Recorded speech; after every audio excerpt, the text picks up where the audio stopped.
Deep in a forest, a boy was on the hunt for a legendary item, the grand prize for whoever could take down the world boss. He runs into an elite boss, but with his unique skills, he wins easily, even snagging a great rare sword. But that wasn't the real jackpot. As this boy, King of Road, pushed deeper into the woods, he stumbled upon a paradise. Epic items were scattered everywhere. His dream of getting rich lasted all of a few seconds. He was so busy celebrating, he didn't even see the actual world boss walk right up and take him out with a single blow. Turns out, the boss, Blood Moon, was guarding the place. Other elite players showed up looking for the same reward, but they all got wiped out. The huge muscle-bound dudes, the gorgeous female players with their giant assets. Some of them realized this boss was way too strong and begged for their lives, but Blood Moon wasn't forgiving anyone. And as it cut them down, the boss kept a running count for each kill. 418, 419. But the real story actually starts 3 days earlier. Meet our protagonist, Ye Lule. He's a programmer, and yeah, he's not exactly loving his job. Growing up, Lule's family was dirt poor. His older brother, the one who held the family together, vanished, and Lule has no idea where he went. So when he gets home, he walks in on his other brother having a massive fight with his girlfriend. Turns out, she wasn't exactly thrilled to find out her boyfriend had 68 other girlfriends, all of whom he claimed to love. Lule visits him every day, so this was a new sight. But let's be real, it was only a matter of time. His brother brings so many girls over, one of them was bound to leave some clothes behind, since that's what they all come over to do anyway. Afei tells him to just forget it. He's got plenty of other girls after all. The real issue is that Yi Luli has found a clue about their missing brother. Their older brother disappeared because of a full dive VR game. He makes a promise to himself that he will find him, and his plan leads him straight to the launch of the new game, Fantasy Moon. The two of them suit up in their full dive gear, and you can see the suits cover everything, even the parts back here behind the helmet. I'll let you imagine the possibilities. After sensing up with the game world, Yi Luli gets a fairy assistant to show him the ropes. The game's senses are all linked directly to the brain, so just like in Sword Art Online, they materialize inside the main city. They each have their own status window and stats. Right away, his brother calls Luli over to show off a new friend he's already made. Seriously, this guy can't see a girl in a skirt without making a move. Luli splits off from his brother, claiming he has a different mission to handle. Once he's alone, he has his fairy open a special code window. He enters a long, complex activation sequence, making it clear his reason for being in this game is anything but ordinary. 3 items, which he coded himself and hid in the game's source code, pop into his inventory. A bracelet that levels up with him, a book that generates random quests, and the most important one of all, a scroll. This scroll is an invitation to become an Azura of Hell, the very same secret item his older brother got during the beta. Luli is sure this is where it all started, the key to his brother's disappearance, and he accepts the transformation without a second thought. But the process goes horribly wrong. Instead of power, he feels an agonizing pain in his chest as he's hit with visions of cloaked figures stabbing him under a blood-red moon. The system crashes, and he's dragged into a digital void, completely unable to log out. He awakens in a dark cemetery, not as a mighty Azura, but in the frail body of a level 1 skeleton. Standing before him is an epic boss, Rein, who thinks Luli is a servant he just summoned. When Luli tries to talk, he's branded a disobedient lackey and gets brutally punished. Then he conjures the skill chains of hell to attack the skeleton. Completely bound by the chains, the young man questions what the summoner is doing to him.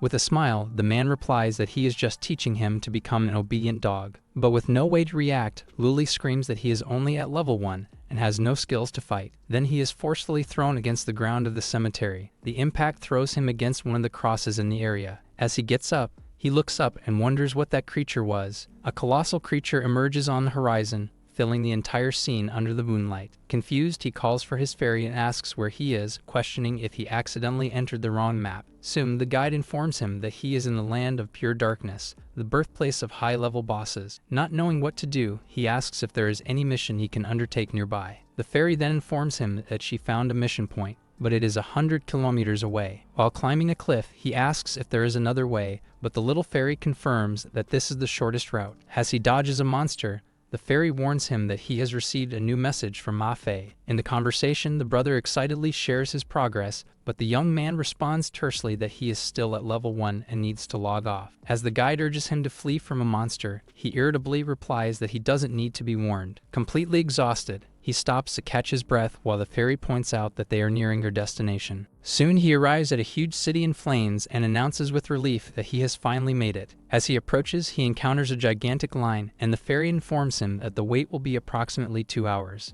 Then he spots another entrance that is completely empty, but his companion warns him that this is not the planned route. Not caring, he asserts that the important thing is to enter the city and dismisses the fairy, who obeys his command. Before long, he approaches the guards and asks to enter, explaining that he has an urgent matter to resolve. To his surprise, one of the guards agrees with a smile, saying it is normal to be in a hurry and invites him to enter. As he thanks them, the guards clear the way, stating that there is no need for thanks. As soon as he enters, the guards begin to laugh, commenting on how fun it will be to see him die when everything starts. Soon, a system notification reveals that the registration period for the Wind Cloud Arena has ended, a place of 9 deaths and 1 life. With that, he advances alone into danger, unaware of what awaits him on the other side. As he moves through a dark corridor, Yi Luli hears an announcement echoing, revealing that they have finally arrived. Just ahead, he needs to stop for a moment, blinded by the strong light that appears before him. A lively presenter rabbit appears, declaring that the last competitor has finally arrived. Upon checking the information, the rabbit is surprised to discover that the new participant is only at level 1. Immediately, laughter echoes among the competitors, and one of them mocks that he could knock him down with just a breath. Ignoring the taunts, the presenter officially announces the start of the Storm Cloud Arena battle, exciting the crowd. He then introduces himself along with his partner and explains that, as tradition dictates, he will reveal the event's rules. The rules appear on the panel, showing that everyone will have their levels adjusted to that of the weakest competitor, with the minimum being 10. In an instant, everyone's levels drop to 10, and one of the participants threatens to break Yuli's bones because of this. Realizing the situation, Yi Luli regrets not having listened to CC's advice, concluding that he entered through the wrong door. At that moment, a system notification congratulates him for reaching level 10 and invites him to choose his starting class. Faced with the options, he remembers his brother's advice, who always said he had the ideal profile to be an assassin. Following that memory, Yi Luli chooses the assassin class, immediately receiving confirmation from the system. His appearance changes before everyone, reflecting his new identity. The rabbit then hurries the group, announcing that it is time to distribute the equipment for battle. As soon as Yi Luli receives a temporary dagger,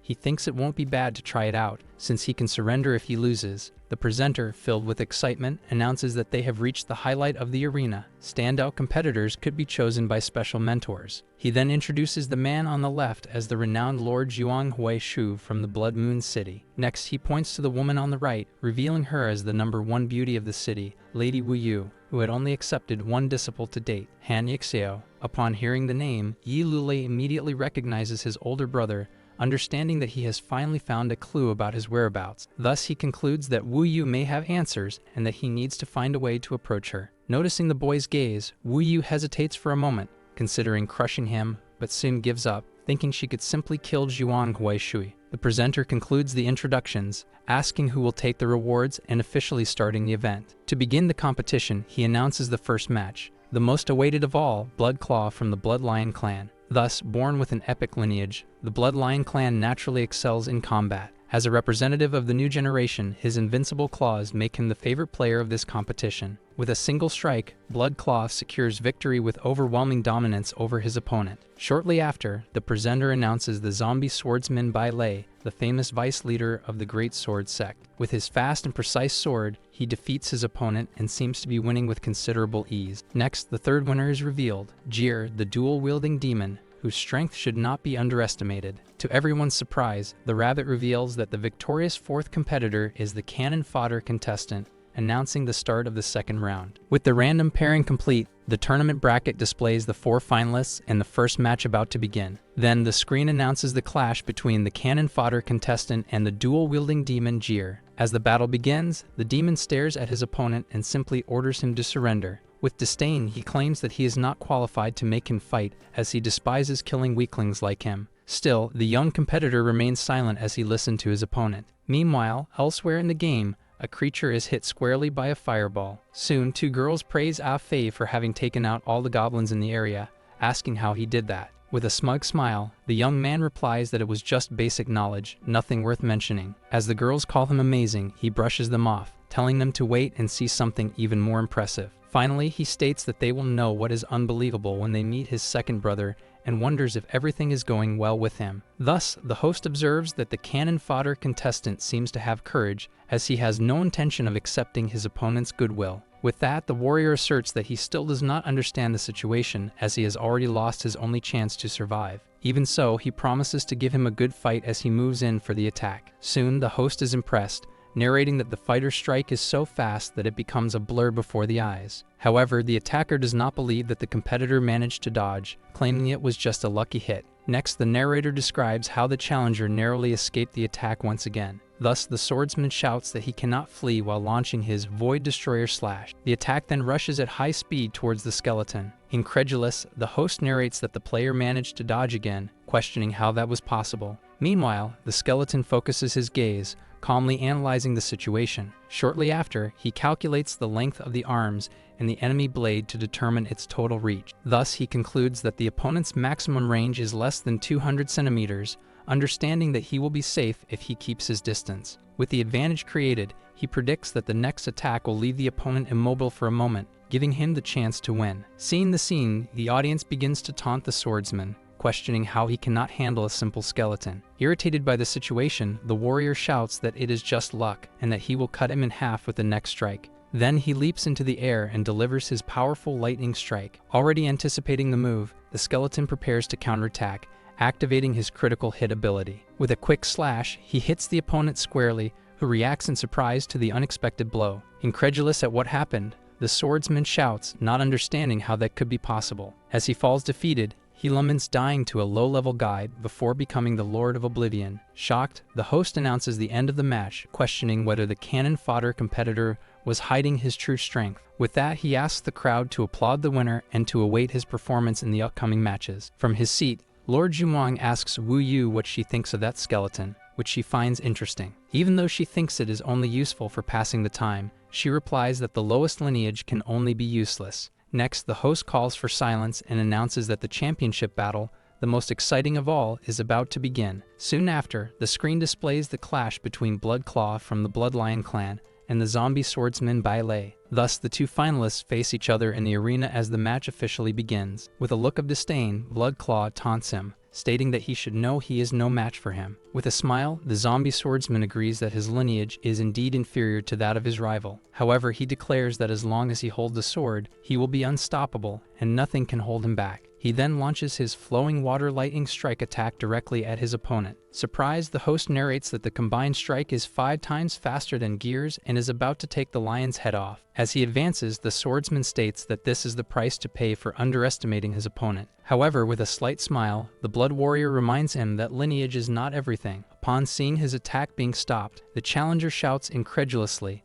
not understanding how that could be possible. With that, the champion manages to hold the sword only with his mouth. Soon after, he activates his ability Explosive Fury Claw. The attack then advances like an X of energy, hitting the opponent squarely. After the impact, the winner stands over the defeated opponent's body. With a disdainful smile, he claims he thought the swordsman would have some strength, but he is nothing but trash. Shocked, the narrator announces that the warrior is so powerful that he defeated his enemy instantly, defining the champion of the arena. Then the entire crowd begins to shout his name in celebration. Thus, Lord Zhuang comments that the little lion is not bad and has some value, but Wu Yu despises him, saying that lineage wouldn't even be fit to guard his gate. In the background, Yi Luli observes the scene and wonders what just happened. While analyzing the fight, he realizes that the winner managed to destroy the opponent's weapon, something that shouldn't be possible with standard equipment. With that, Yi Luli concludes that even with the level reduced to 10, the lion's base attributes still far exceed the average. Soon after, the champion turns and calls the attention of the little pest who was watching him from afar. Finally, with a smile, he challenges him to come up and fight, stating that he hasn't had enough fun yet.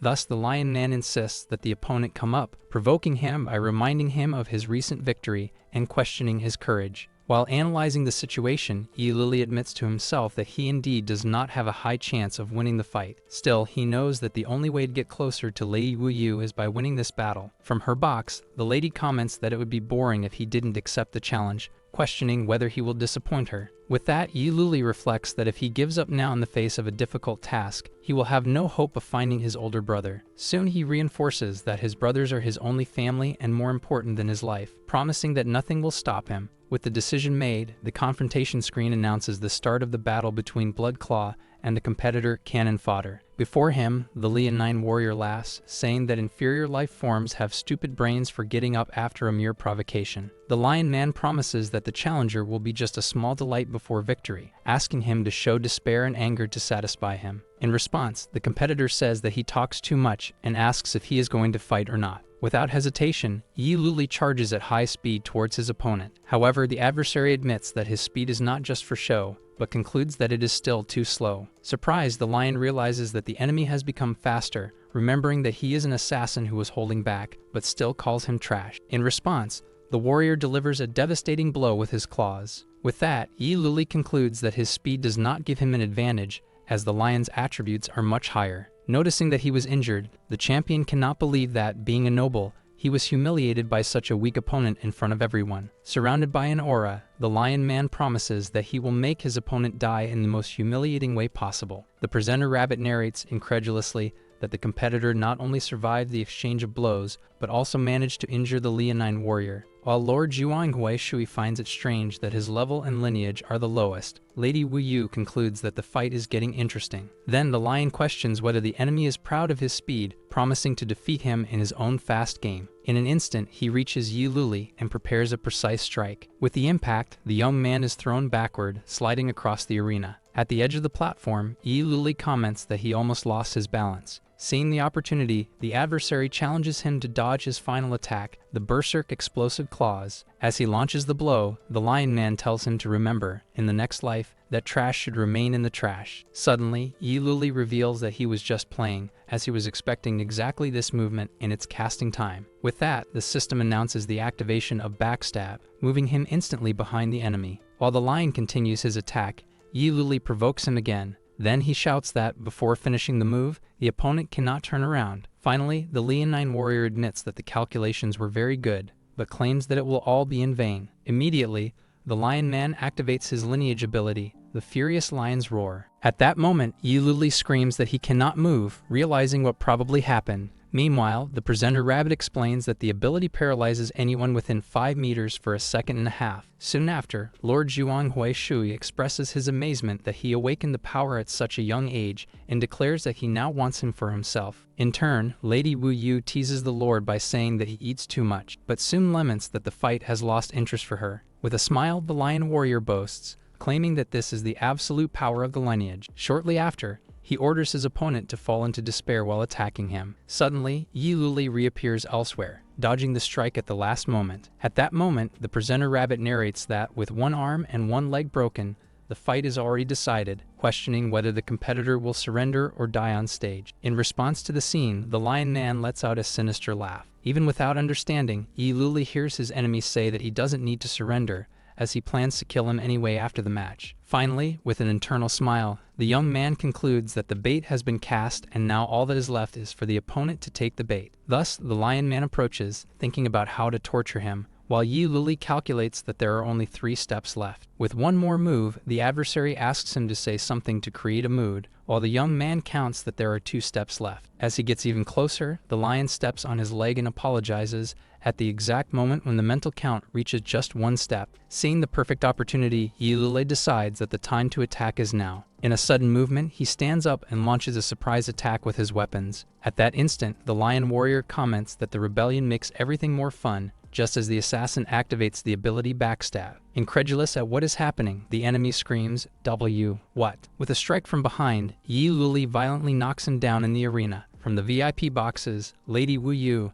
and Lord Zhuanghui Shui watch the scene in complete shock. After an absolute silence, the presenter rabbit stammers, unable to comprehend what just happened. Soon after, the commentator Turtle shouts that the turnaround was spectacular and that he will explain the analysis of the play. Then the commentator reveals that from the beginning, the challenger showed a speed advantage to provoke Bloodclaw and make him angry. The analysis continues, explaining that the young man feigned weakness to lure the opponent and force him to use his final move. In the most exciting part, the turtle reveals that the broken arm and leg were actually a trick he executed himself. Finally, the explanation concludes that when everyone thought he was lost, he used a skeletal resurrection to achieve the final counterattack. With an air of superiority, the commentator questions whether his analysis was accurate before announcing the name of the great winner. Thus, the name of the competitor is finally revealed to the entire arena, Zhan Yu. Fallen on the ground, the Lion Man screams that he cannot die and tries to surrender before being finished off. While watching from the VIP box,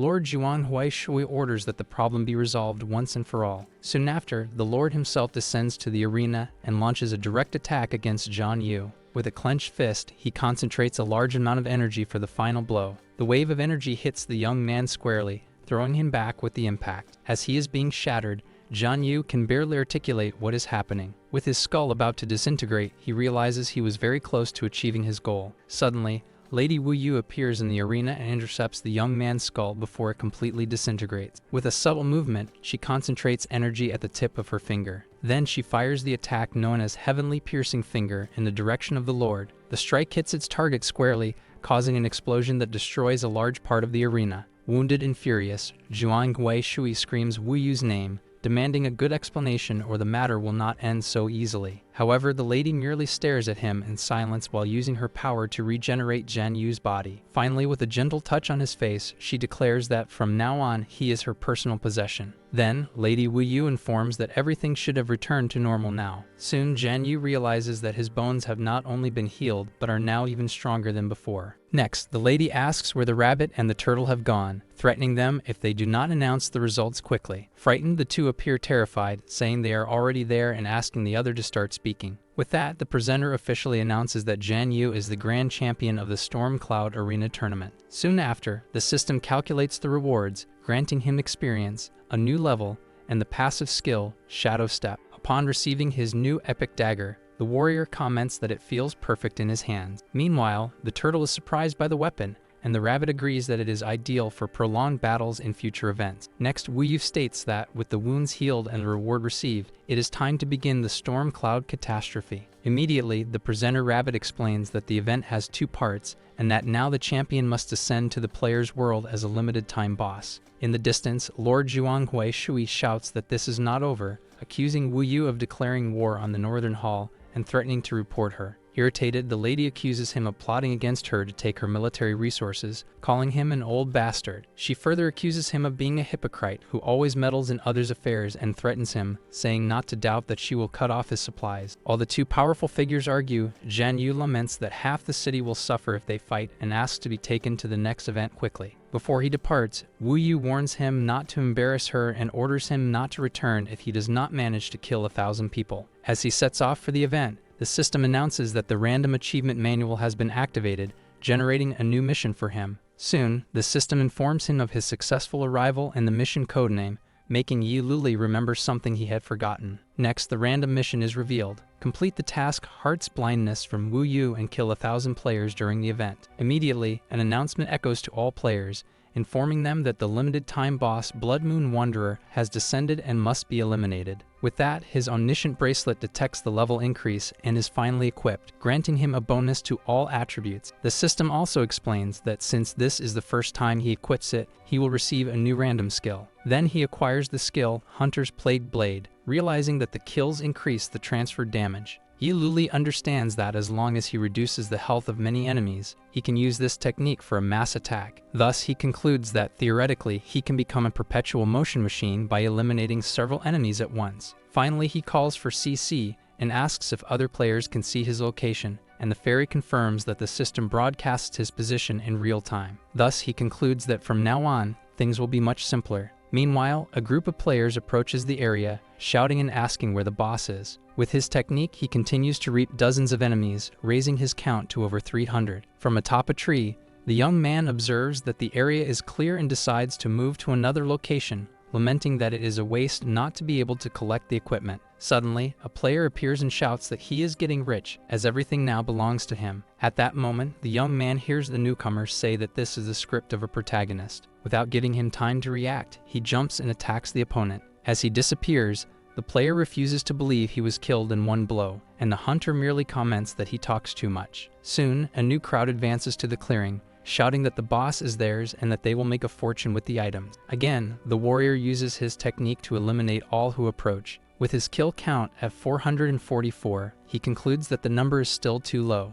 Next, he remembers the talkative player says that he gave him an idea, and sends a message to Ah Fei to come to his coordinates alone. Upon arriving at the location, Ah Fei finds a clearing filled with weapons stuck in the ground. Seeing the impressive amount of equipment, he can only exclaim how incredible the scene is. Soon after, the system announces the defeat of the boss giant warrior Kui Gong. With that, the player Luna, a moon knight, is congratulated for obtaining an epic bracelet as a reward. On the status screen, the item Heart of Resilience appears, which has a chance to increase resistance against control attacks. Observing the scene, the young man comments that it is the first time he sees someone solo an epic boss, and asks CC to research the Moon Knight class. Next, the system explains that it is a hidden class with balanced attributes and attacks that have both physical and magical damage. Even without seeing anyone, the young woman feels that she is being watched and concludes that someone is nearby. Logo, a group of 3 players emerges from the forest, and one of them sarcastically congratulates her, asking if she just got an epic item. Faced with the request to take a look at the item,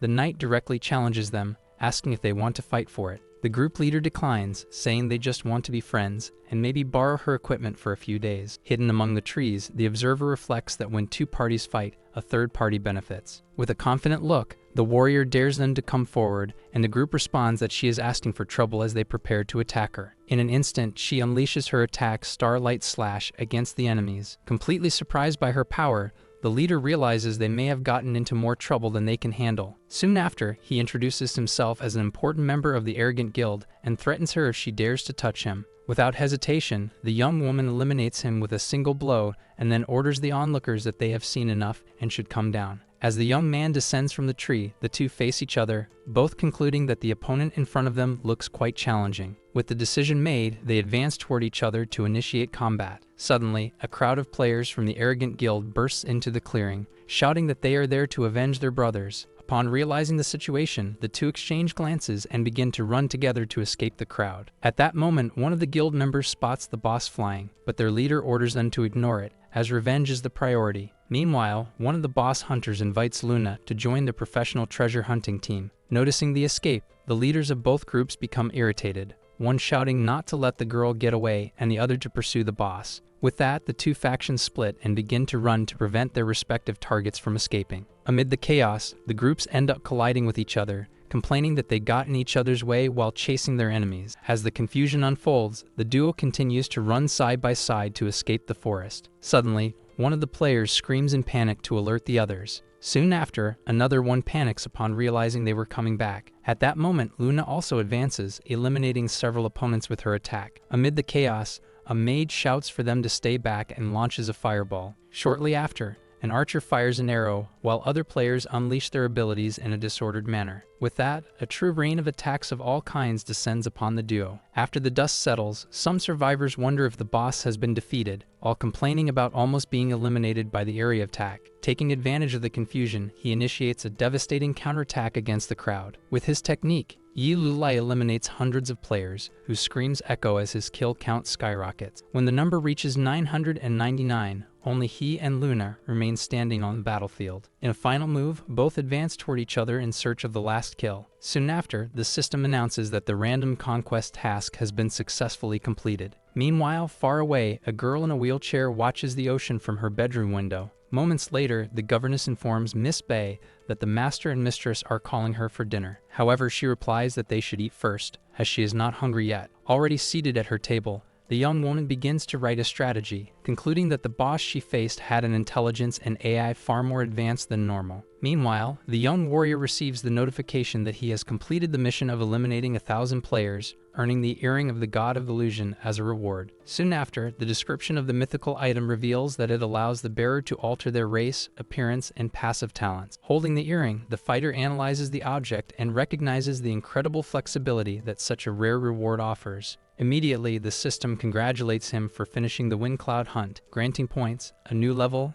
and the skilled Demon Blade. Back in the arena, the crowd erupts in applause in celebration for his overwhelming victory. Additionally, the presenter Rabbit congratulates the competitor Moon Slayer for the unprecedented feat, while the commentator Turtle declares him worthy of the new title. With that, the young man receives the title of Rising Star of the Wind Cloud and walks through the arena portal under the spotlight. On the other side, Lord Zhuang Hui Shui watches him with a smile, recognizing his performance from afar. At that moment, Lady Wu Yu approaches and says that he did not do badly, managing to avoid embarrassing himself in front of everyone. Right after, the lady instructs him to follow her as she moves away, leaving a trail of red energy on the ground. Next, the warrior is taken to the Blood Moon City, one of the secret realms, towards the blood pool of evolution. Faced with the landscape, he questions where he is, realizing that everything has completely deviated from his original plans. With that, Wu Yu asks why Blood Claw was so dominant, and the young man correctly responds that it was because of his lineage. She then explains that, just like items, each race and lineage has different attribute values,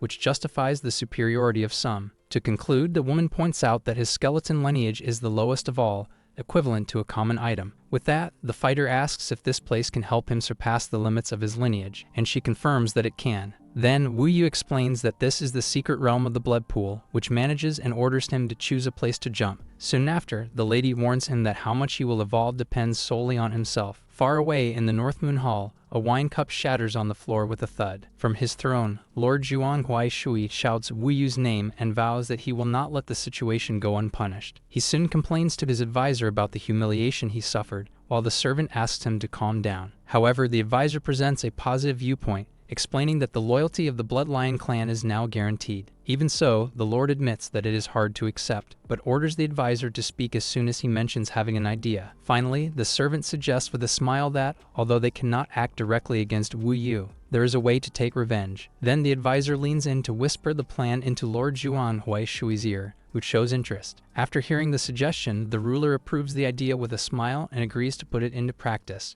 Back at the blood pool, the imposing Lady Wu Yu watches the young warrior absorbing the energy of the place at an impressive speed. In light of the scene, she acknowledges that his potential is indeed very high. Suddenly, a voice calls her Master Wu Yu, causing the woman to turn her face towards the sound. Then the captain of the Black Death Guards appears with his troop and informs her that her master has been summoned by the lord of the city. Without turning around, she replies that she is busy and that they must wait until she finishes what she is doing. However, the captain insists and presents the blood summons, a direct order from the city's ruler. Wu Yu clicks her tongue, as such an order is absolute and her refusal results in immediate execution. Turning back to the young man, she warns him that rocks may fall from the mountains, and that it is better for him not to die now. Soon after, the woman turns to the captain and authorizes him to do what he intended. In light of the permission, the guard leader opens a slight smile of satisfaction. Meanwhile, the energy of the pool boils and creates a vortex around the body of the warrior, who levitates in the center, while two members of the Shadow Squad approach the edge. The squad leader, a subordinate of Zhuang Huaishui, gestures for his men to attack. With that, the assassins leap towards the center of the vortex, surrounding the spot where the young man disappeared. Suddenly, a small sphere of red energy emerges from the bottom of the pool, right in the middle of the impending attack. Under the red sky, the landscape of the blood pool remains dark and silent. Meanwhile, Wu Yu and the captain observe the events from atop a cliff. The man comments that even she must obey the summons, but the lady merely watches the pool and says that it is just beginning. Suddenly, the woman sits on a stone throne that appears out of nowhere, and the captain questions her about what she is doing. Thus, Wu Yu replies that this spectator seat is quite pleasant. In the pool, one of the assassins attacks the energy sphere, shouting that the credit for the kill will be his. With that, his blade strikes the sphere directly, causing a great impact on the surface of the larva. The other SWAT members watch the smoke dissipate, waiting for the result of the attack. From the ashes of the explosion, a new silhouette with white hair and a horn slowly emerges. Confused, one of the assassins asks his colleague if he did not finish off the target, but the other responds that he was sure he did. The leader then orders them to stop talking and attack together to finish the job once and for all. Logo, the figure reveals itself completely as the young warrior, now with a new body, white hair, and a single horn. Two squad members advance for the attack, while one of them shouts a warning to be careful. However, his new form blocks both strikes simultaneously, finishing them off. Thus, the leader of the Shadow Squad watches the scene, unable to understand how this is possible. Next, the same leader shouts that the information was wrong and orders his men to coordinate the second tactic. With that, all the assassins leap towards the young man in a coordinated attack. At the last moment, his new form destroys all of them with a single movement. The squad commander observes the scene and soon advances furiously at what he saw. In response, he activates the Dark Blade technique and delivers an energy slash. The technique hits him squarely, but the young man absorbs the impact directly to his chest. Even after the blow, he remains standing with a smile. In light of the outcome, the squad leader is left confused about what just happened. In the blink of an eye, the warrior advances and tears off one of his arms. Soon, the man screams that the information was incorrect, as the target is too strong. Finally, he refuses to accept defeat and asserts that they must eliminate him at all costs. The image of his master appears, reminding him that the Shadow Squad represents the will of Lord Zhuang Huishui. Thus, the leader declares that the honor of the Blood Moon is with him and prepares to use a secret technique. He then orders his men to sacrifice themselves for the mission and activates the blood sacrifice ability. Surrounded by energy, the commander advances with a final blow, determined to end the fight. Without wasting time, the young warrior finishes his opponent with a final movement. Soon after, he simply watches the remnants of his opponent dissolve before him. From the top of the cliff, Wu Yu claps and comments that he seems to have gained quite a lot from the arena's cataclysm. Back on the platform, the young man asks if those were Lord Zhuang Huishui's men, and she confirms. The lady then reveals that the assassins and guards who stopped her were from the Lord, and that she has already dismissed them. With that, the fighter deduces that she fell into the trap on purpose and questions if that was a second test for him. In an illustrative vision, Wu Yu observes a miniature version of the young man while a giant chicken appears in the background. In the same vision, the woman scolds him for covering himself, telling him to take his hands away as she has already revealed enough. Back in reality, she declares herself satisfied with his performance and, as a reward,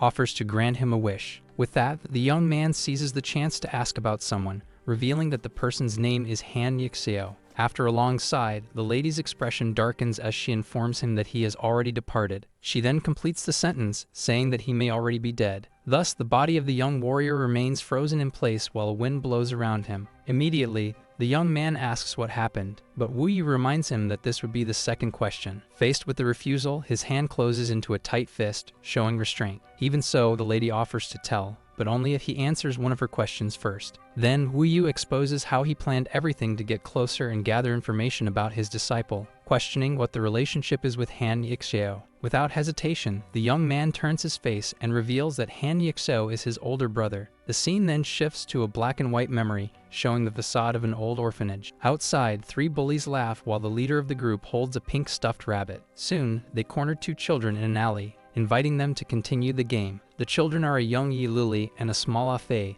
who pleads for them to return the rabbit left by his mother. The bullies mock the boy for trying to be the hero, throwing his book to the ground while holding the toy. The leader then reveals that everyone there was adopted by his mother, calling the siblings trash that no one else wanted. With that, he declares that everything there belongs to him and begins to tear the stuffed rabbit in half. Seeing the scene, Ah Fei screams desperately for him to stop, while little Luli stares at him with a firm look, holding a pen ready to react. Suddenly, an unknown boy jumps down from above with a broom, surprising the three bullies. With a confident smile, he strikes the leader's head squarely. Then, the newcomer defeats all three alone, who end up on the ground begging for their lives. He then tells them to leave, and the trio flees while the leader promises to come back for revenge. Right after, the boy turns to his siblings with the stuffed rabbit and says that everything is fine now. With a big smile, he introduces himself as Han Yixio and promises to protect them from now on. Back in the present, the warrior places his hand over his chest and states that he is their closest family. Wu Yu simply watches him in silence after hearing the response. Another memory then shows Han Yixio asking his master for common equipment within the game. He explains with a smile that, as the older brother,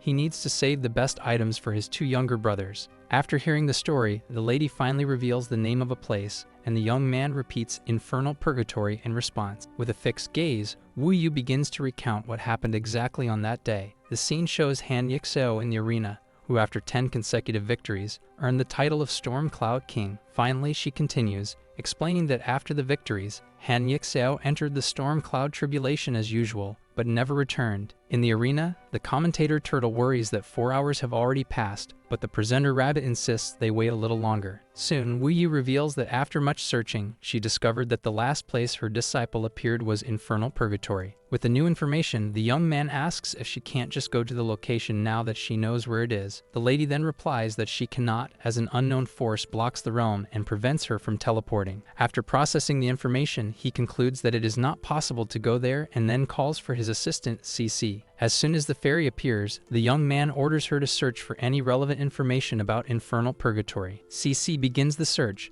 but the interface starts to show glitches and system errors. The search fails, and the little helper informs him that he does not have the privilege to access the data, so he decides to use the manual interface. With a focused gaze, the warrior concludes that the place where his brother was last seen surely holds the answer. Next, a screen asks for a password, and his hand touches the interface to access the database. The scene shifts to a digital space where he finds himself surrounded by a rain of binary codes. Soon, the system begins to retrieve the source code related to infernal purgatory. Upon seeing the result, the young man questions what kind of code that is, while the system warns him about the illegal intrusion. Ignoring the warning, he commands the system to open the source code, but is surprised to see that it is being rewritten. Immediately, the system initiates a forced ejection process, interrupting his analysis. Back at the blood pool, the young man watches the code dissolve and questions how that is possible. Wu Yu then states that this is all she knows and challenges him to discover the rest on his own. In light of the response, he decides that he will have to go there to uncover the truth with his own eyes. Next, the young man asks for one more favor and questions how he can reach the other realm, but the lady merely reminds him that this is the third question. However, CC interrupts and announces with a smile that she knows the method to return to the player's world. In response to the question of how to reach the other realm,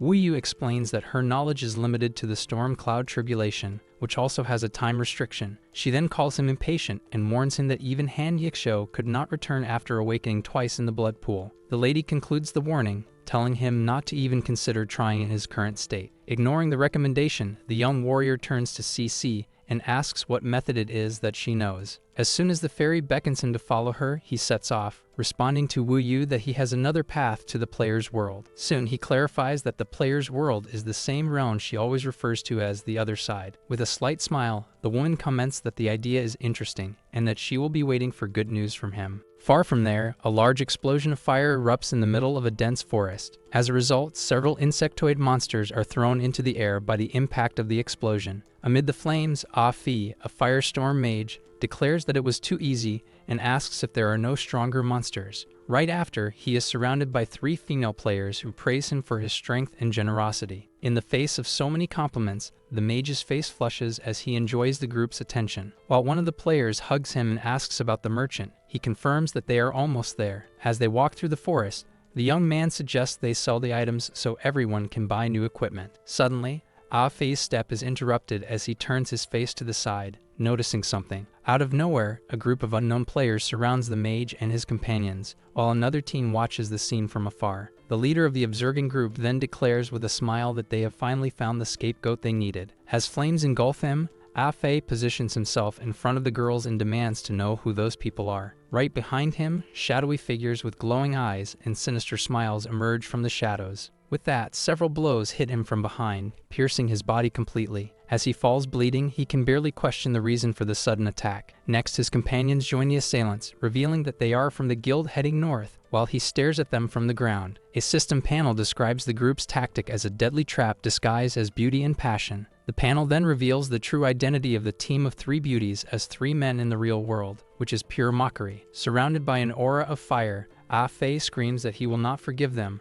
for they may deceive his wealth, but never his feelings. Seeing his reaction, the guild leader comments that the scapegoat does not seem to be cooperating with the plan. With that, the members of the guild heading north advance together to attack Ah Fei all at once. Even at a disadvantage, the mage manages to block the simultaneous attack of 2 opponents. Quickly, he finishes off another player with his intense flames. Close to his face, an arrow grazes him, almost hitting him. Soon after, another arrow is shot and pierces his arm. The archer then prepares her bow again, while her accomplice taunts him before advancing to attack. With a shout, Ah Fei clashes his power against that of his opponent, generating a massive explosion of energy. After the shock, he is panting, realizing that he has consumed too many potions during his level up. The traders mock him for having no more resources and demand that he hand over the boss's equipment. They then threaten to keep his body until he loses all the accumulated items. Cornered and out of resources, Ah Fei lets out a sigh of exhaustion at the situation. With that, he points at the enemies and begins to shout a series of insults, scaring even the birds in the forest. The guild leader gets irritated and loudly orders him to shut up immediately. Suddenly, the mage apologizes for being deceived as a shadowy figure appears behind him. In an instant, the unknown person pierces the leader with a fatal blow. Shortly after,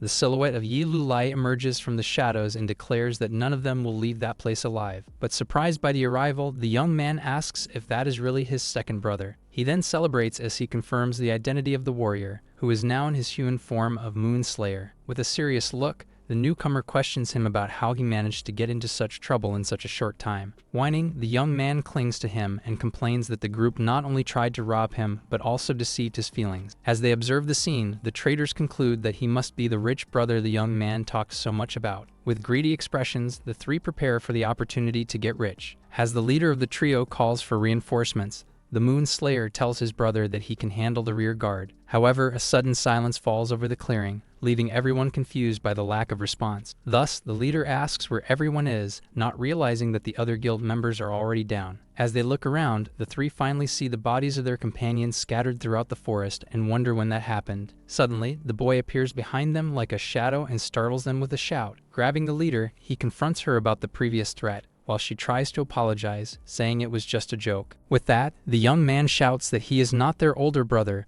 but rather their ancestor, while shaking them in anger. After resolving the situation, the two walk through the forest, and the younger one asks if there has been any progress in the search for the older brother. In response, the warrior reveals that the infernal purgatory was the last place where Han Yixio was seen, giving them a new objective. However, he explains that the location does not exist in the game plans and speculates that it is a high-level secret area beyond their current reach. Thus, the more experienced one decides to go to the nearest city to sell the items, while the companion follows him, complaining about online romances and praising his new appearance. Finally, the two brothers arrive in the southern suburbs of the city of Naken. As soon as they arrive, the Moon Slayer rejects a friendship request while the other starts flirting with a player who seems familiar. Nearby, two players exit a recycling shop, complaining about the low selling prices. Inside, the shop owner announces his recycling services with fair prices for everyone. Then the two approach the counter, and the warrior confirms with the merchant that they want to recycle some equipment. Upon examining the items, the shop owner is surprised by the amount of elite equipment and offers 95,000 gold coins for the lot. In light of the amount, the younger brother excitedly celebrates, realizing that the sum is equivalent to a small fortune in real money. Ignoring his brother's excitement, the Moon Slayer compliments the seller's hairstyle, leaving his companion completely confused. As a result, the shop owner feels flattered and praises the adventurer's good taste, which he agrees with. Soon after, a system notification reveals that he activated an Easter egg, increasing the transaction price by 10%. Not understanding how that works, the young man listens to his brother's explanation, who says it is one of the hobbies of a well-known programmer. Thus, the swordsman hands the money to his partner and completes the achievement of tons of wealth for possessing over 100,000 gold coins. As they leave, the chatterbox asks about the rest of the equipment, and his companion replies that they haven't reached the right place to sell them yet. The two brothers then head towards an imposing castle that serves as the auction house for the city. Upon arrival, the younger one admires the grandeur of the hall, confessing that it is his first time at the location. As a long line forms at the entrance, other players impatiently complain about the delay to get in. At the front of the line, a young man is stopped by two identical guards blocking the golden door. In response, the boy pleads with the guards, explaining that he is just a few coins short for the entry fee and needs an item from the auction. However, the sentinels dismiss him disdainfully, saying they are just following the rules and that players without money should leave. Soon, the crowd behind him also begins to complain, ordering him to get out of the way so they are not hindered. Suddenly, the duo approaches and the older brother informs everyone that the boy is with them. Irritated by the interruption, the guards question where they came from and tell them to wait. In response, the chatterbox simply displays his tons of wealth title to the two guards. Upon seeing the title, the men's demeanor changes completely, and they open the doors for the three, inviting the VIPs to enter. Next, the trio walks down the red carpet of a luxurious and spacious hall. Inside, the boy thanks them for their help and promises to return the favor, while the chatterbox downplays the incident before he says goodbye. Soon, a woman approaches and introduces herself as Eight of Cups,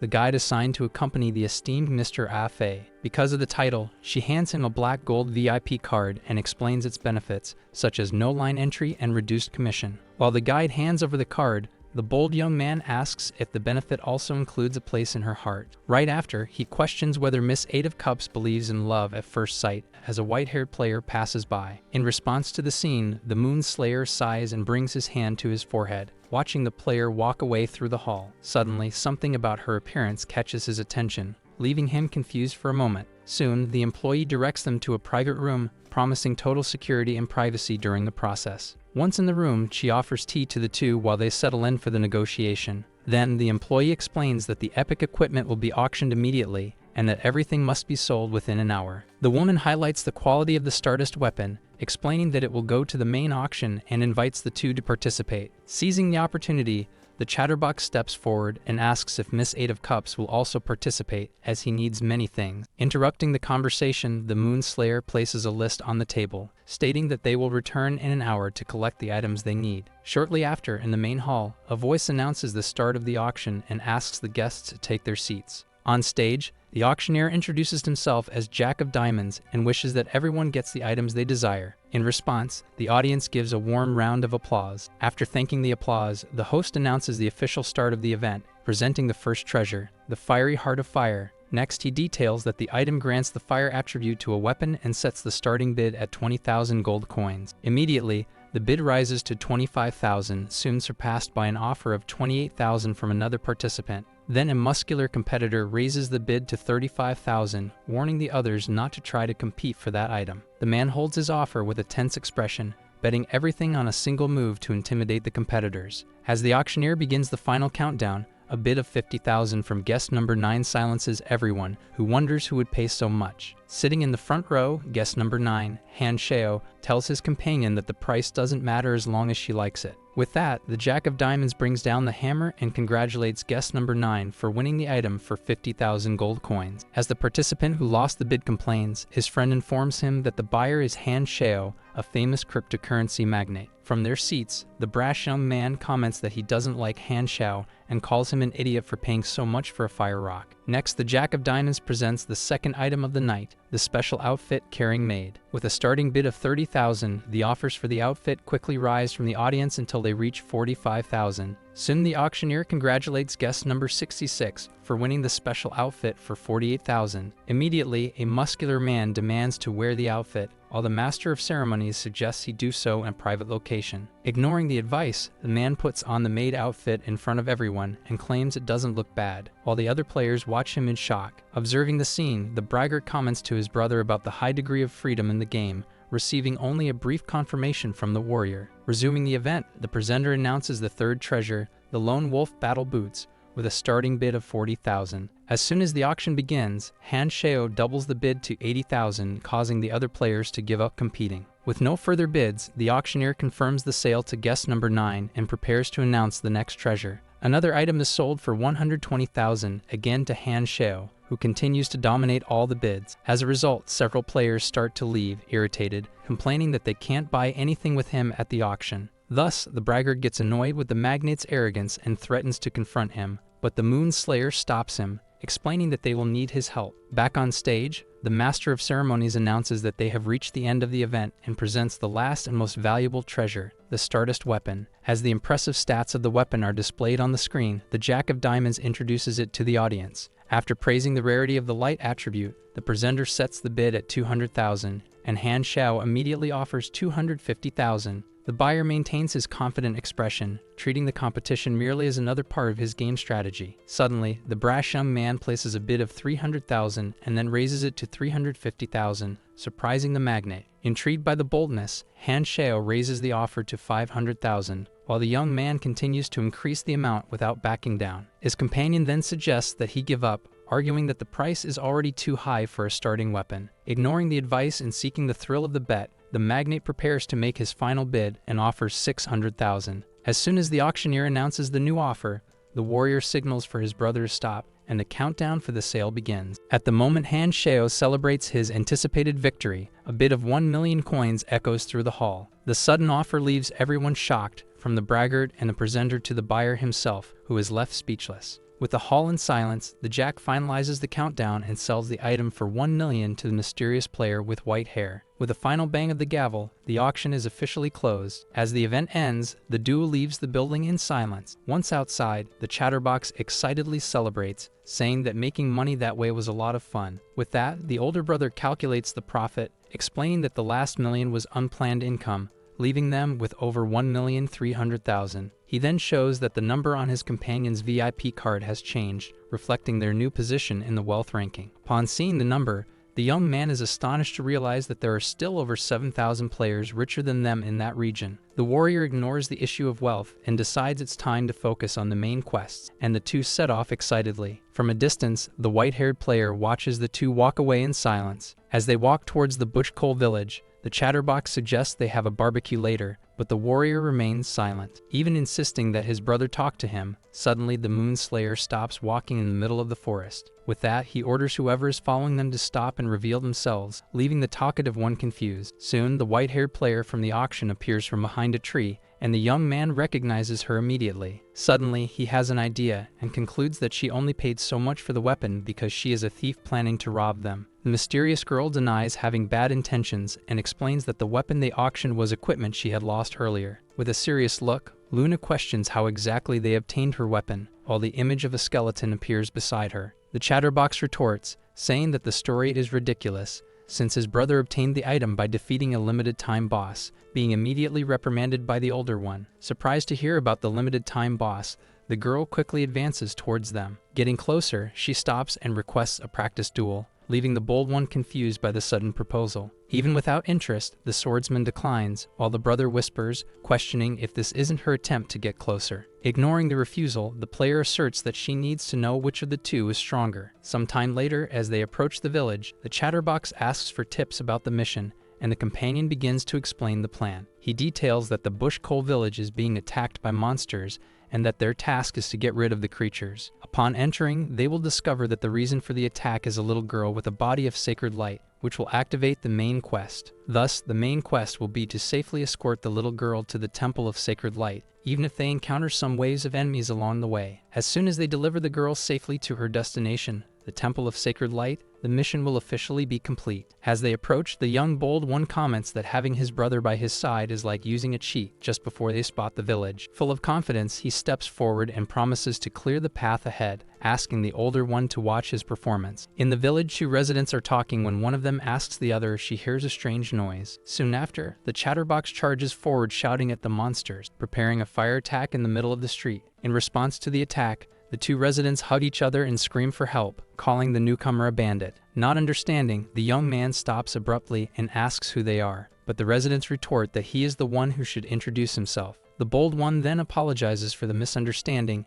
and explains that he is there on a mission to eliminate monsters, while the two question him about this mission. With that, the residents ask if he is an adventurer and celebrate for finally having found the legendary adventurer Sama. Thus, the two grab him by the arms and offer to guide him through the village, while the chatterbox comments on their hospitality. Watching from a distance, the warrior is puzzled by the warm reception, while the other villagers celebrate the arrival of the legendary adventurer. Soon after, an older vendor greets him and offers the village's special products, mentioning his arduous journey. Even the younger ones approach, and one of them asks for an autograph from the adventurer Sama. Suddenly, the village chief appears in an imposing manner and welcomes him, stating that his arrival has brought glory to the village. The chief then asks for applause for the adventurer Sama, and the crowd responds with a warm cheer. The bold one questions his brother, saying that the scene doesn't look like what he described, but the swordsman asserts that it's impossible for the main quest to have been altered. With that, the leader turns to the crowd and asks what is the best way they have to welcome an adventurer. Immediately, all the villagers shout in unison that the best reception is a grand banquet. Soon, the villagers invite the two to the banquet, excitedly guiding them down the main street of the village. Interrupting their walk, the Moon Slayer asks one of the older residents about the purple medicinal flowers, and he agrees to show them after the banquet. Soon after, the brothers are taken to a hall where the villagers prepare a wide variety of dishes for the banquet. In the hall, the inhabitants gather and begin to eat noisily and awkwardly. The chatterbox comments that the food looks great, and since the game simulates taste, suggests they also grab a plate to eat. Then one of the villagers offers a bowl full of eyes and eats one in front of the two, claiming that the village's meat is famous. The warrior then decides to give up on the food and focus on finding the mission NPC, and the brother agrees, saying he has lost his appetite. In front of the crowd, the talkative one asks how they will find the NPC, but the swordsman replies that they won't need to ask everyone. He explains that it's not hard to find her if they just observe, while a little girl sits silently, unlike the other villagers. With that, the older brother approaches the girl, places his hand on her shoulder, and directly asks if she wants to go to the Temple of the Sacred Light. The little girl looks up and asks if he is the adventurer who came to save her. Soon after, a system notification confirms the start of the mission, while a large blood moon appears in the sky. Suddenly, the daring one realizes something is wrong as the villagers transform into dark monsters with glowing eyes and surround them. Then, the monsters advance to attack, while the swordsman holds the girl to protect her. Quickly, the warrior finishes off one that was in front of him. Without hesitation, the daring one charges forward and unleashes a powerful fire skill against the creature. Even with the blow, the others roar and prepare to advance. With that, the two brothers fight together against the horde, carving a path through the chaos of battle. The intensity of the fight causes a massive explosion that destroys the building from the outside. After the battle, the chatterbox breathes heavily amidst the bodies of the defeated enemies. Suddenly, he notices the hand of one of the fallen monsters glowing with blue energy. Soon, all the bodies begin to regenerate and rise again. Not understanding, the impulsive one questions what is happening upon realizing that the creatures can revive. He then asks his brother how they should fight, while the older one explains that, logically, the pigmen shouldn't have such an ability. The Moon Slayer concludes that what is happening is completely different from the original design, questioning what changed in the world after his departure from Destiny. Finding themselves surrounded, the impulsive one shouts that they will be eaten alive if they stay there, as the monsters advance. As soon as the swordsman orders a retreat, the three leap through a wall, narrowly escaping the horde. Soon after, they run through the village streets as debris falls around them. After entering a building, the chatterbox struggles to hold the door, while the brother protects the girl beside him. In a moment of calm, they find themselves on the upper floor of a house, seemingly safe. As the daring one sighs in relief, his eyes widen upon noticing another presence in the same room. Suddenly, the young girl with white hair appears and silences him by placing her hand over his mouth. As the swordsman recognizes her, Luna asks for silence and explains that the monsters have not left the area yet. With that, she suggests they go upstairs to talk, while the blood moon illuminates the place through the window. Once upstairs, the chatterbox asks if she is also there for the mission, and the girl confirms that she arrived before them. She explains that she sensed something was wrong upon arrival and decided to wait until night to investigate, just when the others appeared. After the explanation, the group remains seated in silence for a moment, processing the situation. With that, the Moon Slayer agrees with her, stating that there are many peculiarities in that place. He then turns to the girl and asks if she has any idea what happened to the village. Faced with the little one's hesitation, Luna comforts her, asking her to relax and share everything she knows. With that, the child takes out a pig mask and begins to explain the situation, while the others watch the revelation. She tells them that the Bush Coal village was a safe and peaceful place, where all the villagers were very united and kind. Outside, however, pigmen roamed the surroundings, but they were not seen as a major threat if avoided. Over time, the villagers noticed that the creatures only imitated their movements, and the vigilance against them gradually decreased. The situation changed on the day and night from the Temple of the Sacred Light, named Sir Kurlik, arrived for a visit. During a prayer led by the visitor, the girl was the only one who felt her body heat up in an unusual pain. As soon as she approached to understand what was happening, Sir Kurlik explained that she had been awakened and chosen by the sacred light. The knight then invited her to join the temple, which would ensure eternal protection for the village against monsters. But before she could share the news, the enemies suddenly attacked, proving to be cruel and impossible to kill. Soon everyone in the village was captured, and the knight himself was killed while trying to protect the villagers. After witnessing everything, the little girl hid and cried for a long time, unable to ask for help or try to escape. After a while, she stopped crying and decided that, as the chosen one of the sacred light, she needed to be strong and act. Therefore, she put on the mask to pretend to be one of them, hoping for a chance to escape and bring the news to the Temple of the Sacred Light. Back in the present, the swordsman and the young girl with white hair listen to the end of the story in silence, analyzing the situation. With that, the chatterbox stands up and tells the child that she doesn't need to worry about the temple, as he and his brother will handle everything. Excited, the little girl celebrates the promise, while a giant eye watches them from the window. Suddenly, an explosion destroys the wall of the building, throwing everyone away with the impact. Amidst the dust and debris, the daring one asks what happened, while the strategist and Luna take a defensive position. With that, a giant creature emerges above them and captures the chosen one, saying that it has finally found her. And so, the giant creature holds the girl in its hand, observing the three players from the rooftops of the destroyed village. Meanwhile, Ah Fei comments on the ridiculous size of the enemy, and the priestess Yi Luli warns that the mission will fail if the girl dies. Then, without hesitation, the trio advances together to attack the colossus that leaps toward them. With that, the swordsman delivers a powerful energy attack that strikes the creature's chest with full force. Soon after, the monster roars and responds with a blow that hits all three, destroying the ground beneath them. Mocking the adventurers, the abomination regenerates its wounds with green energy and asks if that is all they can do. Thus, after retreating to a rooftop, the fighters discuss the creature's speed and regeneration, trying to identify a weakness or a way to contain it. Shortly after, the Colossus smashes the ground with a punch, creating an explosion that sends debris flying in all directions. Amidst the destruction, the young priestess asks for cover for the swordsman, who readily agrees as they climb over the rubble. With that, the warrior charges his energy and prepares a devastating attack, launching his fire comets. As the flaming projectiles hit the enemy, Yi Luli takes advantage of the distraction to move quickly toward it. Irritated by the attack, the creature releases the girl it was holding in its hand. Then, the monster gathers energy in its fist and prepares a powerful punch to counterattack. The blow is launched with incredible speed, while the priestess positions herself as a small figure in the distance. After the attack, Yi Luli lands on the giant's hand, which becomes immobilized under the blood moon. Soon after, it looks down and extends its hand toward the girl, who is fallen and unconscious. As Ah Fei shouts a warning, other smaller monsters begin to emerge from a green energy around her, surrounding her. Suddenly, Luna appears at her side and unleashes the Star Cut attack, eliminating the creatures that surrounded them. With that, the new ally asks the priestess to quickly save the NPC, and she agrees to the order. Soon after, the hand trembles violently, unbalancing both players for a moment. Then, the giant creature dissolves into a horde of pigmen, who leap from its body and attack them from all sides. As they resist the onslaught, Yi Luli realizes that the enemy was, in fact, a mass of these beasts, and Luna questions whether the mission's difficulty is too high. Amidst the chaos, he deduces that the main objective of the mission is not to kill the boss, but rather to safely escort the girl to her destination. With a new plan in mind, the priestess calls for her companion, who recovers his MP and prepares to act. Soon after, the mage casts a mass explosion spell to clear a path for the others. Thus, taking advantage of the distraction, Yi Luli carries the girl and flees across the rooftops with Luna, who uses a skill to move faster. Even during the escape, the pigmen manage to change direction and break through a wooden barrier, creating a shortcut.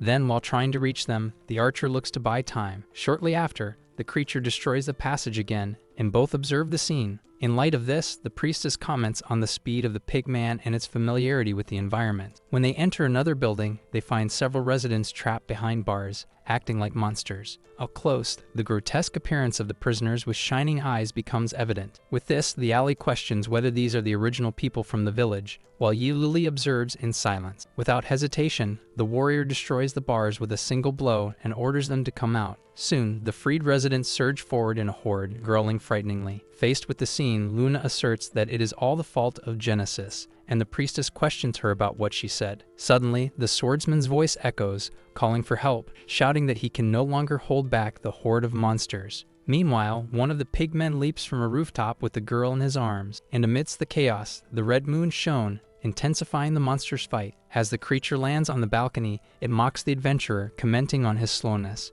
With its red eyes sparkling, the monster stares at her closely. Soon after, it crouches down and comments on the aroma the young girl exudes. The creature then opens its toothy mouth, announcing that it would like to take a bite. Unexpectedly, the girl raises a dagger and screams for the holy light to protect her, striking a blow to its eyes. As the creature tries to grab her, the young girl declares that the holy light will be with her forever. Just when the enemy attacks again, the swordsman appears and intercepts the blow, causing the girl to scream the hero's name. Surprised, the pigman recognizes him and questions how that could be possible. The warrior simply remains silent, enveloped by his dark aura. The scene then returns to 15 minutes earlier, when the explosions began in the village. At that moment, the trio Yi Luli, Ah Fei, and Luna were running while a horde of monsters chased them through the streets. Thus, they continue advancing together to complete the mission. During the run, the mage puts a small blue sphere in his mouth. Thanks to a concealment pill, the group suddenly disappears, leaving the horde confused and ordering a search. Soon after, Ah Fei questions what they will do now that they have lost the girl,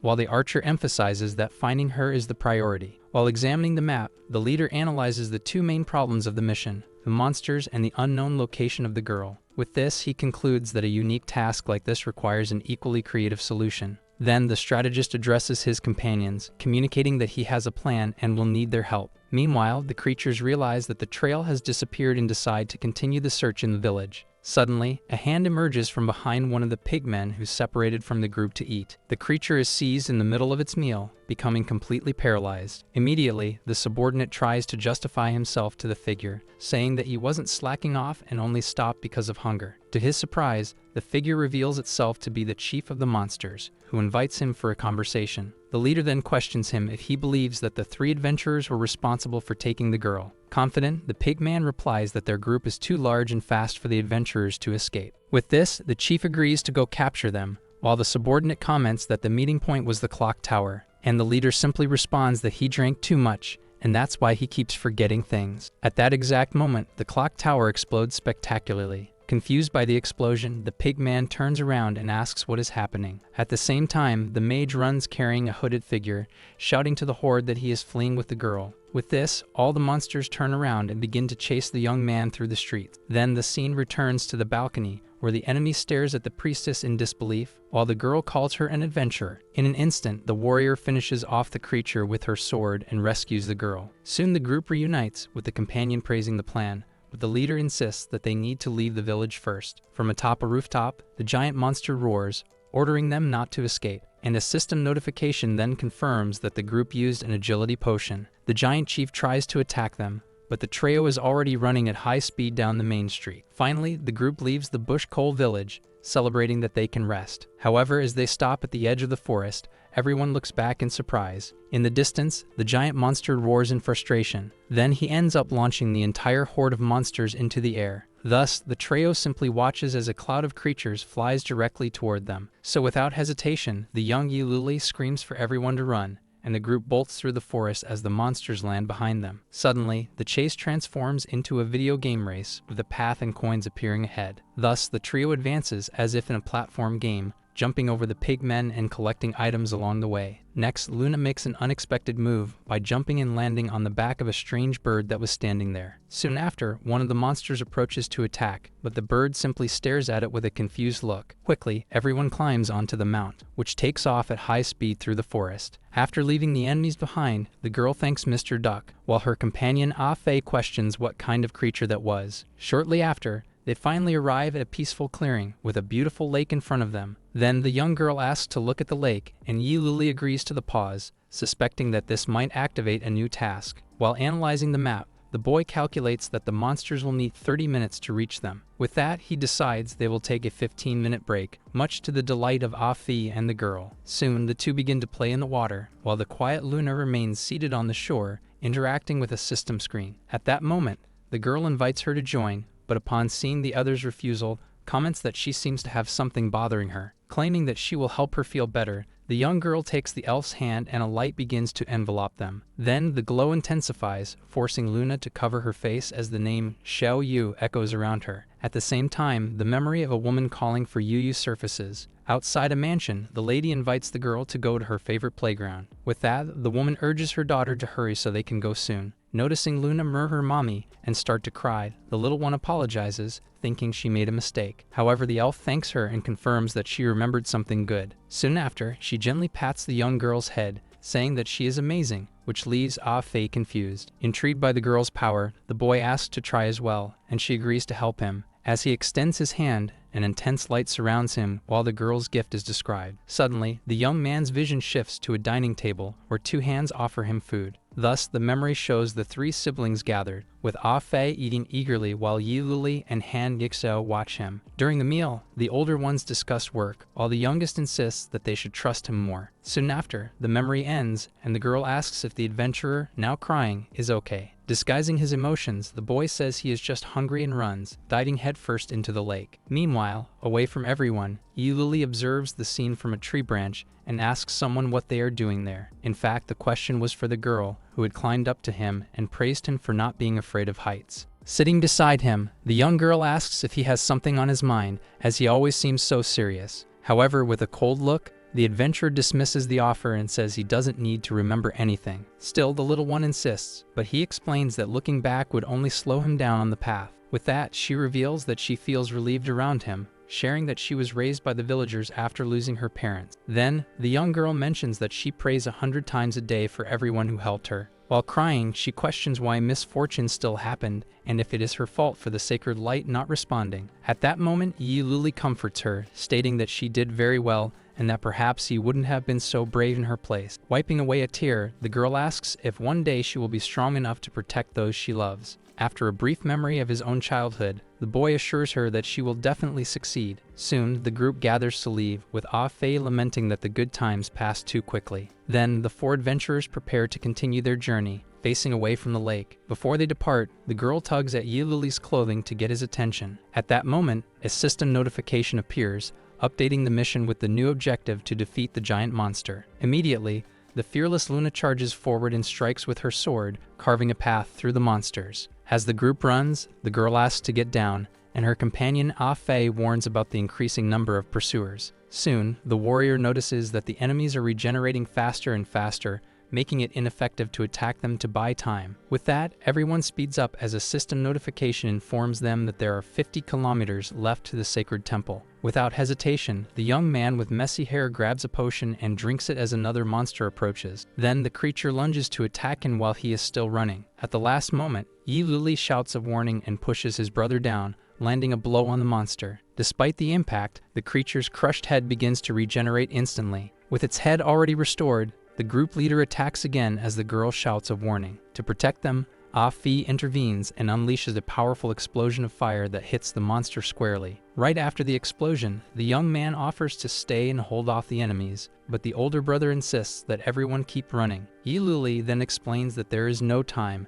as stopping would mean being surrounded and defeated. Thus, they resume their run, and the distance to the temple decreases to 20 kilometers. Finally, the four of them stop, panting, in front of a new obstacle in their path. Before them, a massive chasm cuts through the landscape, completely blocking the way. As they enter the gorge, Ah Fei complains about the narrow path, while Luna observes that the passage will delay their pursuers. Soon, Yi Luli notices that the number of monsters chasing them seems to have decreased. The group advances through the gorge, and a notification informs them that there are now 15 kilometers left to the temple. Ah Fei comments that the limited width of the path is effective, as they are under much less pressure. With that, Luna questions the reduction in monsters, and the strategist confirms a drop of approximately 40%. He then urges them on, warning of the possibility of an ambush ahead. Under the blood moon, the system informs them that only 6 kilometers remain. As they spot a glimmer of light indicating the exit, a sudden rumble echoes through the area. The stone passage closes abruptly, leaving the young man confused about what happened. Immediately, the group turns around,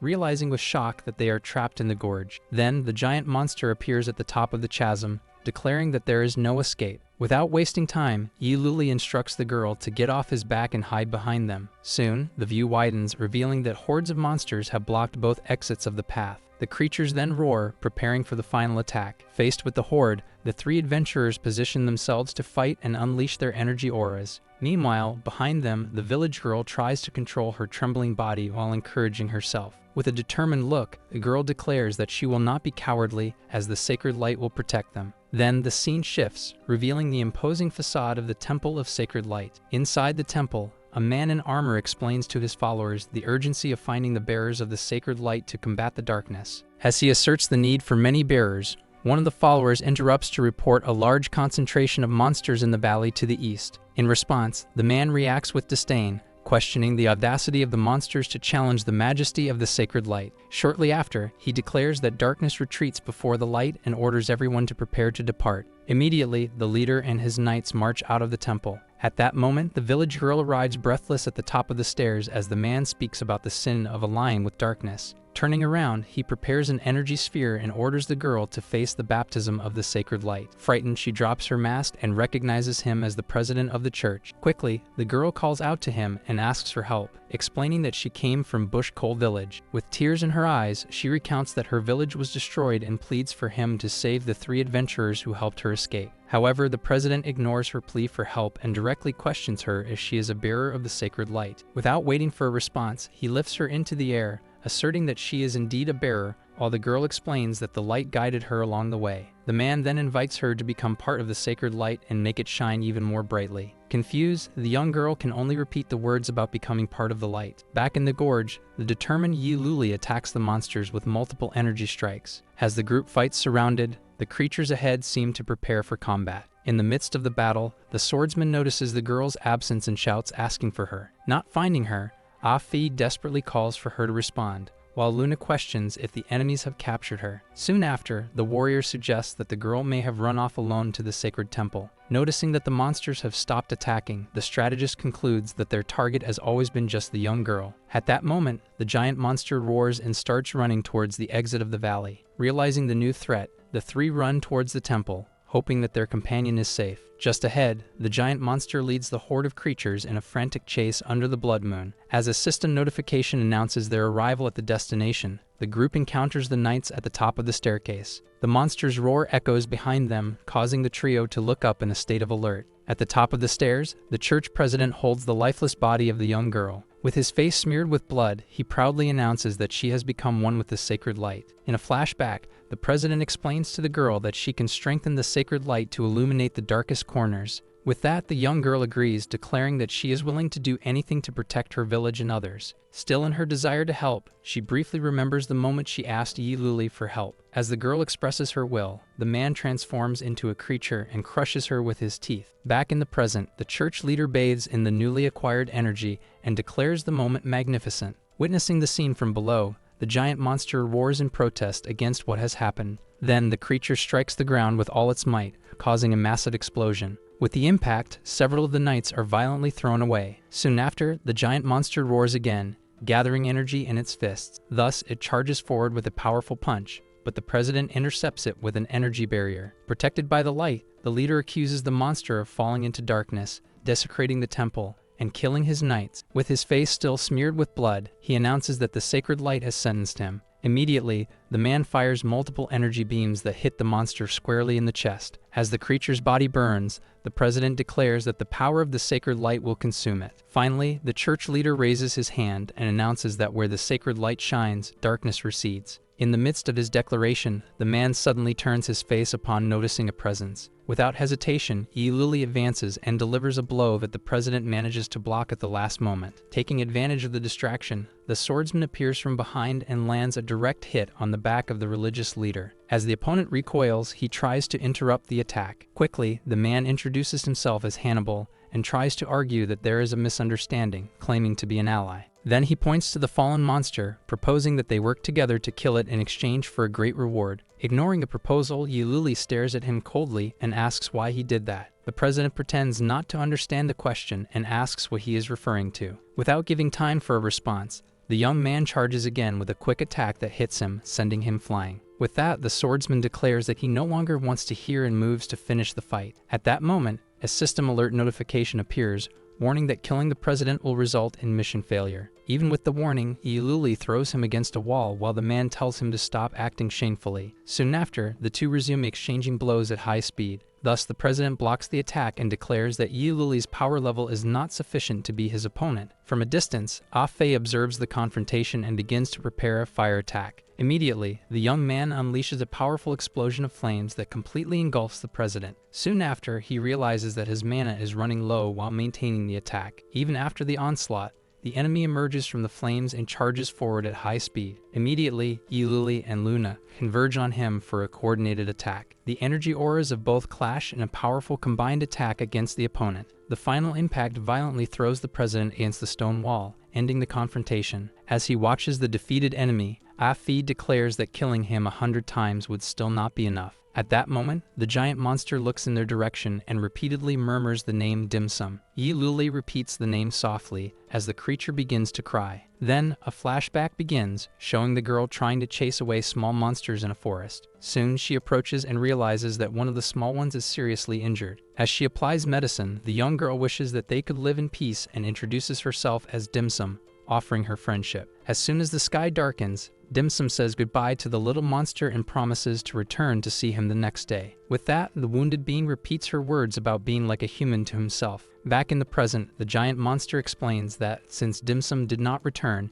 he began to observe the humans in the village to fulfill her wish. Ah Fei then points out that the creature misinterpreted Dim Sum's words, while Luna directly questions him about the reason for the attack on the village. In response, the being furiously declares that he attacked the village to protect Dim Sum. Immediately, the monster remembers hearing two knights discussing capturing the bearer of the sacred light and delivering her to the president. Upon hearing the words, bearer of the sacred light and eat, he reacts with a look of astonishment. Yi Luli then questions him about what happened to the other villagers. The giant monster explains that because they make too much noise, he merely instructed his pigs to treat the villagers the same way they always had. Upon hearing the explanation, Yi Luli, Luna, and Ah Fei react with expressions of perplexity. Even wounded, the monster reassures the group, stating that he should recover as soon as the president's technique disappears. Ah Fei then questions why, despite that, his body continues to disappear. Unexpectedly, the defeated body of the president rises and begins to emanate intense energy, surprising the group. With his hands together,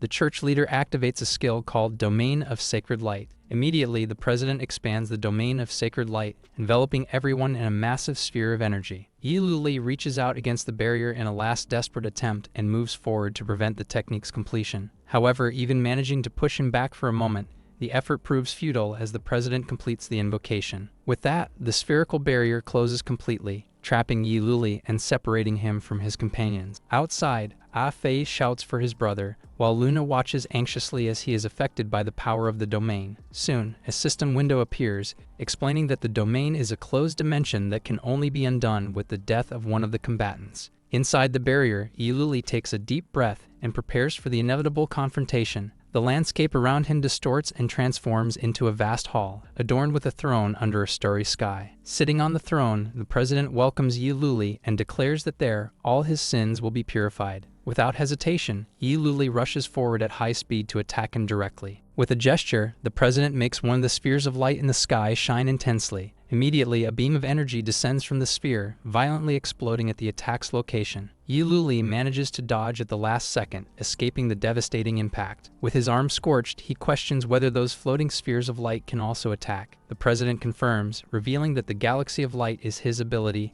and sentences that there is nowhere to escape. Before disintegrating him, he expresses curiosity and asks what the true reason for the attack was. Without hesitation, Yi Luli responds that he desires his death as revenge for that child. He then accuses the president of having corrupted the pure and sincere faith of the girl. With that, he concentrates his energy and launches a devastating blow, but the attack is intercepted by a beam coming from the throne. Another shot follows, triggering a new explosion that shakes the hall. Amidst the smoke, Yi Luli reemerges, breathless but still resolute. The president then laments the misunderstanding, stating that they are not enemies, just have different ideals. He explains that this difference arose the moment he discovered the limitations of their world. Revealing more, he tells that this world is governed by invisible levels. A flashback begins. He recalls that his task was to grant missions to adventurers, which earned him respect and protection. As the days dragged on in monotony, he saw adventurers return with new discoveries and began to wish to experience the world outside. Until one day, a powerful adventurer returned riding a magnificent creature, attracting everyone's admiration. It was then that he decided he would also leave to feel the value of freedom with his own eyes. With that, he discovered that the monsters born from darkness were becoming increasingly powerful. When he became defenseless and failed to level up, the sacred light finally granted him a revelation. Then, a small monster called Wolverat appeared before him. Thus, he realized that this kind of creature evolved by killing and consuming its own siblings to survive. Back in the present, the warrior concludes that the bearers of the sacred light were the answer he found, and the president confirms. Soon after, the religious leader reveals that he only chooses the most devoted disciples to become the perfect ingredients for his ascension. With that, the opponent claims that calling him a scoundrel, as Ah Fei did, would still be a compliment. Unfazed, the president justifies that the lives of his followers are a reasonable reward for having saved them from the monsters. As he concludes the conversation, the man of faith prepares to attack with a technique called Descent of the Sacred Light. In response, the warrior also prepares a counterattack with his rending blade. Immediately, he launches his energy attack toward the spheres of light. The strike hits the spheres in the sky, causing a series of explosions. With that, the challenger questions whether the spheres can indeed be destroyed, and irritated by the outcome, the president asks why he doesn't die obediently. Immediately, the enemy concentrates energy and molds it in his hand. Then he materializes a large spear of light and prepares it for the attack. With a quick throw, the weapon pierces the warrior's abdomen. Soon after, 3 more spears hit him, wounding him severely. Over the torn body, the president declares that he will achieve true freedom, treating people like him as mere obstacles. Even wounded,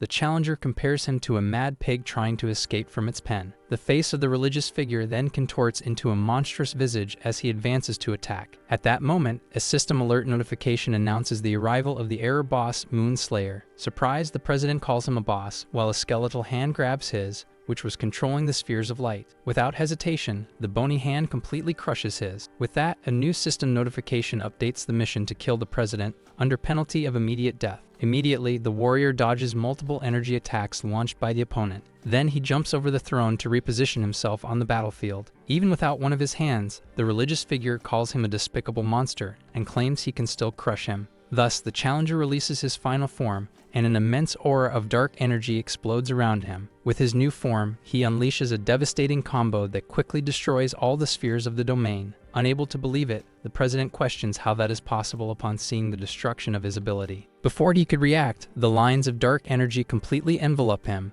With that, a great explosion disintegrates the president, while the warrior silently observes the end of the battle. Outside, the energy sphere begins to tremble as the duo watches, and as the barrier breaks, the young man celebrates the emergence of his brother. Then, the warrior emerges from the flames, returning to his normal appearance. Soon, the younger one praises him for defeating the boss alone, while the other promises to share the items he obtained. Next, the victor asks about the giant monster, and the brother explains that it stopped disappearing just before. With the girl's body in his arms, the creature continues to call her name. After that, the immense being turns and walks toward the temple, promising to take dim sum back home. With that, the young girl questions the warrior if her tasks have been completed. Then, a system notification appears, announcing the failure of the hidden mission and initiating a reset. And at the sound of a rooster's crow, the girl's eyes suddenly open. Soon she wakes up in her bed and offers a small morning prayer to the sacred light. Thus, with determination, the young girl prepares for another day that will be filled with the sacred light. Next, the girl grabs some medicine and rushes out to care for the little wounded pig. As she walks through the village, Dim Sum greets the villagers who salute her along the way. But one of the villagers warns her to be careful of the man-eating monsters in the mountain. Upon hearing the warning, the girl repeats to herself the words about man-eating monsters, and while walking distractedly, the young girl bumps into someone and falls to the ground. Soon, the village chief helps her up, accompanied by a temple knight. With that, the chief asks the knight, whom he calls my lord, to take a look at the child. As the armored man examines her, the chief praises Dim Sum for being the most diligent in daily prayers. Then the knight comments on her piety, suggesting that she could be a bearer of the sacred light. Immediately, the girl refuses the offer and runs away, leaving the chief confused by her attitude. As she runs, the young girl laments her rudeness and asks for forgiveness from the sacred light. But in her flight, Dim Sum suddenly stops just before nearly bumping into the warrior. He then addresses her, explaining that the true sacred light does not reside in a place, but in her heart. Confused, the girl asks if he is talking to her and feels that she has seen him before. Far away, the chief apologizes to the knight, who asserts that the girl will become a perfect bearer in a few years, and the armored man reveals in his thoughts that it would be a waste to offer her to the president. While the chief agrees to take Dim Sum to see him again, the warrior passes by the group. As he crosses, the knight begins to bleed from his throat, leaving the chief startled. And while the leader shouts for a doctor, the wanderer steps away from the scene without looking back. Far away in the forest, the little monster waits for his friend, not knowing if she will come. Soon after, he debates with his conscience about the desire to take a bite out of his companion. But Dim Sum's voice echoes through the forest, and the creature responds to her call. Without hesitation, the girl runs to meet her friend in the clearing. In the distance, the trio formed by Yi Luli, Ah Fei, and Luna observes the peaceful scene from a cliff. And the warrior comments that the failure of the mission allowed them to witness that moment, but the youngest refuses to proceed with the new task. In silence, the three continue watching the reunion in the forest below. Then the wanderer bids farewell to Luna to seek the next mission, but his companion suggests that they form a group. When questioned, the traveler simply replies that they are not playing, while the young man laments his coldness towards girls. With that, the young woman concludes that the deviation of the NPCs and missions is directly related to Genesis. Then she interrupts them and proposes an alliance, stating that both sides need information and are short on time. Thus, the girl formally introduces herself, and the young man does the same shortly after. The warrior then shakes her hand, sealing the new alliance under the name of Zhan Yu. Finally, the young woman repeats his name and wishes him success on his journey. A system notification appears, announcing an update and maintenance for the game. And with the announcement of maintenance, the group says goodbye and agrees to meet again the next day. As the system initiates the logout process, the young woman dematerializes while watching her cat. Back in the real world, Miss Bai murmurs the names of her new allies while petting the animal. Soon after, she begins to play with the kitten, mimicking its gestures. But the housekeeper abruptly enters and informs her that the old master is calling, while the girl scolds her for not knocking. Then the maid leads her to the door of an elevator and warns that she will not accompany her Alone, Miss Bai announces her arrival as Xiao Yu and knocks on the door before entering. With that, the doors open, and the housekeeper pushes her into the room. The room reveals a large office with an aquarium occupying the entire wall. Before the desk, the young woman addresses the man and asks why she was called. Without looking at her, the father mentions that he heard about her passing the preliminary exam, and she confirms it. Then, the patriarch orders her to be a finalist in the next exam so as not to embarrass him. After agreeing to the requirement, Miss Bai is dismissed by her father. In the adjacent aquarium, a small fish is devoured by a shark. Meanwhile, Yiluli and Na Fei walk through the city streets, looking for a place to have dinner. As soon as they arrive at a hot pot restaurant, the younger one immediately starts interacting with the receptionist. Then, a large bubbling pot of food is served at their table. Excited, the young man lists all the ingredients he will eat to feel reborn. Calmly, the warrior instructs him on the correct cooking time for the food, and then he advises him to add scallion oil to the soup to protect his digestive system. Soon after, Iululi watches in silence as his brother eats with enthusiasm. But at a nearby table, he hears two men talking about the game Phantom Moon. One of them explains that in his guild, the same mission had drastically different difficulties for each player. The other man agrees but wonders if the missions are generated randomly or if they vary for each individual. The conversation makes the observer ponder the same question. Then, a system notification shows the details of the random mission that was generated. The scene reveals the giant monster, determined to become human to reunite with Dim Sum. As he reflects, the young man recalls the president's logic about how only the most devoted disciples became bearers, and he questions the sudden change of his identity to that of a bug chief. With that, he also wonders why his avatar deviated from the game's norms, activating a random mission, and the search for the root cause of all the problems leads him to question whether the game's source code has been rewritten. Next, the warrior ponders the possible connection between the rewriting of the code and Luna's words about Genesis. He also reflects on whether the events are a guide to eternal purgatory or merely obstacles to stop him. Despite his preparations, the young man questions whether he is making progress or drifting further away from his brother. Back at the restaurant, a waitress approaches the table while a dark cloud looms over him. Soon after, the employee arrives with 5 bowls of fried rice with egg for Ah Fei. The youngest then offers one of the bowls to his companion, saying he will eat the other 3. The scene then shifts to a snow-covered mansion during winter. In a flashback, the older brother, Han Yixio, asks a young Ah Fei why he is crying. Sitting beside him, little Yilule explains that their beds have been vandalized. With that, the boy cries and asks how they will manage to sleep in the cold. Immediately, the older brother becomes furious and blames the same bully as always, promising not to hold back next time. Soon he tells the youngest to ask for a new blanket, but the boy explains that the aggressor has already been taken away by the orphanage director, who denied the request. As a snowstorm lashes against the window with temperatures of -18 degrees Celsius, Han Yixio suggests that the 3 huddle together to keep warm, and while they share warmth, little Ah Fei asks why life is so difficult, and the middle brother replies that it was made to be this way. Next, the older brother advises them to focus on tomorrow, while the studious one wishes to read books and the other dreams of eating 3 bowls of fried rice. Han Yixio then jokes about the youngest's wish, who retorts and increases the request to 5 bowls so that everyone can eat. Back in the present, the wanderer reflects on his older brother's words, remembering that focusing on tomorrow is already enough. Suddenly, the fairy CC appears with an announcement about the Warrior's Heart event in the kingdom of Tapini, the birthplace of weapons. In the distance, the image of the kingdom reveals an imposing castle floating over a vast forest surrounded by walls. With only 1 minute left for registration, a crowd of adventurers desperately pushes at the entrance. Then, a guard informs that the quota has been filled and orders everyone to leave immediately. Without hesitation, the wanderer offers a bag of coins to the guard while his companions watch the negotiation. As the group passes, other players complain in the background, questioning why they were allowed to enter. Then, a system notification informs that there are only 9 seconds left until the event begins. Already inside the territory, the youngest is surprised by the landscape, but the warrior clarifies that they still need to advance to the center of the castle. In the last second of the countdown, a massive metal plate falls from the sky and hits the ground with force. Soon after, dozens of other plates fall in sequence, raising a continuous barrier. Thus, a circular wall completely closes around the area, trapping all the players present. Before the colossal structure, the trio observes the dust rising from the impact of the walls. While the wanderer questions whether this is a trap, the young man worries about the possible appearance of a giant. Unexpectedly, a large screen with glitches appears in the sky, and everyone looks up, not understanding what is happening. On the screen, the distorted image of a man tries to communicate, repeatedly asking if anyone can hear him. Then, a man named Hua introduces himself as the host of the event, while his assistant confirms that the equipment is working. He begins a long story about the birth of a beautiful princess that occurred 18 years ago. With that, the assistant interrupts him and asks for the explanation to be summarized immediately. Even so, Hua continues the tale, describing how the princess became a treasure for the people of the kingdom.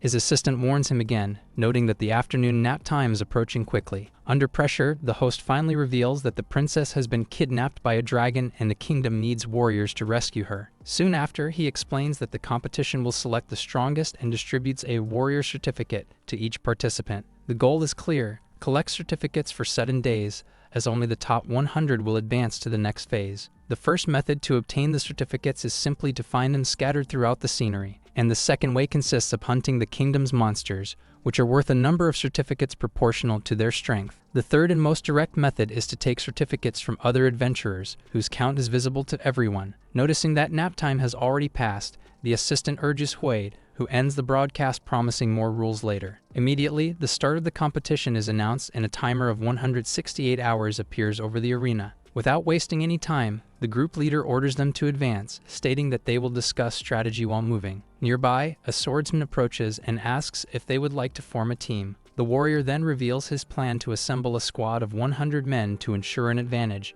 inviting them to join. Without looking back, the wanderer declines the invitation, leaving the swordsman confused by the response. Watching them leave, the stranger promises that he will defeat them if he encounters them again. As they run, the youngest questions the refusal, and the companion responds that simply increasing the number of members is not a good strategy. He then completes his reasoning, explaining that although there are many fish, small sharks are still the hunters. Suddenly, a system notification congratulates them for completing a random mission and announces the distribution of rewards. The prize is a mythical grade item, a group certificate that grants attribute bonuses and special skills for the team. Soon after, the wanderer faces a giant gorilla monster, adding the 15 certificates from the creature to his own. At the same time, the agile young woman moves through the forest and manages to increase her certificate count to 11. Meanwhile, the mage unleashes a powerful fire explosion that defeats multiple enemies, raising his count to 6. With that, the trio gathers on a tree branch, displaying their new certificate counts. Upon spotting a rhinoceros monster worth 10 certificates,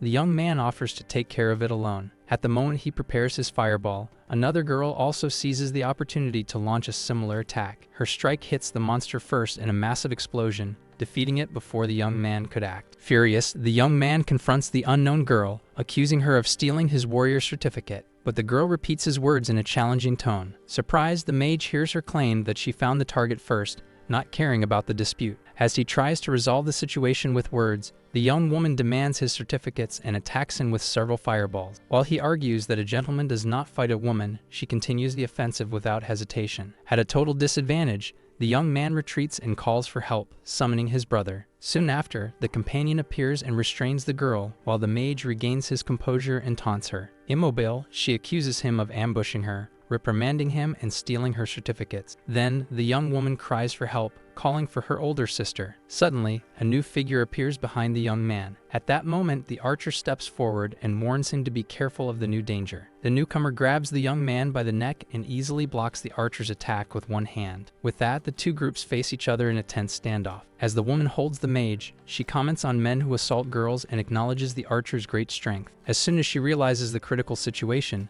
the young woman prepares to act immediately and rescue her companion. With that, she activates a skill that forces the opponent to let go. Quickly, the warrior leaps into the air and advances for a new attack with her sword. The rival, however, quickly retreats to dodge the incoming strike. Soon after, the archer prepares a new energy shot, while the adversary concentrates a fire aura at her foot. The two attacks collide, resulting in a massive explosion of energy. After the impact, the unknown woman praises the technique, and the huntress also acknowledges her opponent's strength. Then, the young woman analyzes her rival, deciding that she needs to create an opening to force a mistake. To do this, she launches a circular energy attack that advances along the ground toward the duo. The woman and the young man leap into the air to avoid the strike. Seeing them suspended, the archer identifies the gap she was waiting for and prepares for the next move. Unexpectedly, the rival uses the mage as a shield, interrupting the advance of the offensive. Taking advantage of the hesitation, the enemy quickly advances and lands a direct kick on the huntress. At that moment, the leader supports the young woman, who apologizes for not being able to save her companion, while the opposing girl reveals that her older sister was a professional player. Even with the archer wanting to try again,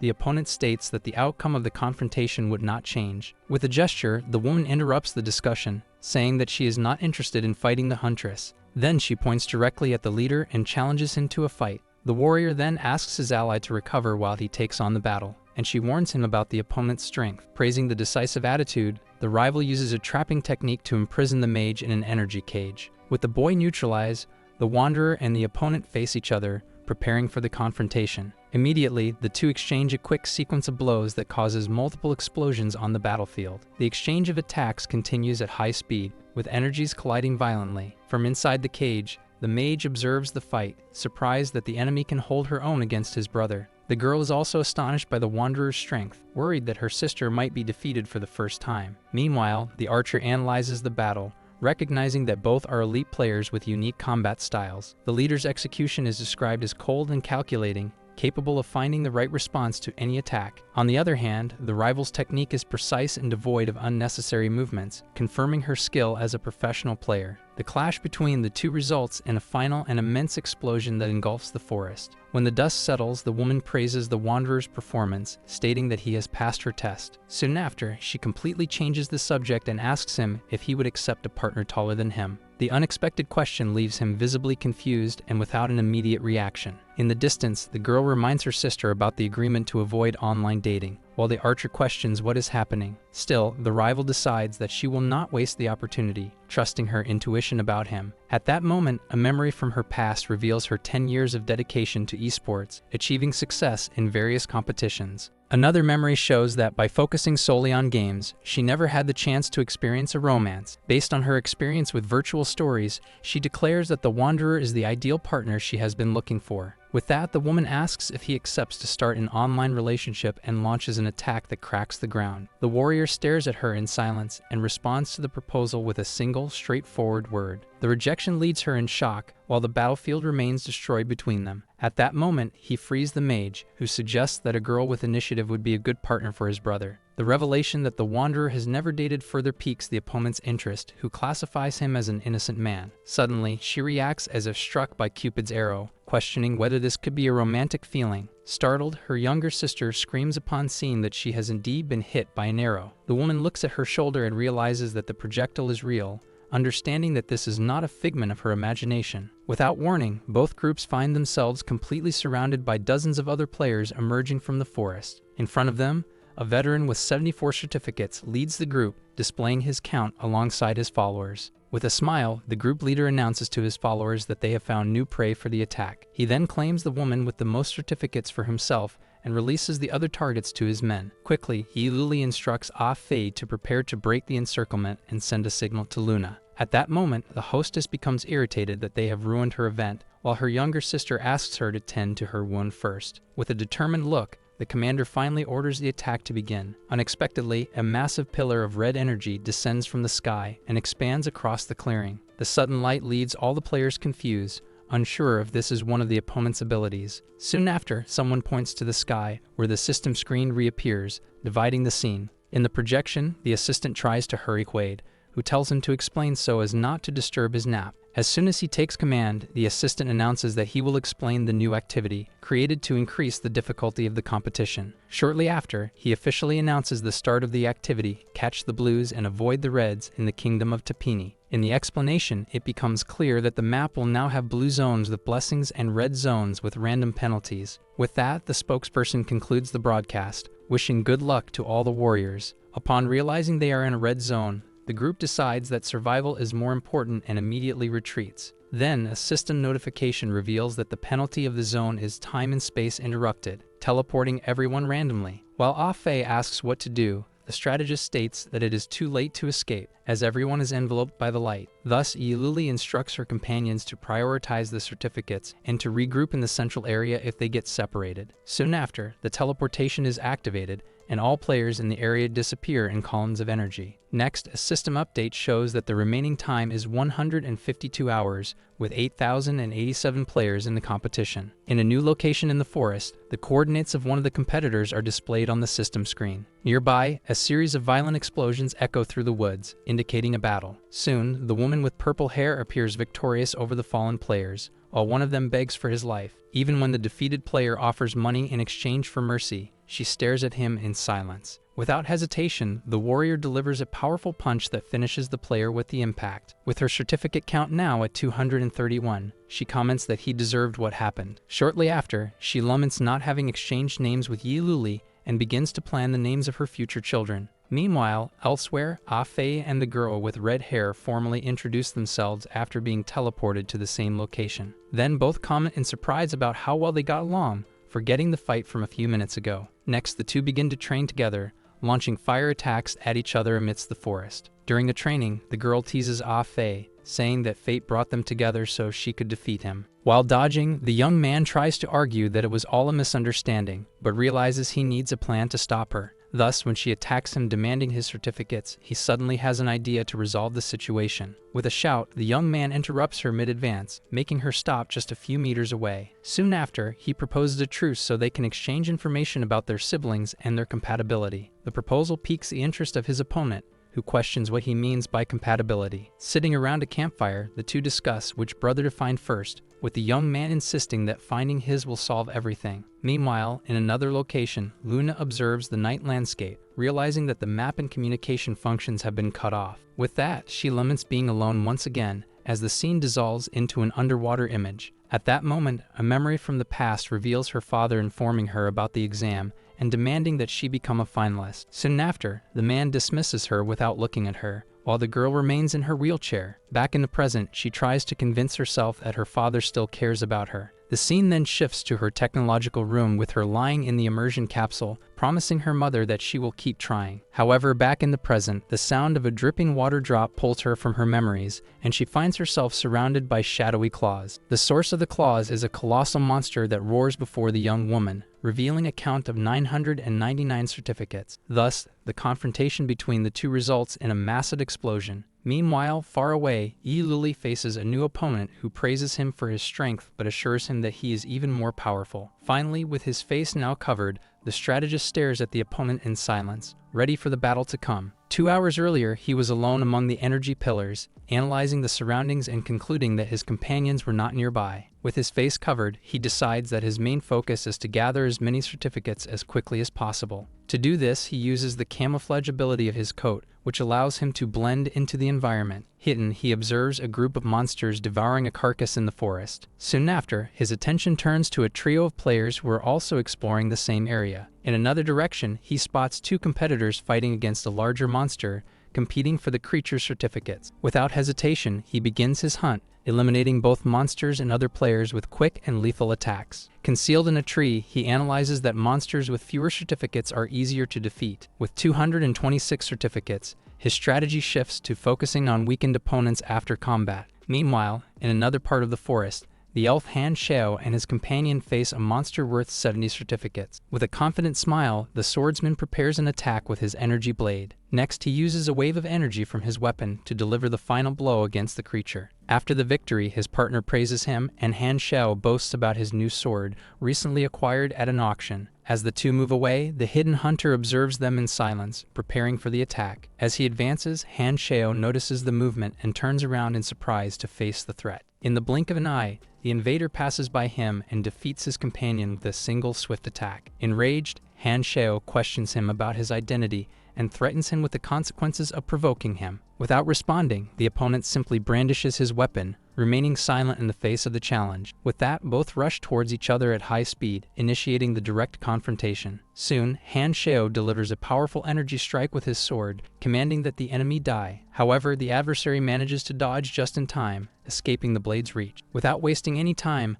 Han Xiao pursues him at high speed, enveloped by the energy of his weapon. Even so, he quickly loses sight of his target and looks around, not understanding where he went. Suddenly, the hunter appears from above in a surprise attack, while Han Xiao stares at him in shock. The blow hits him squarely, defeating him with a series of cuts. With the victory, his certificate count rises to 354. Unexpectedly, a new player appears, applauding the fight, surprising him for not having noticed him before. The newcomer then accuses him of having stolen all his prey and declares that he will now be his new target. Without hesitation, both charge at each other, leaving trails of energy in their wake. The clash of their attacks causes a violent explosion that cracks the ground and raises a cloud of dust. While blocking the blows, Yi Luli is challenged by Feng Ye to defend against all his continuous attacks. Amid the exchange of blows, the opponent praises his skill, which continues to stand out in defense. With that, he counterattacks using his explosive blade, launching a burst of circular energy. However, Feng Ye easily dispels the technique with a wave of his own energy. With a confident smile, the challenger announces that it is now his turn to attack. He then invokes the Wolf's Mist, forming a massive head of energy that rises above his rival. The creature growls and unleashes a powerful attack in his direction.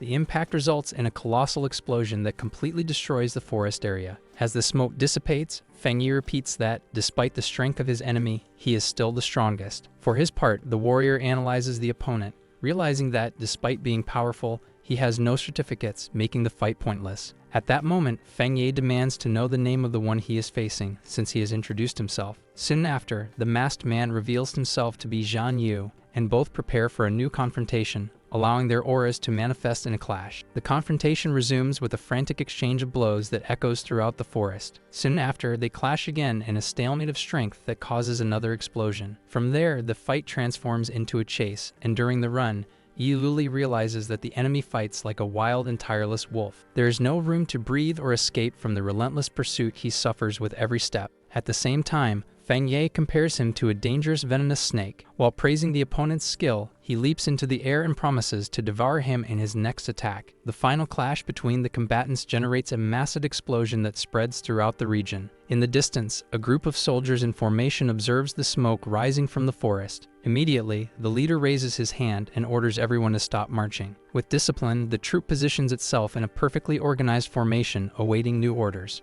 Then the commander addresses one of his men, ordering him to retrieve number 4 to avoid further problems. As the archer disappears to carry out the order, the rest are instructed to maintain formation and continue advancing. After the explosion, the rivals face each other amid the dust and destruction of the forest. The silver-haired warrior analyzes the opponent, noticing that he is starting to make mistakes and does not seem prepared for a long fight. At that moment, Feng Ye smiles, commenting on how fun and invigorating the confrontation is. As he advances for a new attack, Yi Luli dodges, judging the movement too slow. Thus, he takes advantage of the opening and manages to land a direct hit on the enemy. Suddenly, he realizes that something is wrong, as Feng Ye is enveloped by a new aura. In an instant, the opponent counterattacks with renewed speed and strength, forcing the warrior to block the blow. He is thrown against a tree, noticing that his rival grows stronger the longer the fight goes on. Soon after, Feng Ye confirms the suspicion and reveals his passive ability, which increases his attack power with each damage taken. With a leap, he dives towards Yi Luli, ready to exchange his pain for a fatal blow. The attack results in a new and violent explosion that shakes the entire combat area. As the smoke clears, the swordsman emerges running, distancing himself from the impact site. During the escape, he concludes that the enemy is not simple and tricked him into activating his ability. The pursuit continues, leading him to decide that he will need unconventional methods to win. The frantic chase finally brings them to the edge of a cliff in front of a massive waterfall. Nearby, Yi Luli encounters 2 monsters that surround him in a clearing. In a matter of seconds, dozens of other identical creatures emerge from the forest, closing in. Without hesitation, he uses the hunting blade, launching multiple energy attacks against the group. In the distance, the opponent observes the scene and recognizes the name of the skill with surprise. After the combo defeats the monsters, Yi Luli's advance is intercepted by Feng Ye's blockade. This causes the clash between them to generate a massive explosion of energy that cracks the ground. The force of the impact spreads along the edge of the cliff, causing a new wave of destruction. Amidst the dust, the young warrior questions how his rival could know that skill. The hunter then reveals that he possesses the same technique as a limited-time event boss.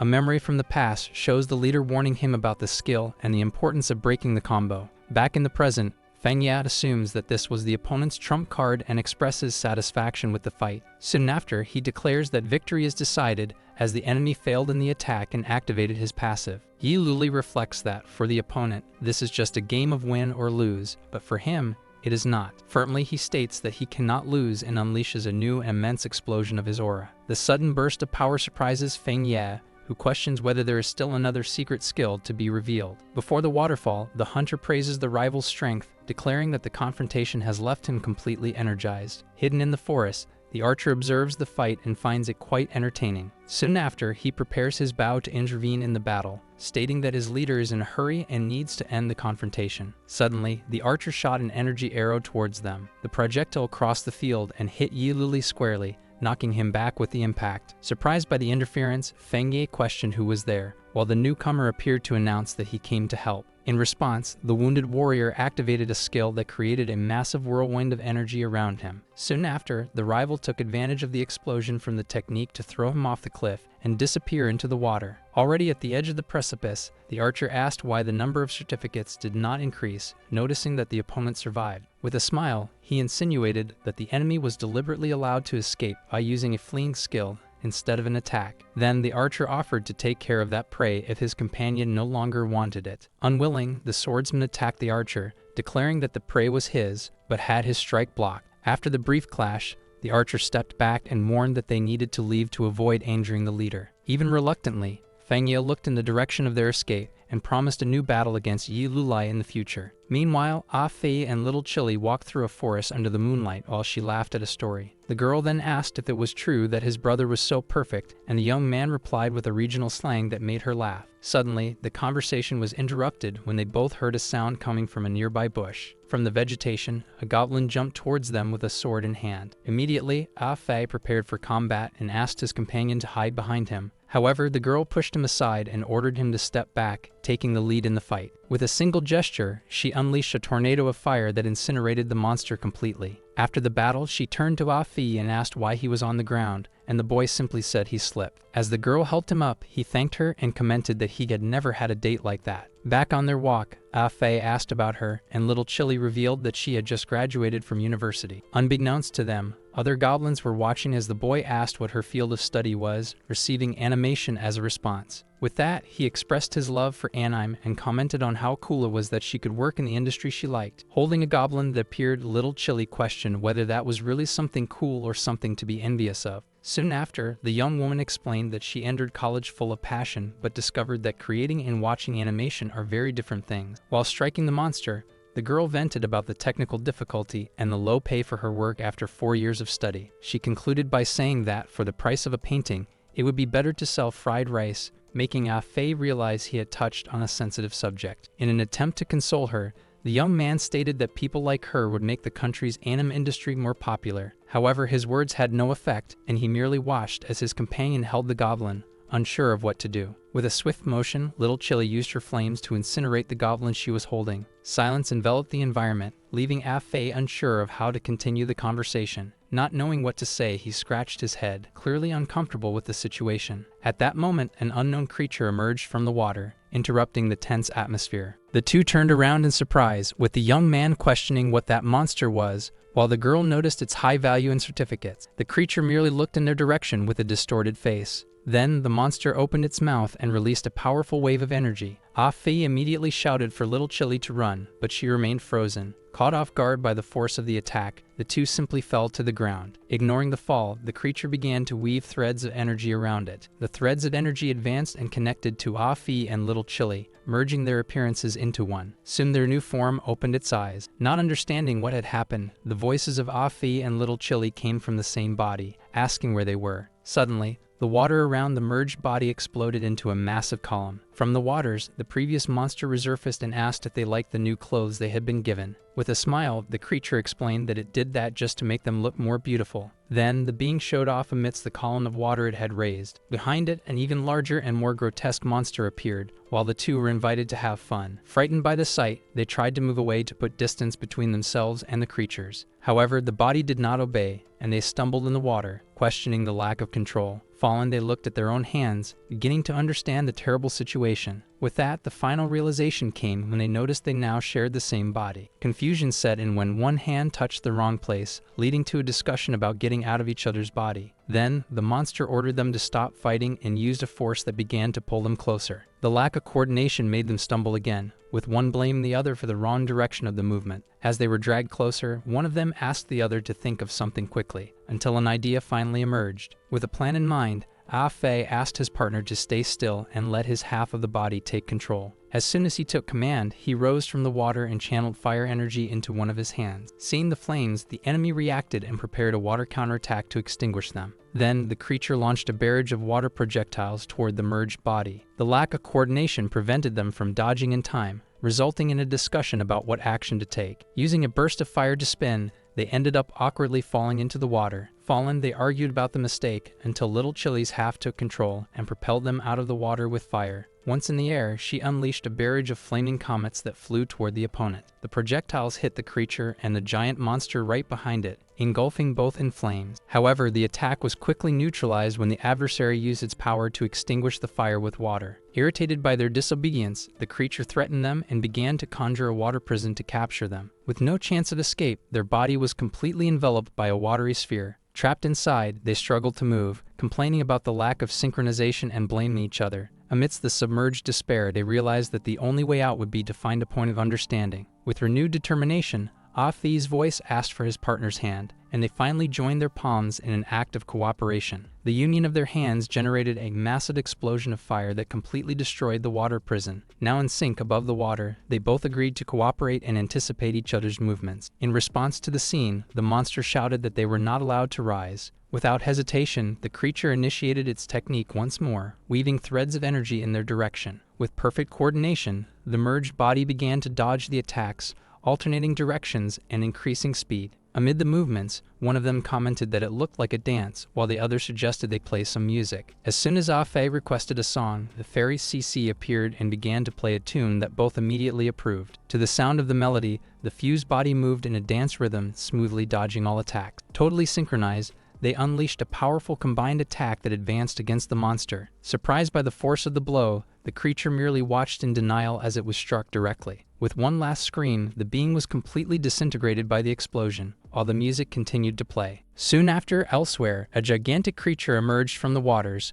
questioning who dared to kill its child. After the monster's defeat, Ah Fei and little Chile separated and observed the spoils, discussing the experience and the items obtained. Upon finding two epic pieces of equipment, the young man offered one to her, and they both touched their fists in a gesture of partnership. At the moment of the touch, a surge of energy crackled between them, surprising them. Soon after, the young woman looked at Ah Fei and asked what he thought his brother and her sister were doing. Elsewhere, the purple-haired sister commented on a scent in the air, wondering how he would react to her surprise appearance. Suddenly, the woman found herself on top of a cliff, not understanding where she was. With that, she clenched her fist, questioning what could have happened to her companion while she was away. With a leap, she landed forcefully on the ground, shattering the rock around her with the impact. From the top of the newly formed pillar, she declared that, no matter what it was, she would make the responsible party pay a terrible price. Far away, Fang Ye felt a sudden chill while resting on the carcass of a monster. Soon after, her squad approached, and the leader called her to hunt a 500-point monster found further ahead. The mention of the score piqued the swordsman's interest, who blamed Yi Luli for stirring his fighting spirit. Meanwhile, in the depths of the water, the remains of Yi Luli's skeletal body floated inert. Despite being conscious, he found himself completely unable to move his body. In his mind, he recalled the moment he was pushed off the cliff by Feng Ya and her assistant. As he fell, his vigilance was focused on the water's surface, ready for a counterattack from his pursuers. However, he was caught off guard by an attack from a lake monster that bit him from behind. With the bite, the system notified him that his body had been contaminated with the creature's poison. Even believing it to be an ordinary monster, he felt his entire body go numb in less than a minute. In those circumstances, he could only turn into a skeleton before losing consciousness, while the fish were drawn to the blood. Already adrift as a skeleton, he noticed the sound of the current growing louder, sensing that another trial was coming. Soon after, his body was caught by a whirlpool that formed on the water's surface. The force of the current violently pulled him to the depths of the lake. Sitting in a cave, he celebrated being able to move again, but immediately questioned where he was. As he stood up, Yululi observed the vast cave with multiple holes in the walls, assuming he was at the bottom of the lake. Examining one of the openings, he noticed that the scratches indicated they had been dug by a huge monster. Based on the scale of the place, he concluded that he was in the lair of a high-level monster or a large group of them. Deciding not to wait passively, he prepared a potion to recover and leave immediately. As soon as he recovered, he began to explore the cave until he spotted a light coming from the end of one of the tunnels. Upon entering the tunnel, he found a chamber filled with green monster eggs that pulsed slowly. While observing the place, something resting on one of the eggs caught his attention. Crouched beside the egg, Yi Luli recognized that the object was Luna's sword. Without hesitation, he used his own blade to cut the egg and free the warrior, who was unconscious inside. Back in her human form, he held her in his arms and tried to wake her up. With her eyes half open, Luna recognized him and whispered his name. Suddenly, her expression changed as she looked up and warned him of an imminent danger. Right above them, a gigantic monster with multiple limbs descended from the cave's ceiling. Without hesitation, the creature leaped from the ceiling and attacked Yi Luli directly. With a quick movement, he blocked the massive punch of the monster with his blade. As he struggled to withstand the weight of the blow, Luna asked to be placed on the ground quickly. Soon after, the monster recoiled and prepared an attack with all 4 of its arms. To retaliate, Yi Luli unleashed a powerful wave of energy from his sword. The attack repelled the creature, giving him time to place Luna on the ground and return her blade. Already on his feet, the warrior questioned how she had encountered a monster of that level, but Luna replied that she couldn't remember. From a distance, the creature accused them of having stolen its child. With that, the partner proposed that they defeat it to secure the promotion, and both agreed on an attack strategy. As soon as the plan was defined, the two advanced together toward the monster. In an instant, Luna found herself surrounded by the creature's arms and unleashed an energy barrier to protect herself. Immediately, Yi Luli moved to intercept one of the blows, blocking it with his body. As the enemy leaped for an aerial attack, the swordsman prepared a counterattack from the ground. His energy slash rose and struck the monster squarely in the air. Soon after, Luna released a horizontal energy cut to complement the attack. After the blow, the creature retreated into one of the holes in the wall, surprising the two fighters. With that, Yi Luli concluded that it would be very difficult to pursue her through those tunnels. Suddenly, a strong tremor shook the cave, and he warned Luna to be careful of their surroundings. Immediately, both realized that the next threat would come from beneath the ground. In an instant, the monster's spiral-shaped tail emerged from the earth, forcing them to retreat from the impact. As soon as the attack ended, the creature's tail quickly retracted back underground. Given the enemy's speed, Yi Luli and Luna agreed to separate to create an opening. As soon as they moved apart, the ground trembled again, and he warned her that the attack was coming in her direction. The tail then burst from the ground, but Luna managed to parry the blow with her sword. While watching, Yi Luli analyzed that he would need to calculate the exact moment to overcome the shell's defense. As soon as he found the perfect gap, he advanced and delivered a precise strike to the monster's tail. Hit squarely, the creature's tail writhed on the ground, emitting a sound of pain. With the tail injured, the main body of the enemy emerged from the soil, and Yi Luli warned Luna to be careful. In a fit of rage, the creature smashed the ground with immense force, destroying everything around. Now together, the swordsman offered to handle the attacks while she recovered from the battle. Before them, the monster rose imposing, preparing for the next onslaught. As soon as the enemy attacked with its arms, Yi Luli dodged the first blow and prepared for the next. Soon after, their energy attacks collided against the creature's defense in a massive clash. 2 hours later, the battle continued, and the two commented on the immense resilience of the opponent. As they observed the exhausted enemy, Luna remarked that it must be close to its limit. Hearing the comment, the monster insulted them for their arrogance and ignorance. In an unexpected move, the creature grabbed one of its own eggs, putting the two on alert. With that, the enemy absorbed the energy from the egg and fully recovered, to both of their surprise. Fully restored, the monster declared that their despair was just beginning. Then, the creature began to spin and release an area-wide wave of energy, prompting Yi Luli to alert his partner. The energy hit both of them squarely,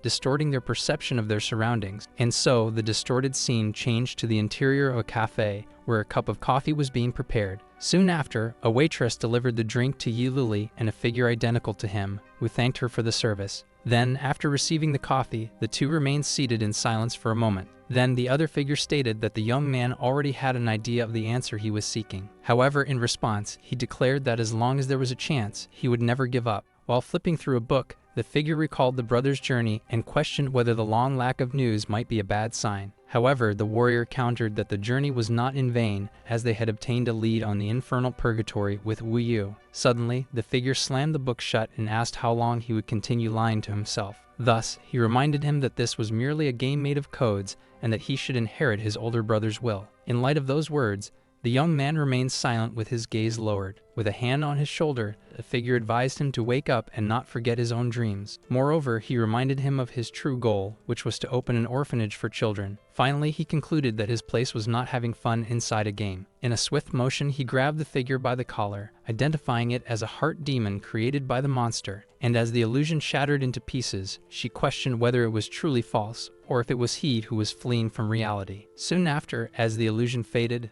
the young man declared that his dream of an orphanage was for 3 people and that he needed to protect the most important ones. Back in reality, the creature couldn't believe he had managed to escape the illusion. With that, all his fingers were ripped off in a single blow. Still in agony, the enemy questioned how he had managed to free himself so quickly from his attack. Immediately, the young man used a potion to free Luna from the illusion, who, in her vulnerable state, called for her mother. Observing the scene, the monster taunted them, questioning if they had escaped out of fear of themselves. But in response, the two exchanged a glance, preparing for the final battle. Soon after, both charged forward and launched a combined energy attack against the adversary. Meanwhile, the young woman delivered a series of quick cuts, while her companion prepared a massive energy strike. Thus, the two attacks merged and struck the creature squarely, creating a large explosion of energy. However, contrary to what the monster expected, they fought with even more ferocity after escaping the illusion. So intense was the force of the combined attack that it pushed the creature back. Irritated, the aberration decided to engage in a battle of attrition and grabbed another of its eggs to recover. However, to stop it, the swordswoman shouted that it shouldn't even dream of that,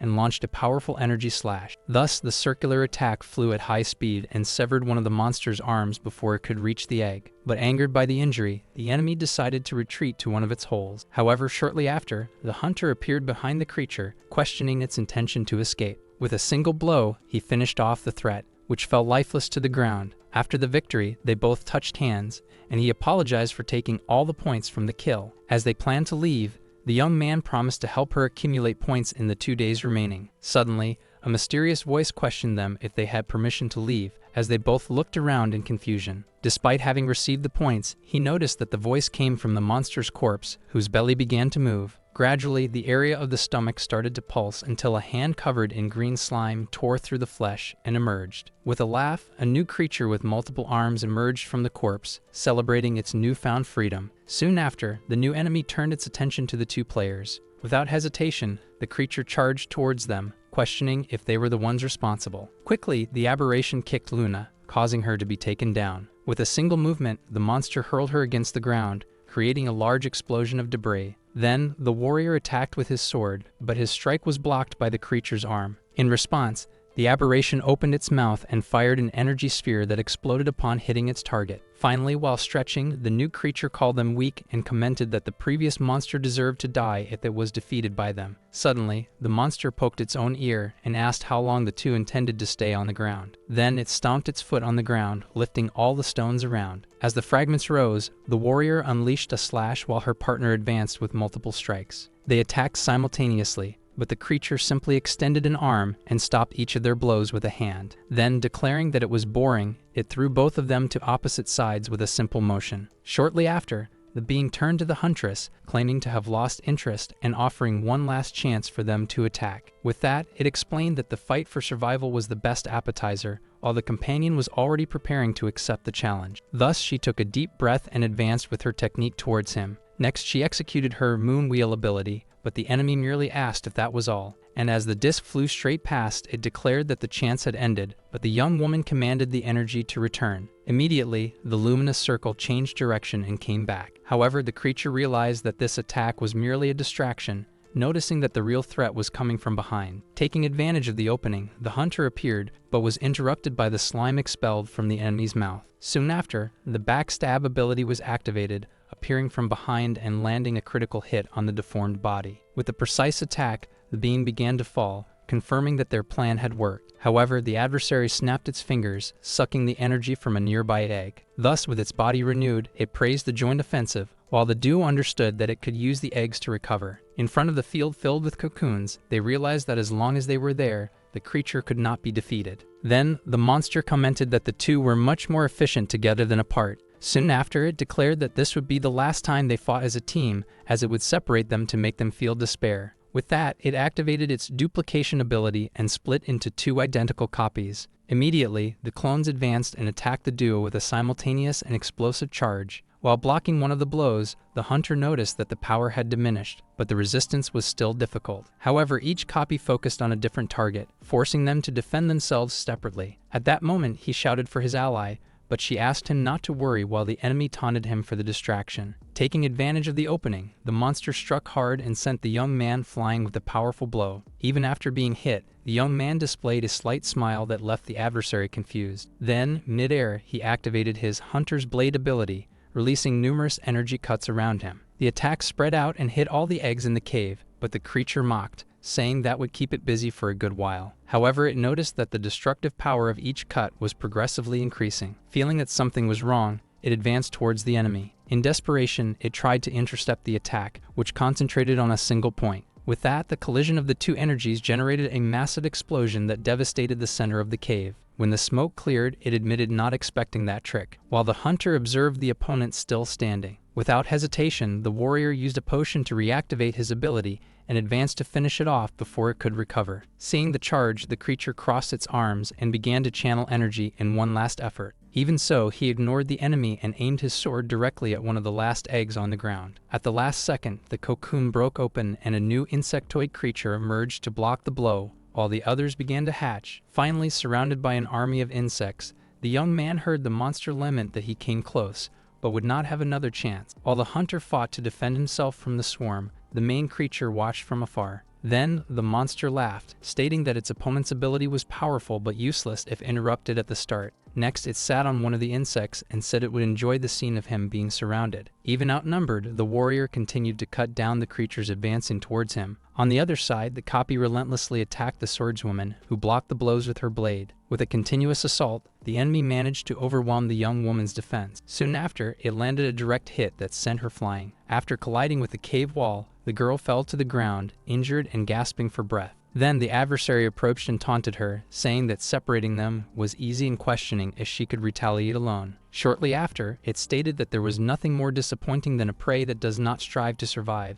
With difficulty, the warrior leaned on her sword and apologized for making the monster lose its mother as soon as it was born. For a moment, the being fell silent and then began to laugh uncontrollably. At that moment, it asked if her strategy was to kill it with jokes, and called her trash for feeling guilt instead of fighting. Still laughing, it offered to break tradition and tell her about the survival laws of its race. Thus, it explained that its species competes with the mother from birth, and that it did not devour her because it would be more beneficial to consume both. When the young woman reacted to the word eat, it ironically asked if she did not have the same habit. Noticing her agitation, the enemy offered to help her feel despair and enveloped her with its aura. With that, it activated the Nightmare Cage Shriek ability, causing the girl to clutch her head. The scream caught the attention of the hunter, who turned amidst the pile of defeated monsters. Meanwhile, the main creature stretched, saying it had grown bored of just watching the fight. Soon after, it ordered the horde of insects to stop stalling and kill him once and for all. Even while being wounded by multiple attacks, the young man struggled to resist the advance of the creatures.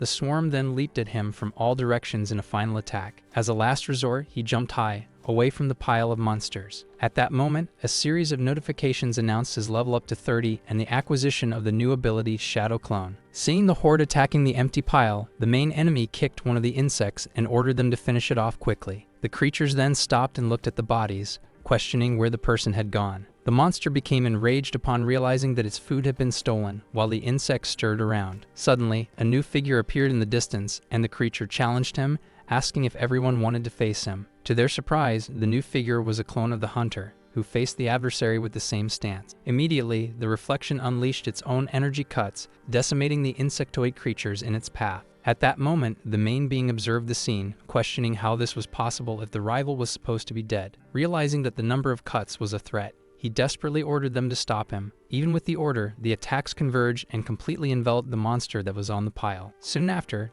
the accumulated energy exploded, releasing a wave of power that engulfed the entire cave area. When the smoke cleared, the warrior and his clone were revealed side by side after the combined attack hit the target. As his body disintegrated, the enemy refused to believe he had been killed by one he considered trash. However, in his last moments, he remembered that as long as his doppelganger was alive, he could be reborn. Meanwhile, the other creature knelt before the young woman and begged for forgiveness. Then he bowed to the ground, offering to become her loyal slave and follow all her orders. After she said it wasn't a bad idea, the being thanked her and promised to prove his worth with his own life. Suddenly, the warrior's hair changed color, and she interrupted him, asking who was speaking to him. Before he could react, a crescent moon symbol appeared, and an attack was launched against him. As soon as the battle ended, a system notification announced the end of the event and summoned all players to the central gate. Elsewhere, a group celebrated the outcome, commenting on the difficulty of the challenge and the scores of their members. Meanwhile, Ah-Fi and little Chile remained seated in tense silence before the woman with purple hair. Suddenly, the hostess slammed her hand on the table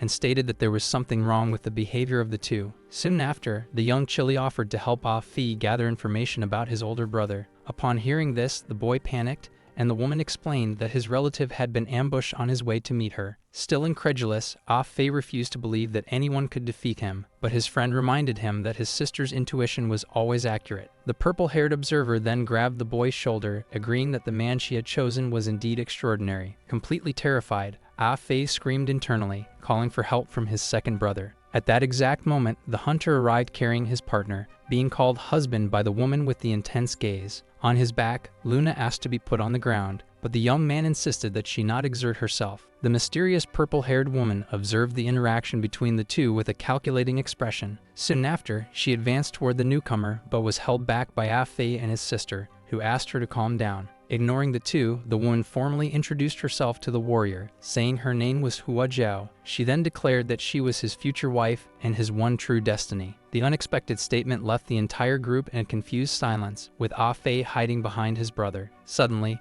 a voice from the central gate caught the attention of all the gathered players. The presenter Huade congratulated the warriors for passing the competition and announced that he would reveal the list of the top 100. Soon after, the scoreboard revealed the rankings, with members of the Daybreak Guild dominating the top, followed by Yi Luli, Hua Jiao, Luna, and Passerby King. The players in the crowd were shocked by the score of the first place, questioning who that god was. Shortly thereafter, one of the players pointed to a nearby group and identified them as the Daybreak Guild. While one of the curious ones expressed surprise, his companion scolded him for not knowing the famous team. Then the guild's symbol appeared, while it was explained that they were the third strongest in the entire server. It was revealed that the main members were professional players from the Daybreak Club, with multiple victories in other games. At that moment, a participant wondered who the infamous Yi Luli was, the only person to break into the top 3 and disrupt the group's dominance. Nearby, Hua Jiao flirted with the boy, but he dismissed her, stating he had no intention of dating. Soon after, the hunter recognized the Daybreak Guild,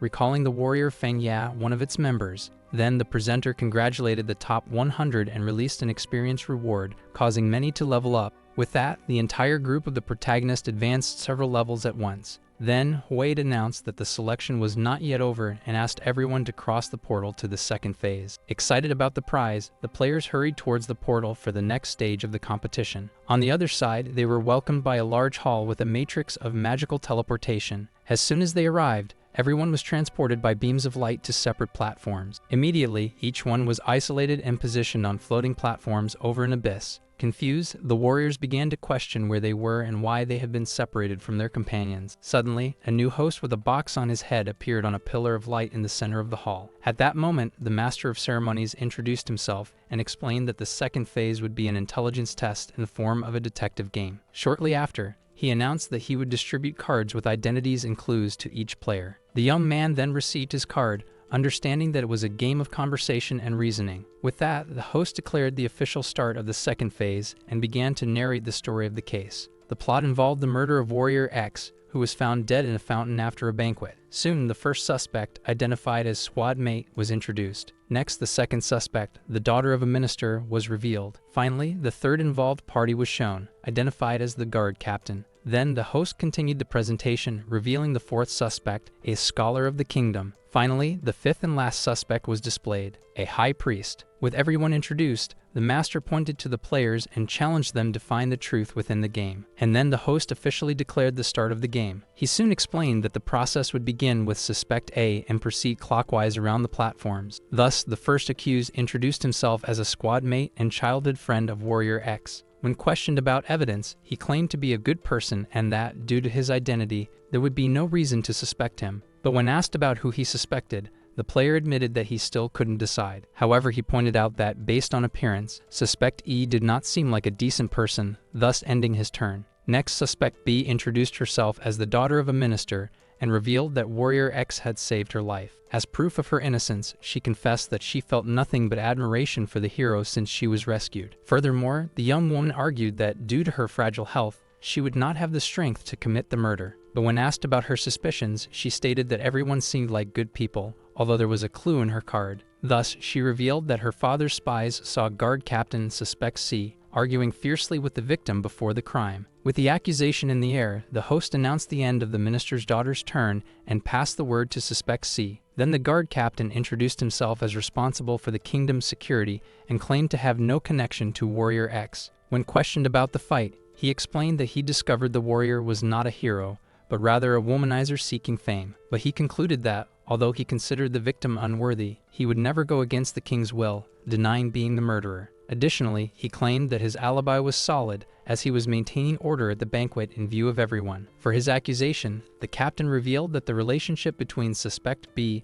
and the victim was not simple, then ending his turn. Soon, Suspect D introduced herself as the scholar of the kingdom, responsible for interviewing and writing the biography of Warrior X. As proof, she argued that she had no motive for the crime, as her interaction with the victim was the simplest among all. Moreover, she stated that she had an alibi, as she was accompanied by other scholars throughout the banquet. Finally, she explained that her short stature made it impossible for her to have stabbed the victim vertically. While the other players commended on her impressive deductive ability, the host questioned her. When asked about who she suspected, the scholar simply replied that she did not know. However, she recommended eliminating bad players, calling them dead weight, which left Suspect A confused. With the end of the turn, Suspect E introduced himself as the High Priest of the Kingdom, responsible for rituals. As proof, he revealed that he had a vision of the murder of Warrior X while performing a divination. Furthermore, he continued, explaining that he ran to report the vision to the king, who ordered him to pray for the victim. Finally, he concluded his alibi by stating that, when he finished the ritual,